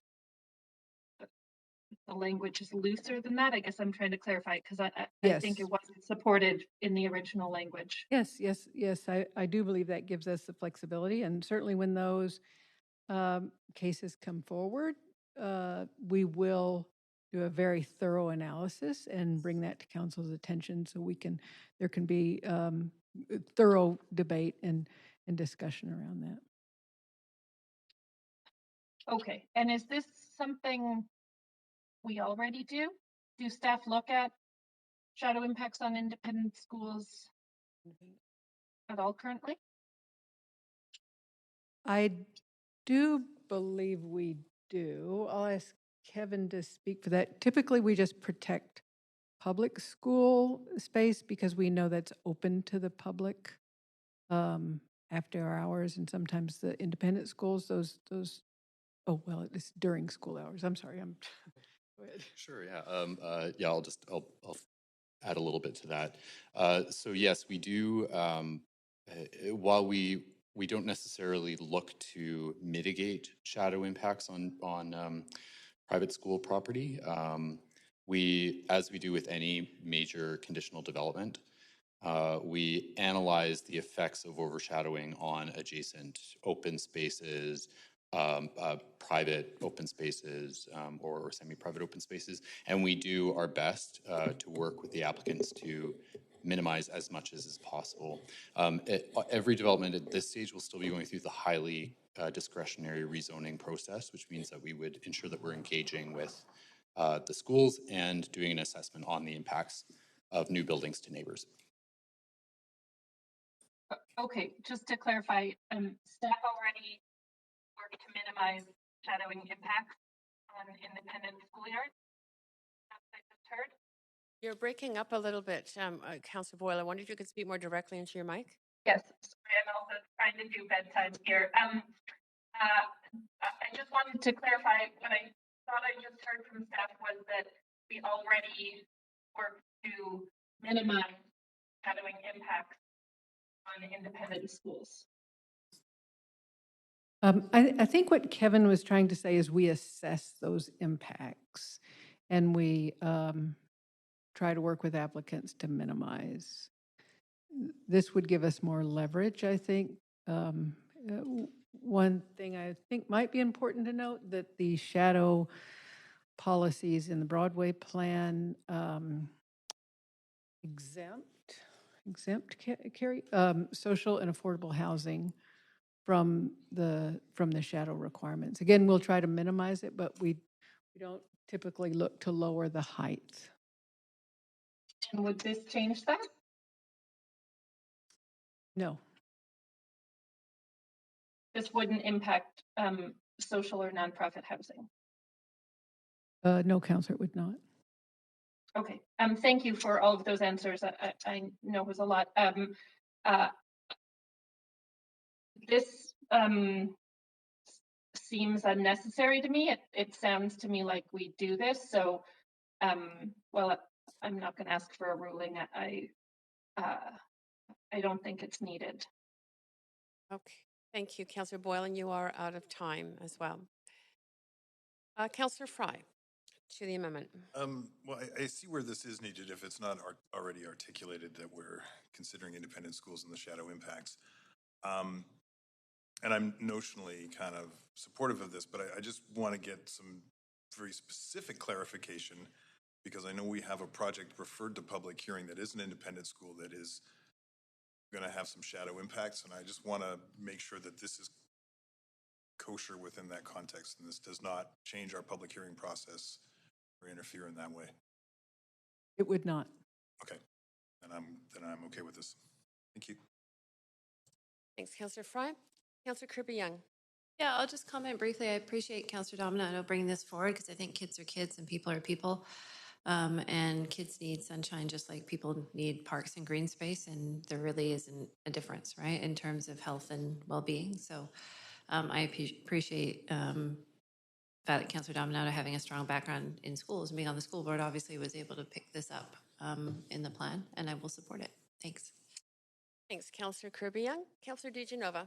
Thanks. Just a point of information through you to staff that this wouldn't affect any referrals that have already gone to public hearing. That question was just asked, actually, Councillor DeGenova. My apologies. I was also trying to do some bedtime stuff. So the answer from staff was no. It will not affect. It's my time. I did ask staff, but if you'd like to answer instead of staff, Chair, that's fine. No, well, I'm also going to ask a similar question to Councillor Boyle. I appreciate it, but this is already being done in every single building because we're talking about shadow impacts on schools here, but you look at shadow impacts regardless. That's why we have the boards up here during public hearings. So every rezoning, every building that we consider at a public hearing or that you consider in applications, even if it doesn't need a rezoning, it's for DP, you consider those impacts already. Is that correct? It is correct. However, this gives us very explicit language, policy language to do that. Well, if it's already happening, I tend to agree with Councillor Boyle. So I just feel that we're getting into the minutia here. And while I appreciate the sentiment behind it, I do think that there are bigger concerns in the Broadway plan, like green space for children to play. Thank you. Thanks, Councillor DeGenova. Councillor Hardwick. You might be muted. Thank you for that. I'm just curious, question to staff through you, Chair. We're talking about private, independent schoolyards here. Is there contemplation in the plan for public schoolyards, for parks and green spaces broadly? Are there shadow studies that are being applied? I recall seeing that the UDP commented that social housing should not be exempted. I just like a clarification around how the shadowing impacts are being contemplated in the plan in these other applications. Yes, we do have a very robust shadow policy that is a part of this plan. So this is just an outlier that slipped through the cracks? It was, the shadow policy is written by staff, did not include the private independent schools. Okay, thanks. Thanks, Councillor Hardwick. Councillor Dominato. Thanks, Chair, and appreciate the questions around this. And I think just to address a couple of comments or questions by councillors as well. There's been reference to, well, this is taking place already, but I did ask staff specifically in previous meetings about this being a solar access policy that is specific to the Broadway plan, and I was told, yes, it is specific. It is more robust than existing bulletins.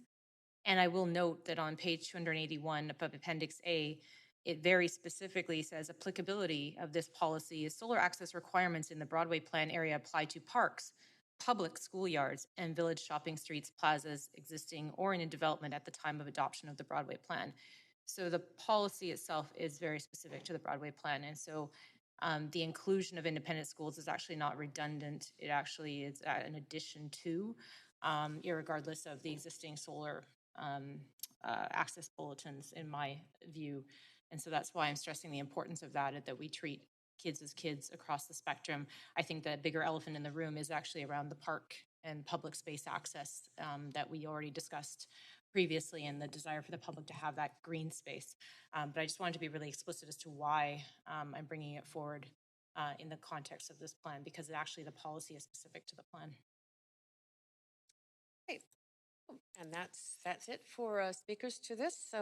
So we'll move us to a voting, or have the clerks please move us to a voting queue. Again, this is on Councillor Dominato's amendment.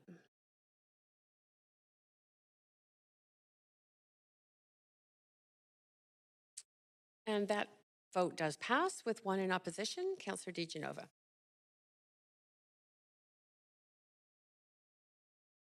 Okay. We are, Councillor Dominato, back to you. Thank you, Chair. The next amendment is, if staff could bring up, is with respect to fixed rate CAC framework. And well, we can't co-sponsor. This arose from discussion with Councillor Weeb, and so just recognizing that he participated in this conversation, and we did discuss this with staff. The resolution reads that Council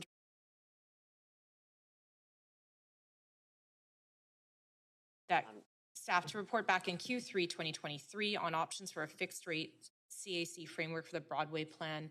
And this just flows from work that council has previously undertaken around, and the staff in particular, around trying to reduce and eliminate negotiated CACs and move to a more predictable framework. And we've already done some of that work. Council did that. Our staff brought that to council previously.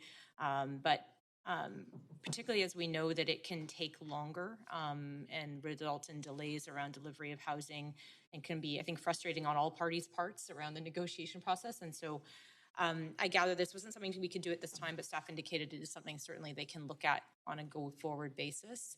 But we need a little bit of time with the plan to be implemented. So that's the thrust of the resolution. Thanks, Councillor Dominato. And Councillor DiGenova, over to you. Thanks. I'm happy to support this. I've brought forward many motions over my 2 terms in council on fixed rate CACs, especially after going through one CAC report in my first term and realizing there was a $25 million difference in properties that were kitty corner to each other with exactly the same density and FSR increased. That being said, I just want to caution my colleagues that those of you who take issue with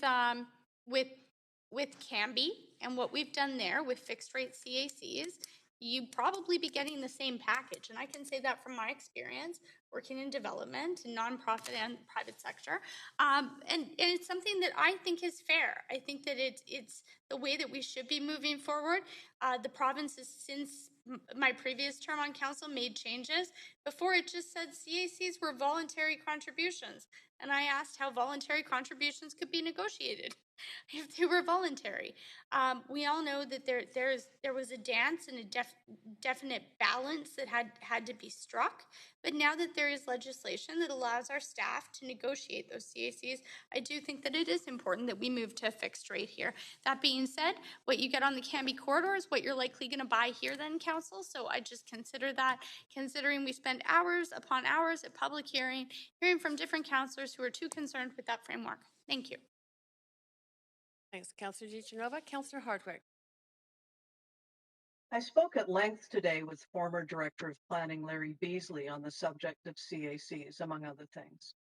And it was really the shift after 2009 to regularize developer contributions as a revenue stream that has led to the exponential land inflation across the city. And I have real misgivings about this because we have created a dependence, even an addiction to CACs in the approach that this city has been taking towards funding its capital projects and otherwise over more than a decade now. And as we talk about affordability and housing, while at the same time taking actions to inflate land values, not just incrementally, not just at pace of change, but exponentially, we've created a monster. So I have serious reservations about this. CACs were intended to be a site-specific or location-specific negotiation on large-scale developments. And this regularizing of developer contributions as a revenue stream from an urban land economics perspective is at the heart of our affordability problem, which is genuine in this city. So I'm reluctant to support anything that continues this dependence. Okay, thank you very much. Councillor Hardwick. Councillor Kirby-Young, over to you.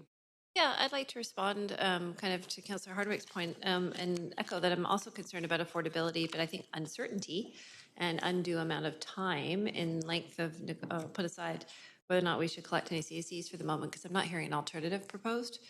But I am a big fan from the councillors, but I am a big fan of options. And I think that the negotiation process takes time and time costs money. And that means that housing is delivered later.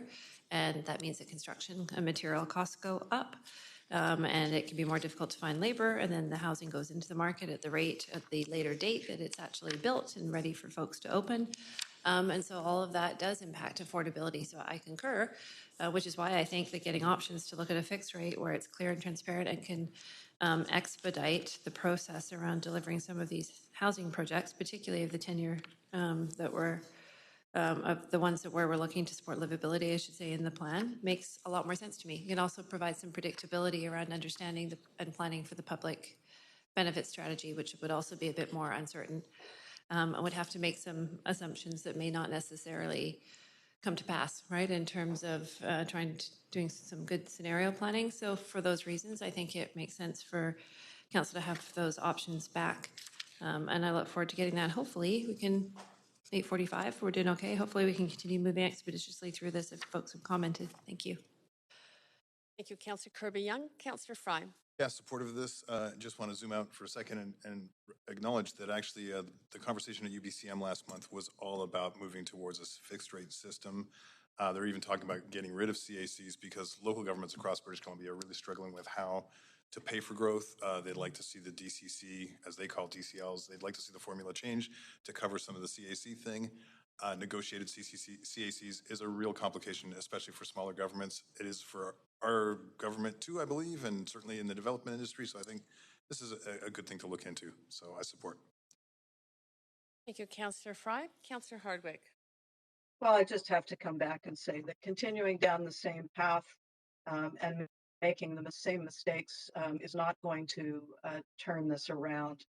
The decision to use CACs in the first place on a regularized basis has been a principal factor in land inflation. It may have started small, but it's created a dependency.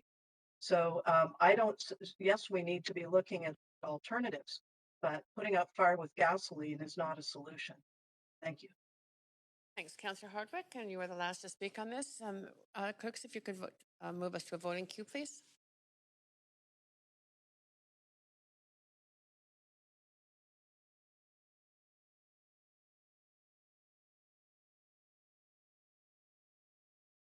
And that vote passes with all in support except one in opposition, Councillor Hardwick.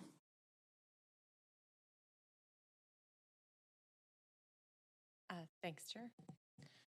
Yeah. Go ahead, Councillor Dominato. I think last amendment. And if staff could bring up the amendment around mass timber and passive house, please. I'll just start introducing it in the interest of time.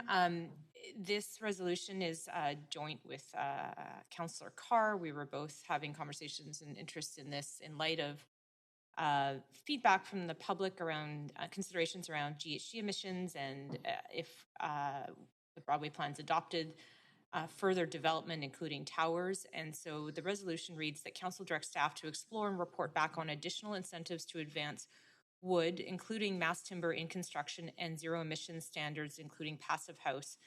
And consideration should be given to amending the Vancouver building bylaw to allow mass timber construction exceeding 12 stories outright, relaxation of zoning requirements, increases in density, and streamlining permit requirements. And as I said, this stems from what we know about the use of wood, the environmental climate benefits in terms of body carbons, and that while we can go beyond 12 stories, it's not outright at this time within the building code for mass timber. And there are some, I know, for example, we do have a proposal coming forward at a later date around, I think it's around of I think up to 21 or 22 stories, a hybrid mass timber project. That's a project with a local developer and the province, but it's just an example of how there is an opportunity to build taller using wood, and that this would be some recommendations that would come back to council at a later date. But I think it's just, again, to reflect some of the questions and feedback that we did hear from residents who called in on the subject of the Broadway plan, and particularly climate and environmental considerations that were raised. Great. Thanks, Councillor Dominato. And I am not seeing anyone speaking, so we can move straight to a vote on this.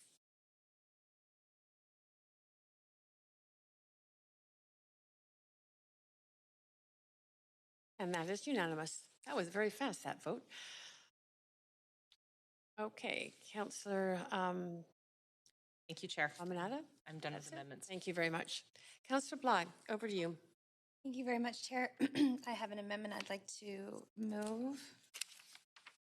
I'll just move it right over and go ahead. Thanks very much. And this, so this amendment is looking to respond to the need for integrated planning with Vancouver School Board and also with the province. And I just work that I am able to participate with and collaborate with, and Councillor Fry and Councillor Carr both on the Joint Council with Vancouver School Board trustees for long-range planning. This is a conversation that comes up often. It's also what we heard from a number of speakers who were concerned about the full, the Broadway plan and its full realization will lack the appropriate amount of schools that would be required. And considering a large portion of the plan is really speaking to family housing, we need to make sure that we are naming schools, long-range planning in this plan specifically, and asking both the mayor to engage with the Minister of Education, the Minister of Finance, specifically regarding prioritizing funding for new and expanded schools, and naming also the Olympic Village School that is long overdue in the Olympic Village community. And also to have staff directly consult. And we heard earlier that staff have not necessarily engaged with the province, but have with Vancouver School Board and continue to do so, and identifying many of the specifics, but not limited to sharing data, clearly identifying what schools are slated for expansion and sites for new schools, and really just bringing a lot of this planning in an integrated way. And I also want to acknowledge Councillor Dominato, who brought a motion forward in support of the Olympic Village School. And so this amendment has been crafted in collaboration with Councillor Dominato and Councillor Weeb, who both have spoken in support of ensuring that schools are part of this plan. So I'll leave it there in the interest of time. Okay, thank you, Councillor Bly. And Councillor DiGenova. Thanks. I have a point of information through you to staff. And I wonder, I've heard us talk about this a number of times. I was just bringing up other motions. Are staff not already doing this? We talk about this at every public hearing almost. We have a separate motion on the Olympic Village School. I know the mayor's having conversations. I mean, he updates us. So I'm just trying to understand, is this already happening? I am not aware of a request to the mayor to write to the Minister of Education or the Minister of Finance. So But I mean, C, if we can talk about C. And if we can talk about sharing data, I've heard we're already sharing data, are we not? we do consult with VSB. We have not consulted with the province. Okay. You haven't consulted with the province at all? I've heard that you have consulted with the province. Not on this plan, ma'am. Okay, but overall in general, for our entire city, we consult with them. Is that correct?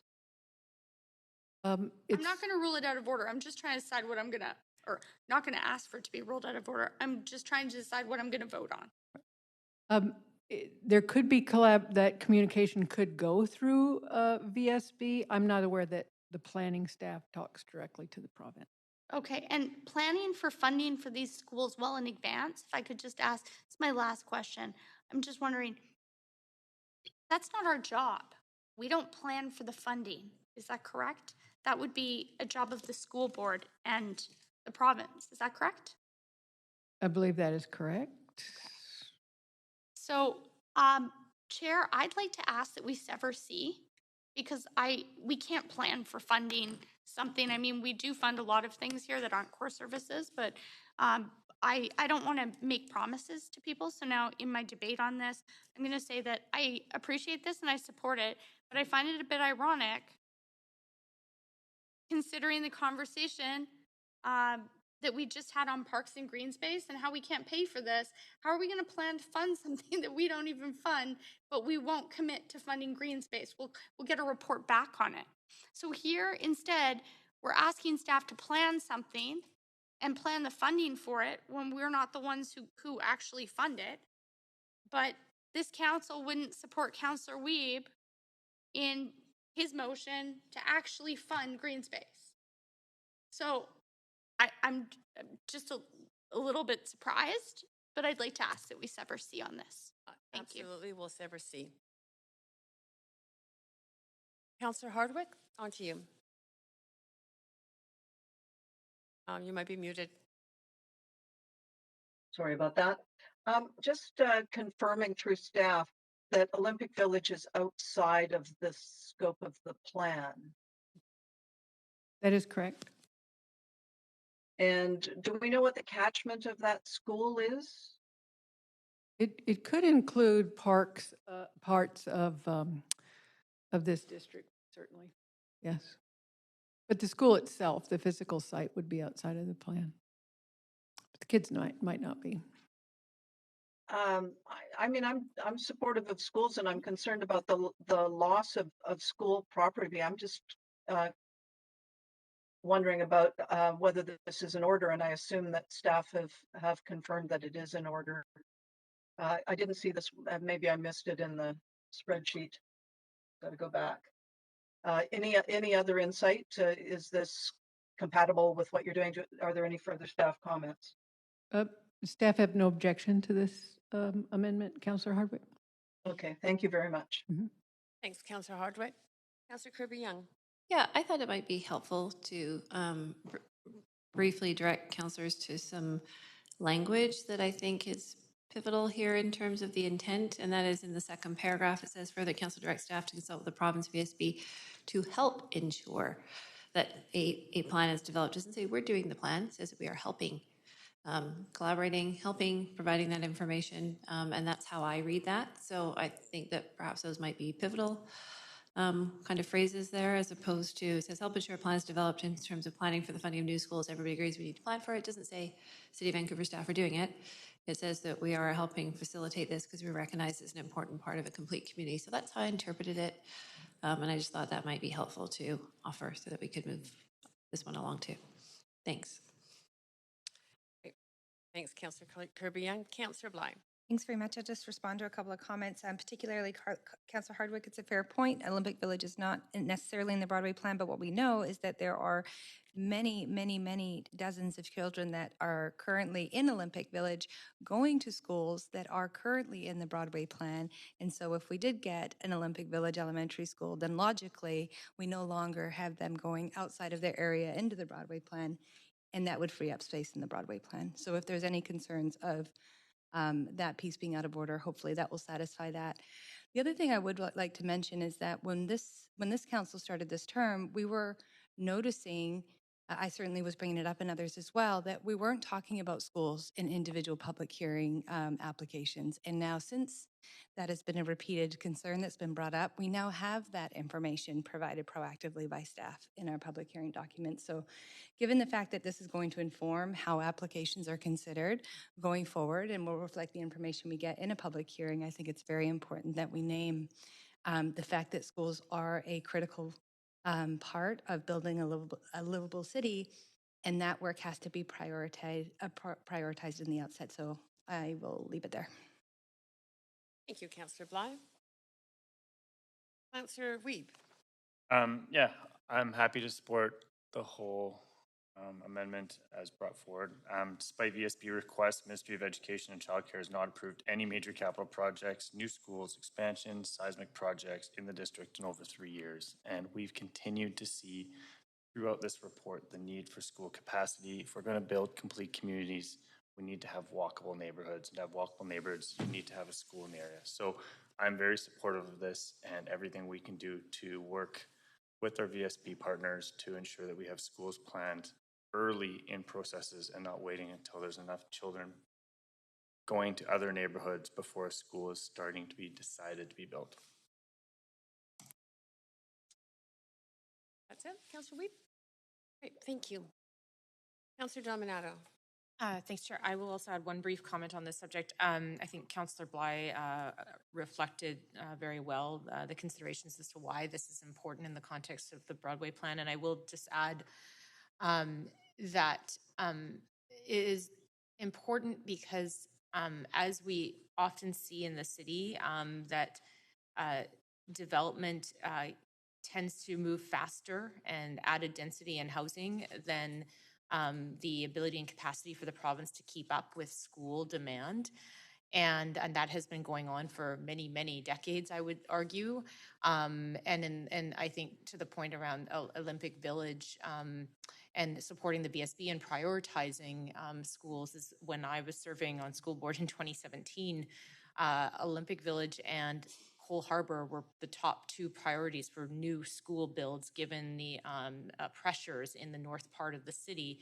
Cole Harbour was delivered through the BC Hydro agreement for a substation in Nelson Park. And so the other priority was the Olympic Village. And to the point that, yes, there are families, it may be outside the plan boundaries, but families are taking their kids to schools within the Broadway plan area. And so I think it is makes a lot of sense to include it here, but also to focus on that collaboration and working together across levels of government to prioritize schools where there is increasing growth and pressure and demand. And so I appreciate the thoughtful amendment by Councillor Bly.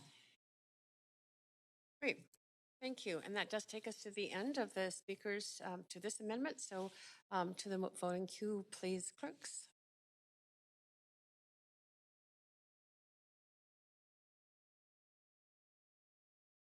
Oh, thank you so much for that reminder. Yes, we're severing C. So the vote first, if you could highlight it, clerks, would be on A and B.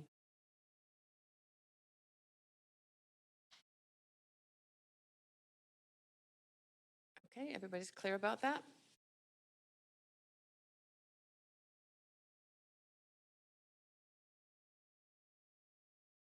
Councillor DeGenova? So that's unanimous. And now we will move to a vote on C.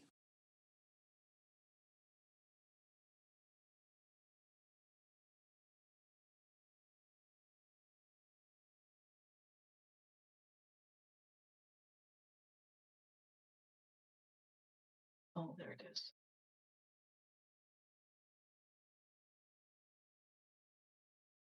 Councillor Hardwick, we're just waiting for your vote. Okay, and that is unanimous with the Councillor DeGenova, however, in opposition. So that is the end of that particular amendment. Councillor Bly? That's all for now. Thank you. Great. Councillor Kirby-Young. Thank you, Chair. I have one last and final, and I think relatively simple amendment. It's been sent into the clerk. I'll let you move us to an amendment queue. And yes, I will do that right now. Go ahead.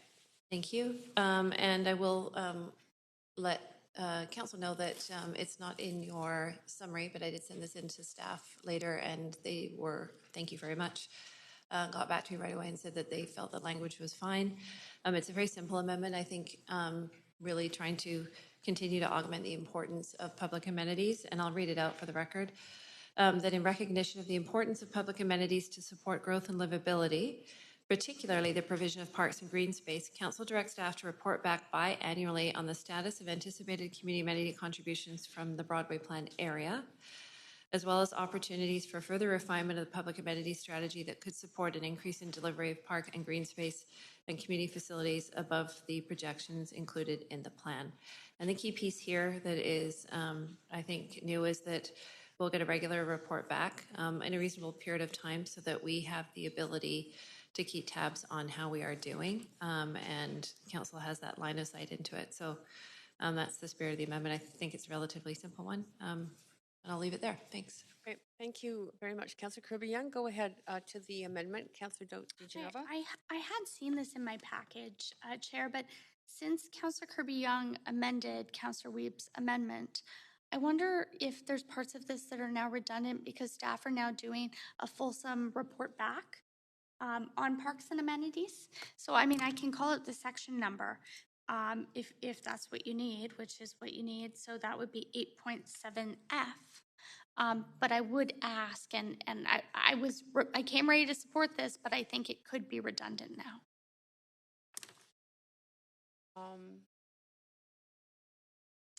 Unless staff is prepared to do this right away, we can take a short break. Short break? Yeah, okay. Just take, let's say, a 3-minute break.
can take their seats.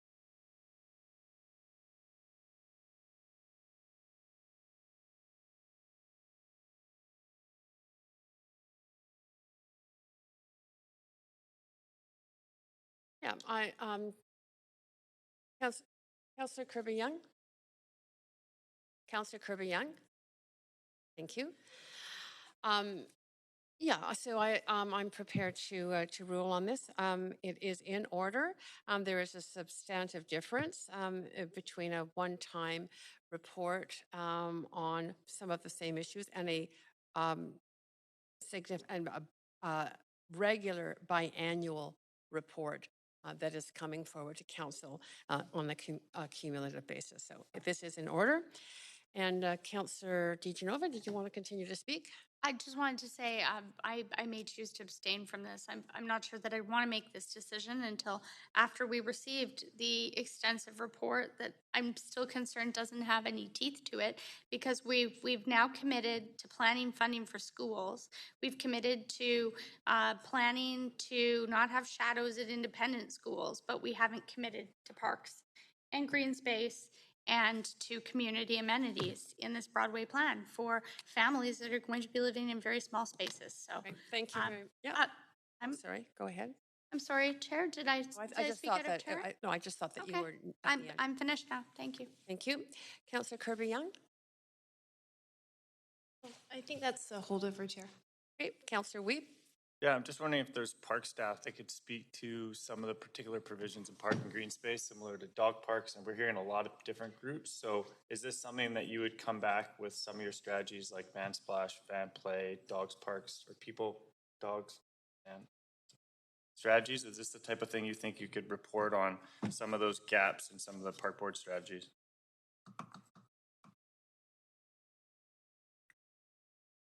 Just wait for her mic. Thank you. Thank you. Go ahead.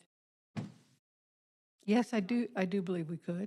Yeah. So when we this would look at what the gaps are in some of those strategies and opportunities if we did see, right, some more money or different opportunities to deliver a dog park, recognizing there's been promises made to Mount Pleasant and Kitsilano for a dog park, and we're getting the dogs of Kitsilano and the dogs of East Mount Pleasant emailing us significantly. So I know they don't have a voice here at the table, but I do believe that we need to ensure that we start to deliver on some of those things. So this would help ensure that we're getting reports and looking at opportunities to do those types of park provisions. Understood. Okay, thank you. Thank you. That takes us to the end of comments on this. A point of procedure? Sorry, a point of procedure. Go ahead, Mayor. Just wondering, Chair, if you can clarify, we're scheduled to go to 10 o'clock. What happens at 10 if we haven't finished? This will be referred to the next backup date, which is not in my schedule. Go ahead, clerk.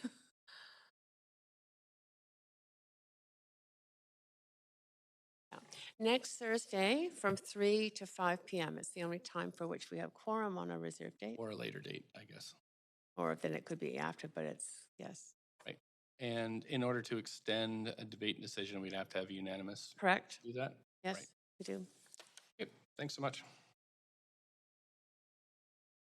Okay, we are being moved to a vote on this. Thank you.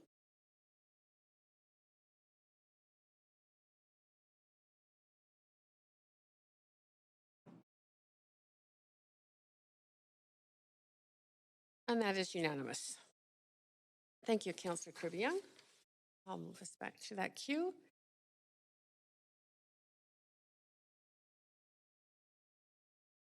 That's all I have. Thank you. Thank you, Councillor Kirby-Young. Go ahead. Now, Mayor Stewart. Thanks very much, Chair. I have circulated 3 amendments, which I think I'd like Council to consider all at once. Although the text of the first amendment is scant, it still makes a big difference in terms of for those renters who are living in the Broadway corridor now, that in the future, if some point their housing is replaced, it offers them, I think, really the best renter protections in Canada, meaning that they could, as their building is being replaced, they're moving, costs are covered, their Mayor, rental. can I just pause you for a second and move us to an amendment queue so that you don't use up your time? Go ahead. The plan already includes, compensation for moving, for rent differentials.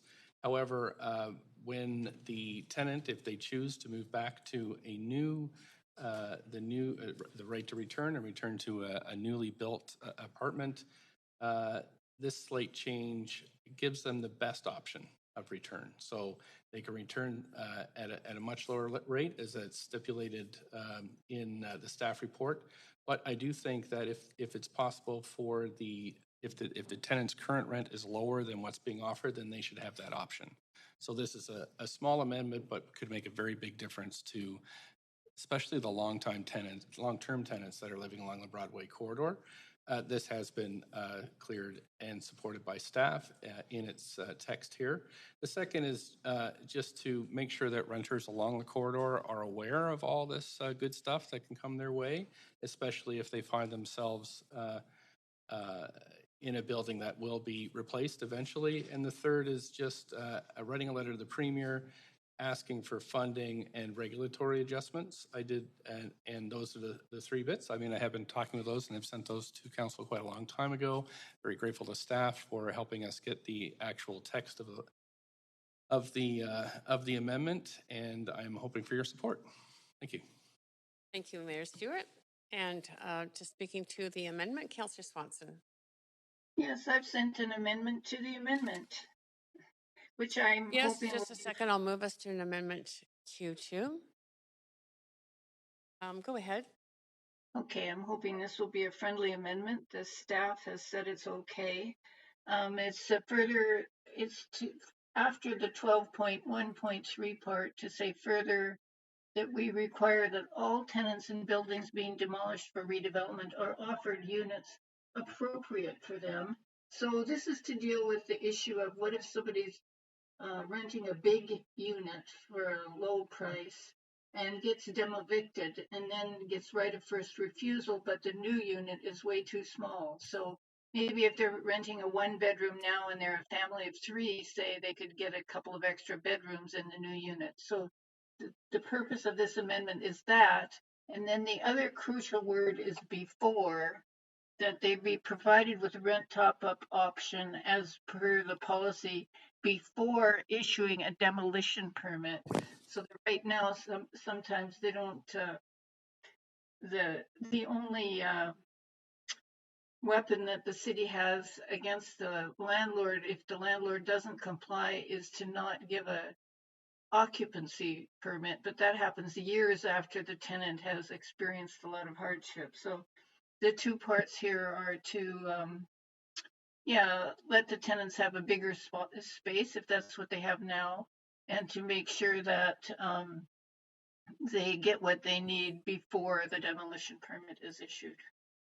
So it's a tenant protection addition. Okay, thank you, Councillor Swanson. So to Councillor Swanson's amendment, go ahead, Councillor DiGenova. Thanks. I have some questions about the main amendment, but I also have some questions about this because the word appropriate to some people could be different than to other people. So what's appropriate can be in the eye of the beholder, or in this case, the renter. So I'm going to ask staff, is this language that says appropriate? I understand that there were some questions to some speakers, some back and forth. I believe Councillor Swanson asked if the unit should be of the same size, the exact same size. I'm not sure that we can find that many units of the same size. I'm just concerned about whether or not we're actually going to be able to make this happen. Has this been socialized with industry that they would be able to do this? Mr. Garrison informs me that this is appropriate to national occupancy standards. That's how we would interpret it. And staff did help Councillor Swanson with this language. Okay, but would appropriate be the same size of unit? Yeah. Thanks, Councillor. In this case, because appropriate references, there's a specific reference to I the understand CMHC the occupancy CMHC. standards. So what we would do, it wouldn't necessarily mean the same size. It would mean a unit that is appropriate to the size of the household that's occupying it. Okay, but there's no actual, I was trying to search for it here actually, just the CMHC guidelines. I've seen them many times. I've participated in tenant relocations with nonprofits and for-profits. I'm just wondering if someone considered that to be appropriate. They were coming out of 1,000 square feet. They wanted to go back into 1,000 square feet. Is that what staff would require of the applicant? The national occupancy standards refer to the number of people in the matched to the number of bedrooms, and they're relate to parents and kids, and they relate to the genders or sex of the No children. square footage. It's not a square footage number. It's a bedroom type number appropriate to the household. That's what I thought. Just wanted to make sure when it said appropriate for them as defined. So as long as they are defined, they're not defining themselves, and then we're using CMHC. That's correct. Okay, I don't have any issue with the amendment. I'll come back on for questions on the amendment. Great, thank you, Councillor DeGenova. Mayor Stewart? I support it. Okay, thank you. Councillor Dominato? I think my question was addressed through the question to staff. Thank you. Okay, thank you. That does take us to the end of the speakers queue. So if you could move us, clerk, to a vote, and this would be on the amendment by Councillor Swanson to this motion, to this amendment by the mayor.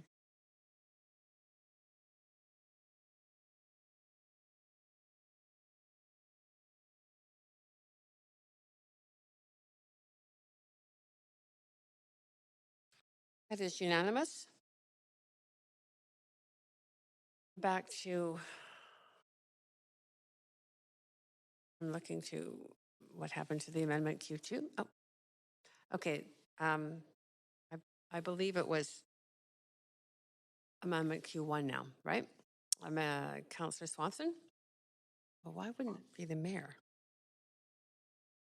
It should be the mayor, clerks. I'm good. Okay. Councillor Boyle? This is to the amended amendment. Yeah.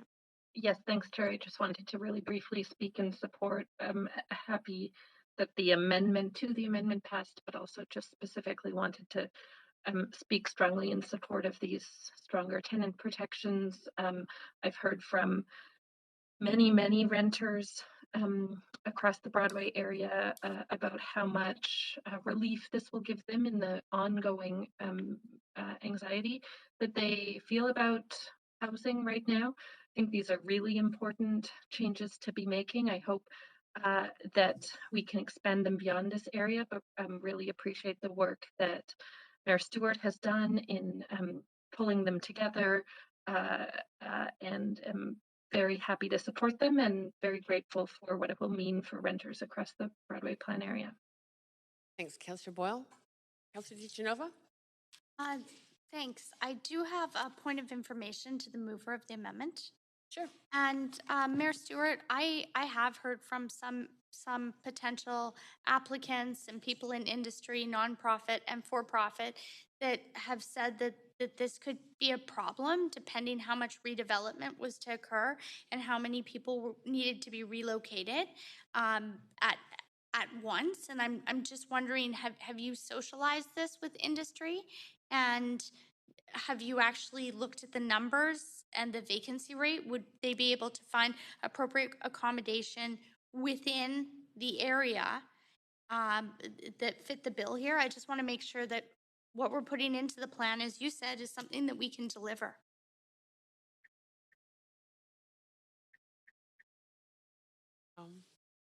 Sorry, we'll just... Thanks so much. Yeah, have canvassed this extensively, talked with many roundtables about the possibility of this. There are some, developers that are so set on profit, they're not kind of putting back in the community sometimes. So that's, that's their choice, but that's, I don't think the kind of development we want here in the city. We can't be redesigning huge tracts of the city and forgetting about renters. And so I think the staff's initial ideas were very good. This just adds a little extra protection. And of course, the whole plan is structured to build a whole bunch new rental housing on spots that don't dislocate people with, trying to preserve the rental stock until it reaches the end of its natural life over 30 years. So I'm confident from the discussions I've had that this needs to be delivered and can be delivered. Thanks. And I do have a point of information through you to staff, if I may, Chair. I'm wondering, is this in line with our rental relocation everywhere else in the city, or is this going above and beyond? And if so, why wouldn't we, why would we be doing this in the Broadway plan and not in other areas of the city?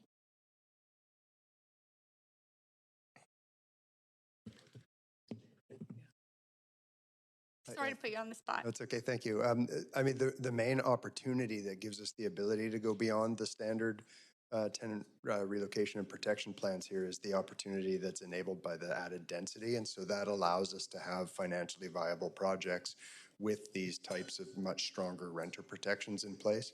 We could absolutely, and in fact have received some direction from council to look at this kind of stronger tenant protection policies in other parts of the city. The one challenge would be that in order to actually allow viable development to happen, we'd have to also look at the forms of development that are enabled in those areas. In my last 20 seconds, so this is stronger. This doesn't just align. This goes above and beyond. Is that correct? Yeah, there are a number of aspects of this that go quite a bit and beyond. Could this put market rents up? I mean, I think our standard approach or thinking on that is that the market sets the rents at what it sets, so that this wouldn't necessarily push those rents up. But yeah. Thank you. That's all. Councillor Wiebe? Yeah, this is exciting that we're really kind of moving forward with supporting renters. I've got a question to staff about the implementation. How do we see this being implemented and ensuring that we can deliver on these renter protections?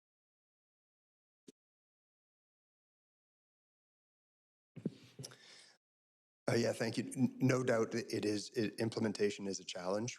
It is now with tenant relocation plans that we have in place. So we actually think that in some ways, the opportunities that this plan creates some opportunities that will actually facilitate implementation. For example, the rent top-up idea that's included in this plan, that where renters that are looking in the interim period to find accommodation that in the neighborhood, if they have the opportunity to get the rent top up, it expands the number of units in the neighborhood that are available to them rather than just at what they can afford based on their income. So there's a number of pieces of this that are actually going to make it easier to implement. We do have a team in my department that looks at facilitating affordable housing projects. They also do exclusively focus on tenant relocation plans when rental housing is being redeveloped. We have a process in place now where we look at it at the rezoning process. It's pegged to development permit issuance, so you don't get your development permit until you've demonstrated you have the tenant relocation plan in place that has the needs assessment for every tenant. We then have building permit and occupancy permit holds to guarantee that the plan is implemented. So we do have a robust structure. This is going to be another level of work, but we think it's a positive add-on. Okay, next question. Recognizing that this is tied to the tenant and not the unit, we're hearing a lot of conversations that tenants might be bought out, but then the developer will get the benefit of the pro forma that the city's utilizing to enact such strong tenant relocations. So should we be doing it more to the unit and less to the tenant, recognizing that we want to ensure that that affordable rental stock, 25% of our city, is kept over in the next phase of this plan? Yeah, that's a good question, and that's why our standard or the staff proposed approach to this does actually secure the below market unit rents on the unit, and then proposes to use those units as the principal way to relocate tenants into housing they can afford. I think the amendment that's on the table, we see it as positive because while that will be the primary approach, there will be some cases, particularly for renters that are very long-term renters that are paying sort of historically low rents. This would capture those renters as well. So we see this as being a positive on that. But I think you're right to say we think the approach of tying that affordability to the below market unit, not just the renter, is better from a development and an enforcement and sort of monitoring compliance perspective. But tying to the units already included in the report, this is just an addition to make sure we're not leaving anyone behind. To make sure we're not leaving anybody behind. That's our understanding, yes. Okay, thank you very much. I will be supportive. I think this is a great addition. Thanks, Councillor Weeb. Councillor Fry. Yeah, I'll be quick and just to support these amendments. I think this is where the real meat of a lot of this work is it has to be, and we obviously have most of the city's affordable rental in this zone relative to the rest of the city, and I think it's important that we protect the existing affordable rentals. I have some additional concerns, but I'll bring those forward in subsequent amendments. So about really monitoring and regulating that rate of change. Thanks, this is great. Councillor Thank you, Fry. Mayor. That's good. Councillor Hardwick. I thank you. I've sent some amendments to the clerk, which I was having a little bit of issues around formatting, but hopefully have been received. What I'm hoping is that I'll read it out while it's being formatted. The first is that council direct the mayor to write the premier requesting assistance from his government concerning more provincial funding. And then there's some strikeouts for truly affordable housing to low-income persons and family, for ground-oriented rental, co-op and social housing for the Broadway plan, and citywide in the scale of each neighborhood. I believe that came through. I'll do them while you're talking. 1 second, Councillor Hardwick. Clerk, that's not the that is not the language we're seeing up on the screen. Did you send different language in, like two different times? Councillor Hardwick? That's not, yeah, so that new letter, that other one is, yeah, so that's correct. It just took out this, when I transferred it, it took out the strikeout part. Sorry, the clerks are just, they're having difficulty trying to understand your amendments. Sorry, they'll, just 1 second. Clerk, I wonder if you could just clarify for Councillor Hardwick, or ask Councillor Hardwick about this amendment, which does not appear to be what you are reading. Current should be, yeah. It should be the council direct the mayor to write the premier. I don't know why the formatting didn't transfer across when I emailed it. I apologize for that. It should have. But just briefly, the word current should not be highlighted concerning not current more. If you can just take out the yellow on the current. Funding. You don't get to it. And No. You don't get again, I apologize for this. Well, you are running your timeout, so you're almost halfway through your time, Councillor Hardwick, and then you will have no more time on this amendment. Well, I'm afraid under the circumstances, I think it's a formatting issue. It's not going to be done fast enough. So I'm going to have to, I've only got 3 minutes, I got to pull out now. Well, you have 2 minutes and 10 seconds left.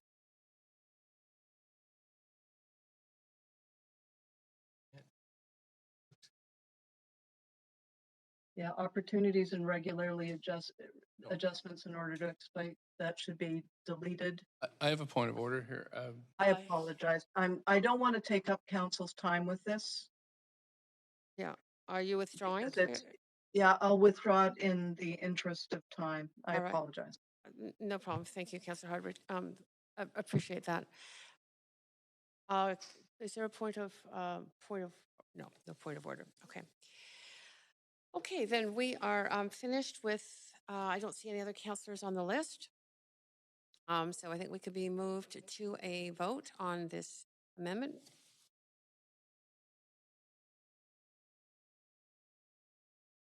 Has everybody, I don't think the right language is on the screen right now, so let's wait a moment till we get the full language.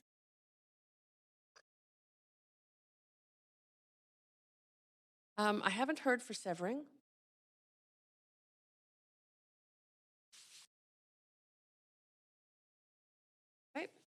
He did at the beginning say he was going to table it all, so.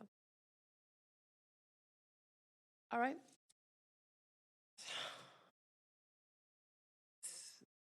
Everybody's good to go? Thank you.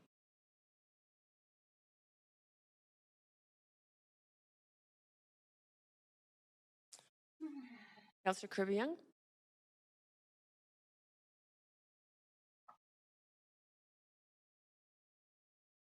And that is unanimous.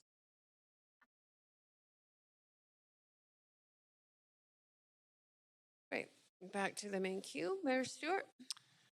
Yes, Chair, I am just sending in a motion to extend this meeting past 10 p.m. to conclude debate and decision on the Broadway Plan report. And I'm just sending that around now. So I'd like to move that motion. Okay. I am not seeing any. I'm on trying to. Okay, 1 second. I guess I'll.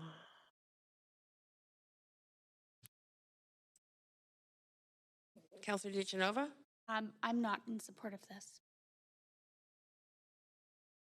I have an event tomorrow morning. Yep, that's fine. You don't need to explain. No, but I do have time in debate, so I'm entitled to that. And I just wanted to say I would be willing to do it if I didn't have an event for civic business at 6:30 tomorrow morning. Thank you. Thank you, Councillor DiGenova. We can move to a vote. I'm just going to do it verbally. We don't need to go to the voting screen. As you know, a move to extend to continue with debate and decision needs to be unanimous. All those in favor say aye. Aye. Any opposed say nay. Nay. Nay. Motion is defeated. Mayor Stewart? Send a different motion for folks to consider. Oh, I'm sorry. Those in opposition? Yes, I should have said that. It wasn't a recorded vote. Those in opposition, Councillor DiGenova and Councillor Hardwick. Okay, so I have a second motion for council to consider, which is to move to conclude this meeting at 10 p.m. and refer the remaining debate and decision to the council meeting following the standing committee on June 22nd. Great. Okay. That everybody know the motion on the floor. I'll move us to an amendment queue on that. Just a second. I'll move us to an amendment queue on that day. Councillor DiGenova?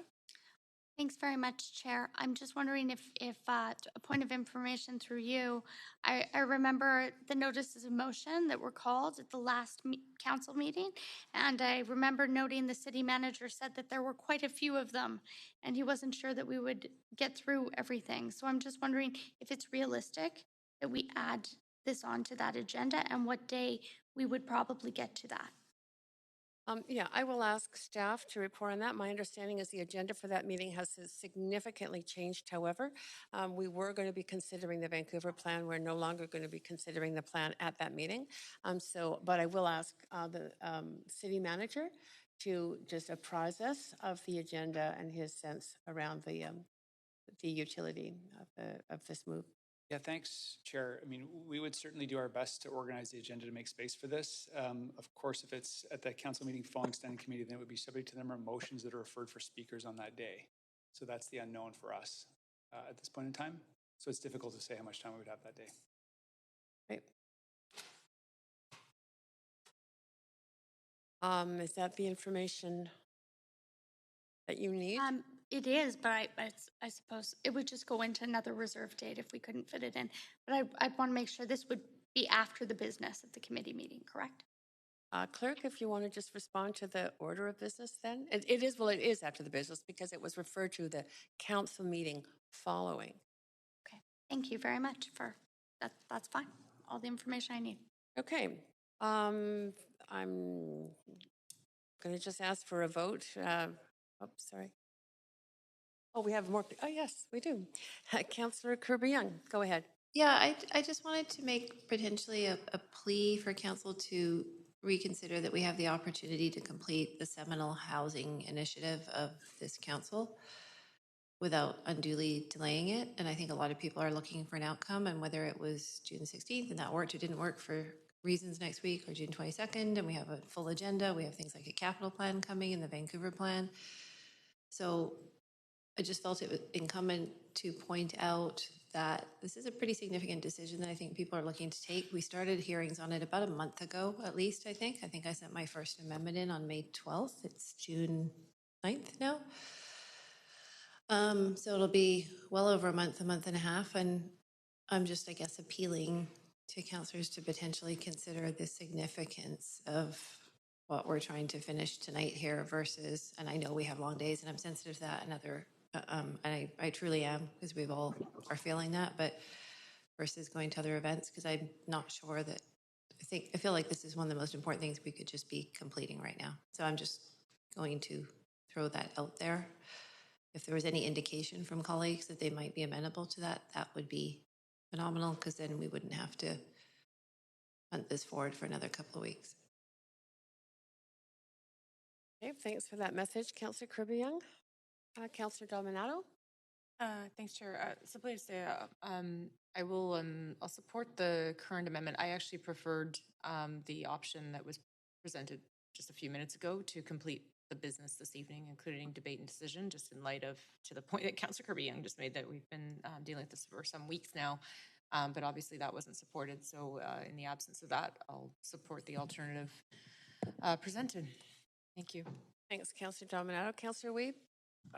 Yeah, I think we have over an hour plus left, and I think making a decision like this at 11 p.m. is not a great time after Tuesday, Wednesday, Thursday. I mean, we've got significant hours, so I actually think that I would like to see this. However, I would rather it not be at the end after a full long day as well. This could be at 10 o'clock again on Wednesday after 2 long days, and so I'm wondering why it's not brought forward as unfinished business like we normally do at the start of the meeting when we're fresh and we can make a proper decision on this because it is so important to the City of Vancouver. And I would rather do it when we're fresh and ready instead of after listening to all the speakers. This could be again a similar conversation we're having at 10 o'clock on Wednesday night. Is that a point of information through me to the mover of the motion? Sure, I guess I'm asking a question to the mover of the motion. I would rather see it earlier in one of the meetings because I do think that this is an important conversation to have with fresh eyes, fresh minds. Yeah, I'll take that as a question to the mayor. Yeah, thanks. The city manager and I, of course, every Monday sit down and look at the schedules, working with the clerks to make sure we have enough days scheduled. We only have 3 formal council days left before the end of July, although council has passed a motion that we could extend on through. But with so much stuff coming, that we are trying to, working very hard to slot stuff in the best we can. And this is, we've had quite extensive and ongoing conversations about how to make everything fit. So although this says the council meeting following the standing committee meeting, the standing committee meeting may not even finish on June 26th. And so it might end up being in the day. Sorry, it's second because there's, so many members' motions really that are coming forward, lots of speakers. It's hard to exactly gauge it, but this seemed to be the best slot at this point. The earliest one that we thought there might be enough room and deferring the Vancouver plan is one effect. There's worse news coming for council about what's going to be delayed just because we are running out of time. You'll see we have the whole last week of July booked now with council reserves just to try to get through all this business. So really this is the This is the best shot we have of getting this. Okay, I heard that we were moving the Vancouver plan, which would have been on Wednesday morning and probably had a pretty large time allocation. So that's why I thought it'd be better, but I will defer to the expertise of the mayor and the city manager. Thanks, Councillor Weed. Councillor Kirby-Young. Also, in the spirit of trying to be helpful, I'm wondering, because we're in standing committee right now, I'm wondering why we're not referring it not just as unfinished business, but to standing committee instead of the council meeting following the committee meetings, which tend to be long at the end of the evening, but the standing committee gives us a shot of getting it during the day. So I wonder through you to the mover if you considered that. Different standing committee though. Different standing committee? Well, if we refer to council after a standing committee, it's at the end of the full day of business. It'll be me. I don't think, can we do that? Yeah. Sure. We could move it to, yeah. This is the 22nd? Yeah. Just gives us certainty there. I think it's, sorry, just to be clear, I'm suggesting not to the council meeting following standing committee, but just omit to the council meeting following that and just say refer to the standing committee. If you want to amend that, I'm happy if that's an order, which I think it is, I'm open to that, even though I'm not supposed to discuss, but I'm just. That would have to be an amendment, Councillor Kirby-Young. Okay, I will go off and let Councillor Dominguez speak while I quickly do that. Thanks.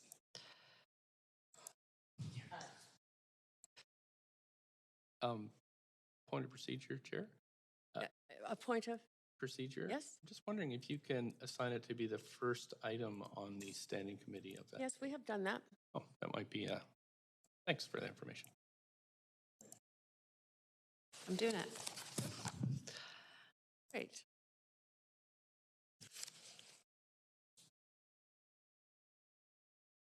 We'll just wait. Language comes through.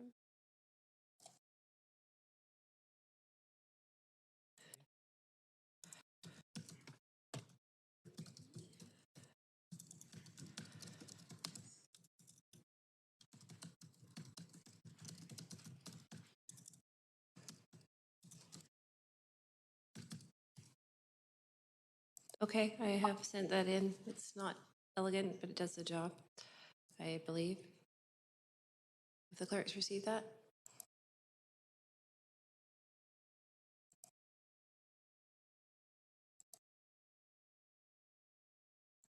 Okay, so the language now says move to conclude this meeting at 10 p.m. Refer remaining debate and decision to the standing committee on June 22nd as unfinished business to be the first order of business or first item of business. I think it's understood. Thanks. All right, so we are on an amendment to Q on that. Councillor Swanson, you're on the list for this amendment. I mean, I'm not sure if you added yourself, but anyway, you are on the list where you intended to be. Hold over. Okay, thank you. Okay, I'm not seeing anybody on the queue for this. I'm going to test for a verbal vote first on it. Otherwise, we'll go to a vote. All those in favor of this amended version of the mayor's? All those in favor say yay. Or aye. Anyone opposed, say nay. All right, we have a unanimous decision. Thank you, Mayor. Back to the main queue. Go ahead. Oh, I think that's it for me. Thank you. Great. Thanks, Mayor. Councillor Fry. Oh my goodness, are we back on? Okay, shake it off. Shake it off. Okay. Yes, thank you, Chair. I did circulate some amendments to the clerk. I am so sorry. All right. Yes, and we'll start with the First Amendment. Do we want to do this? Yeah, are we?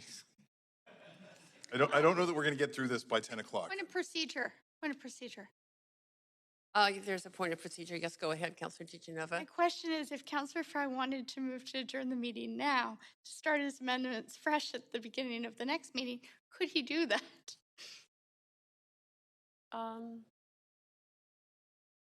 Not really. We moved that we wouldn't go beyond 10 p.m. We didn't say that we wouldn't stop before 10 p.m.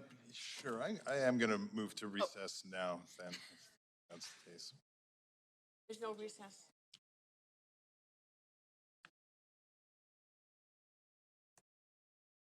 No, it's not a recess.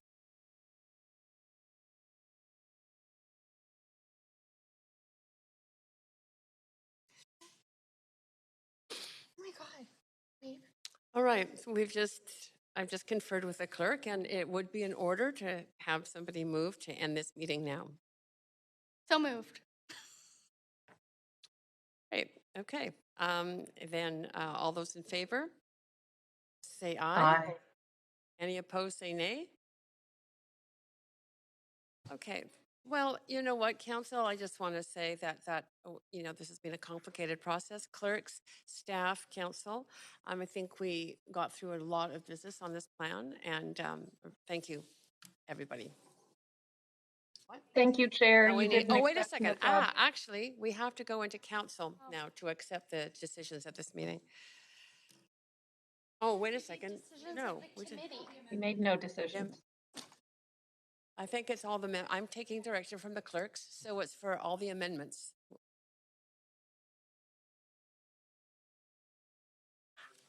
The clerk, perhaps you could, let's not have a debate on the floor of council about this. Clerk, I wonder if you could just inform council.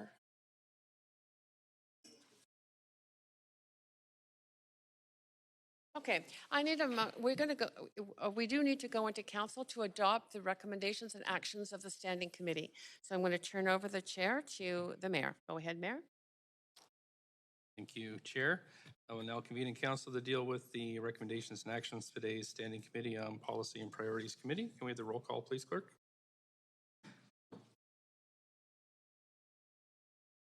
Mayor Stewart in the chair, Councillor Carr. Here. Councillor DeGenova. Councillor Fry. Here. Councillor Swanson. Here. Councillor Hardwick. Present. Councillor Wiebe. Present. Councillor Boyle. Present. Councillor Dominato. Councillor Bly. Councillor Kirby-Young. You have quorum, Mayor. Thanks very much. We need a motion to adopt the Standing Committee's recommendation for item 1. Thank you. Councillor DeGenova, seconder. Thank you, Councillor Dominato. All in favor, yay. Yay. Opposed, nay. That passes. Thank you. We're moving to recess now, clerks. Adjourn. Someone like to move a motion to adjourn, please? Motion to adjourn? Councillor Hardwick, thanks. Councillor DeGenova, second. All in favor? Yay. Opposed? Thanks. We're adjourned. Thank you very much, everybody. Thank you again, Chair. Thank you, staff. That was tough. Epic. Epic.